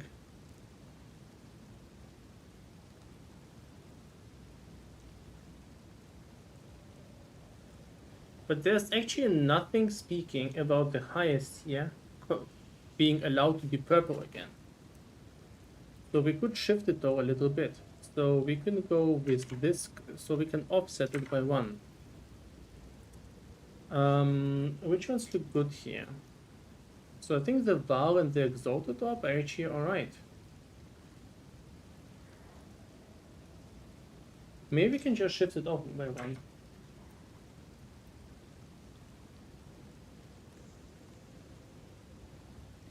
So let's go down on this one again. And in the case of this, we can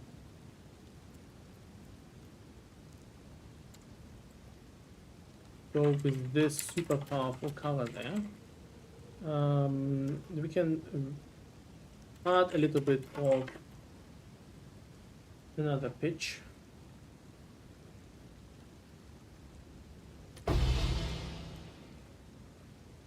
Okay, I think this actually could work. Not quite there yet.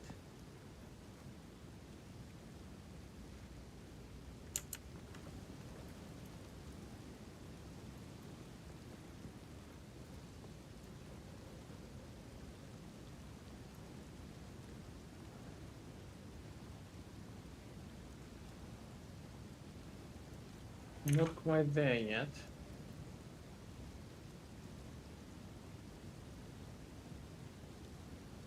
Also, the pink is too strong. On the greater Julius Orb, this needs to be tuned down a little bit.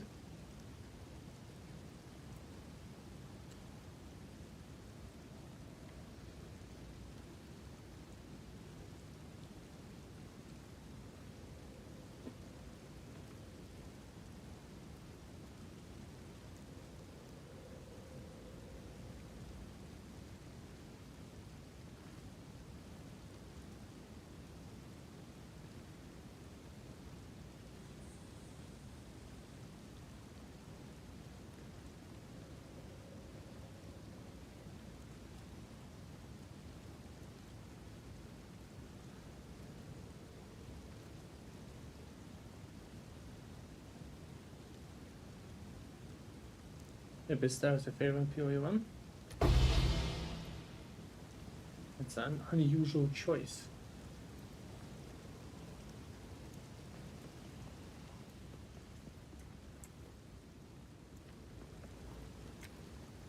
would like it to be a bit more purple, I think.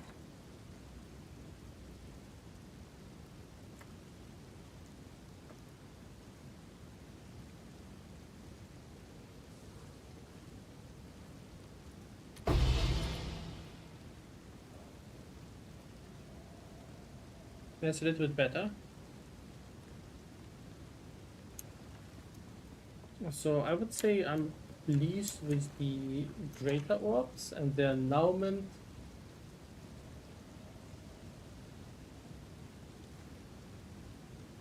I'm not sure if the other orbs kind of work the right way. It's also a bit problematic because the exalted orb is technically brighter than the chaos orb, so I'm not sure if this works, honestly.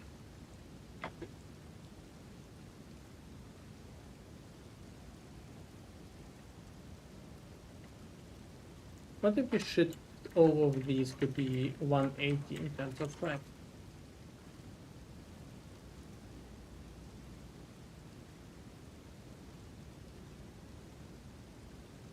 Keeping the red constant the same. This is interesting.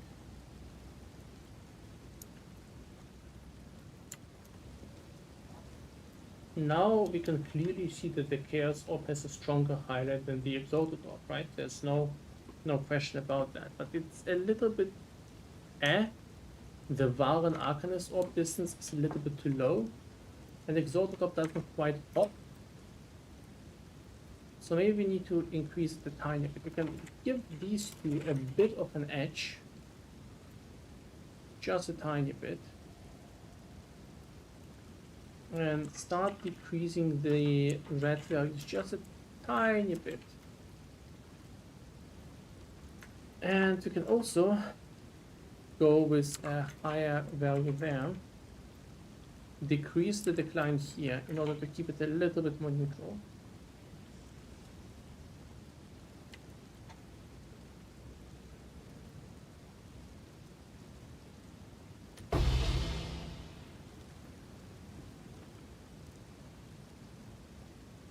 Getting there. So Chaos and Exalted is definitely differently highlighted now. I'm not sure about the Vow Orb yet.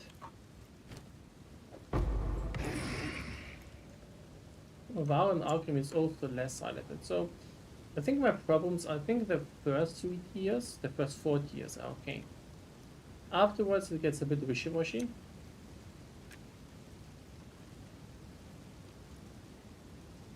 So I think we might try declining these rapidly. I think the green will become a problem in a second, so... Yeah, it's a problem. It kind of works on the Orb of Alchemy. It doesn't work at all on the Etcher.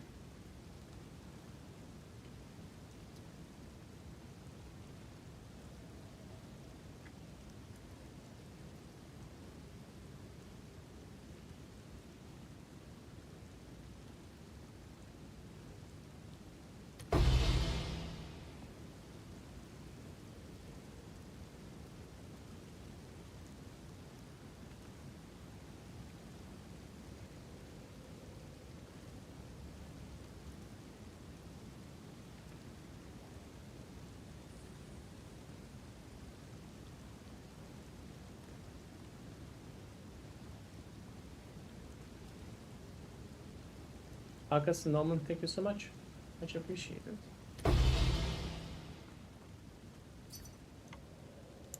It's kind of getting there.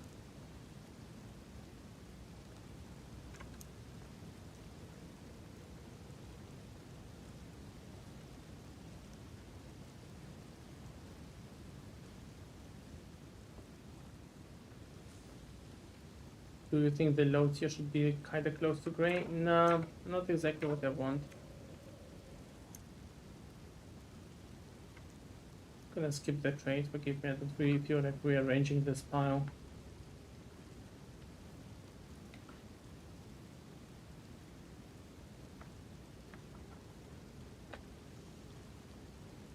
I mean, they shouldn't be exactly close to gray. I think they should be closer to something like to a paler color, to be honest, or to a less saturated color. So what we can try here is go with a slower desaturation curve instead. So, and maybe keep the green up a little bit higher.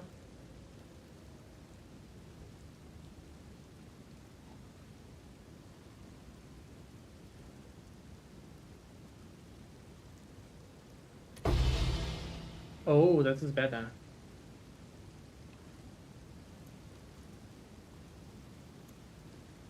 That's already much better. It's instantly better, right? There's still some problems.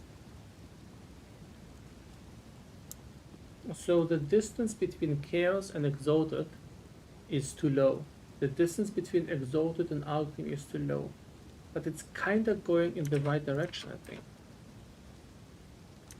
So chaos and exalted is the distance between C and D.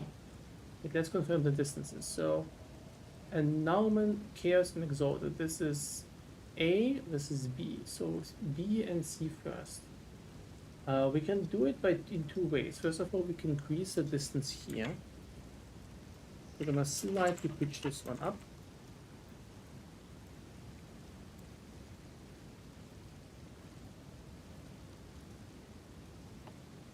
I hope it doesn't become too pink. This is the danger. Pink is a dangerous color. It looks very bad on many screens. And also it offends some people for no good reason, but that's a different topic.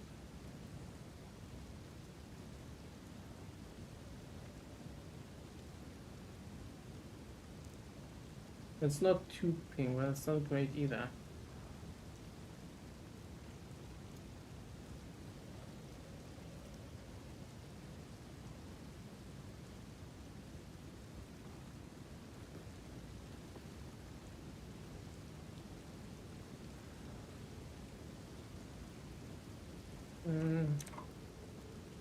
No, I kind of have this convention. The chaos shouldn't be white fonted.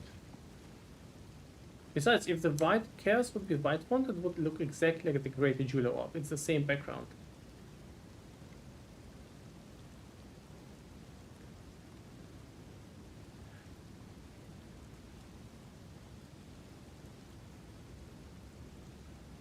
So first of all, I'm not so happy with this pitch change. In fact, I want to reverse it a little bit.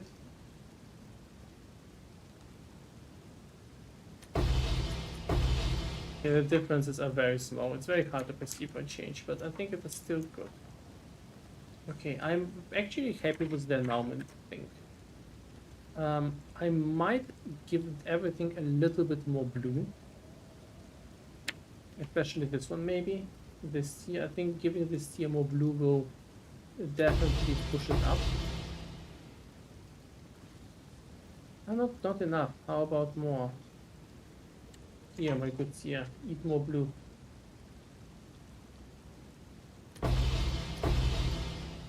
That's too much. It darkens it.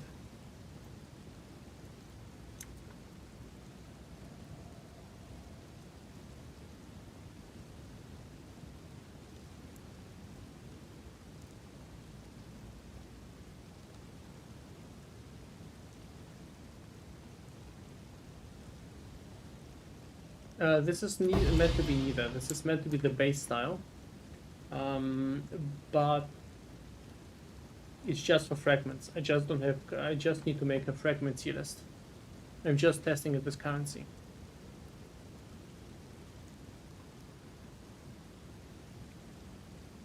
Yeah, I'm not so happy about the distance. Exalted Op is still too close to annulment. I really wonder what creates this impression. The distance is quite strong there. Maybe we can try to do something slightly different.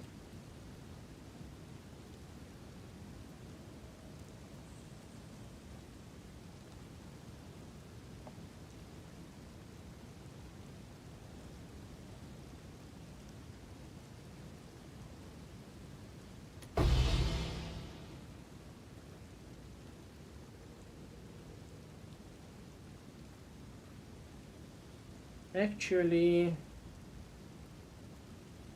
let me try something out for a second here.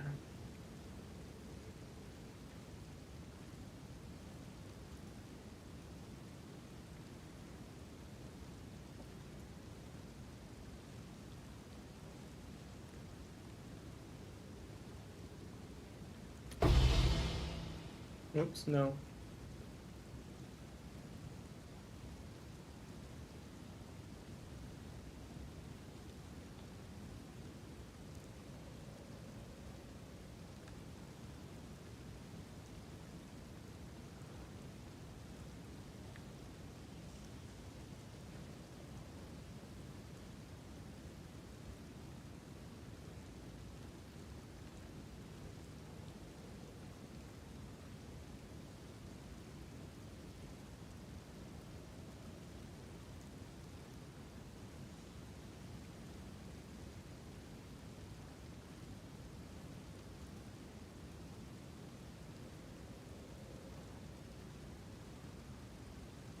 This one is strong.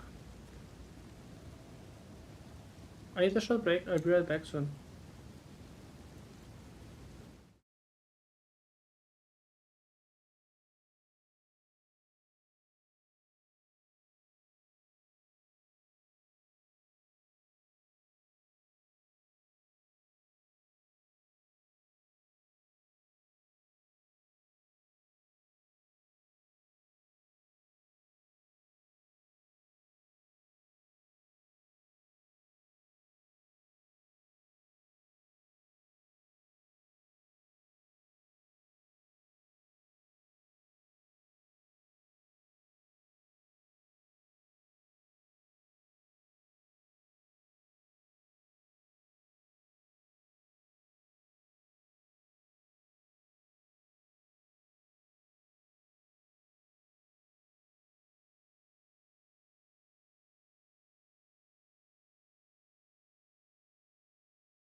Alright, I'm back.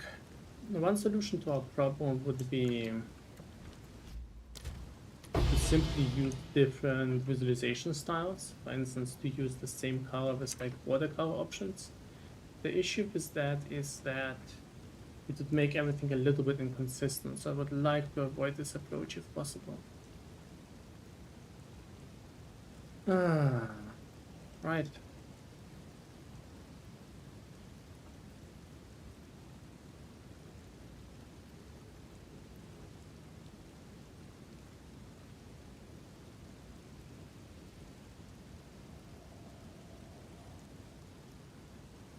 This is, by the way, the last thing we're doing today. Afterwards, I'm definitely going to sleep. It's already super late.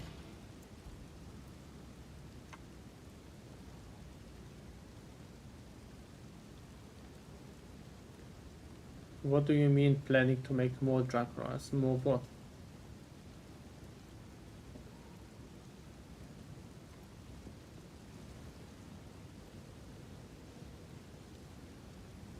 UE2 filters? Yes, of course. The update today is just the last version of the light filter. The light filter was never meant to be a permanent solution. The filter I'm working on right now will be the the version 3 is just a small update. It's the whole light filter itself is not meant to be a long-term filter. It is meant to kind of bridge the gap until this one is finished, because this one is much more complicated to put together. The light filter is just some pretty small handwritten script. This is much more technical and nuanced.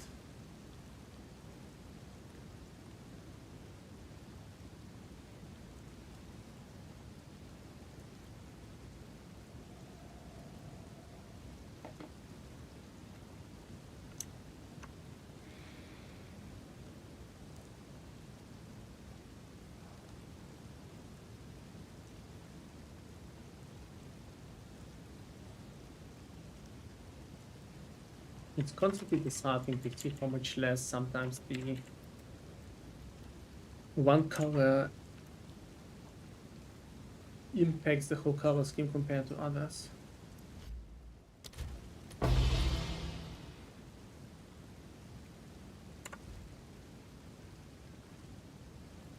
You know what? Guys, I think I'm gonna take a break now. Andre, I'm gonna bookmark what you've written, but I'm gonna take a break now. I'm very tired. I need to take a break.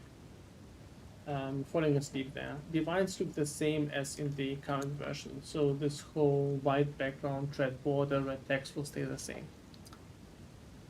Thanks for watching. I'll be back for more photo work tomorrow.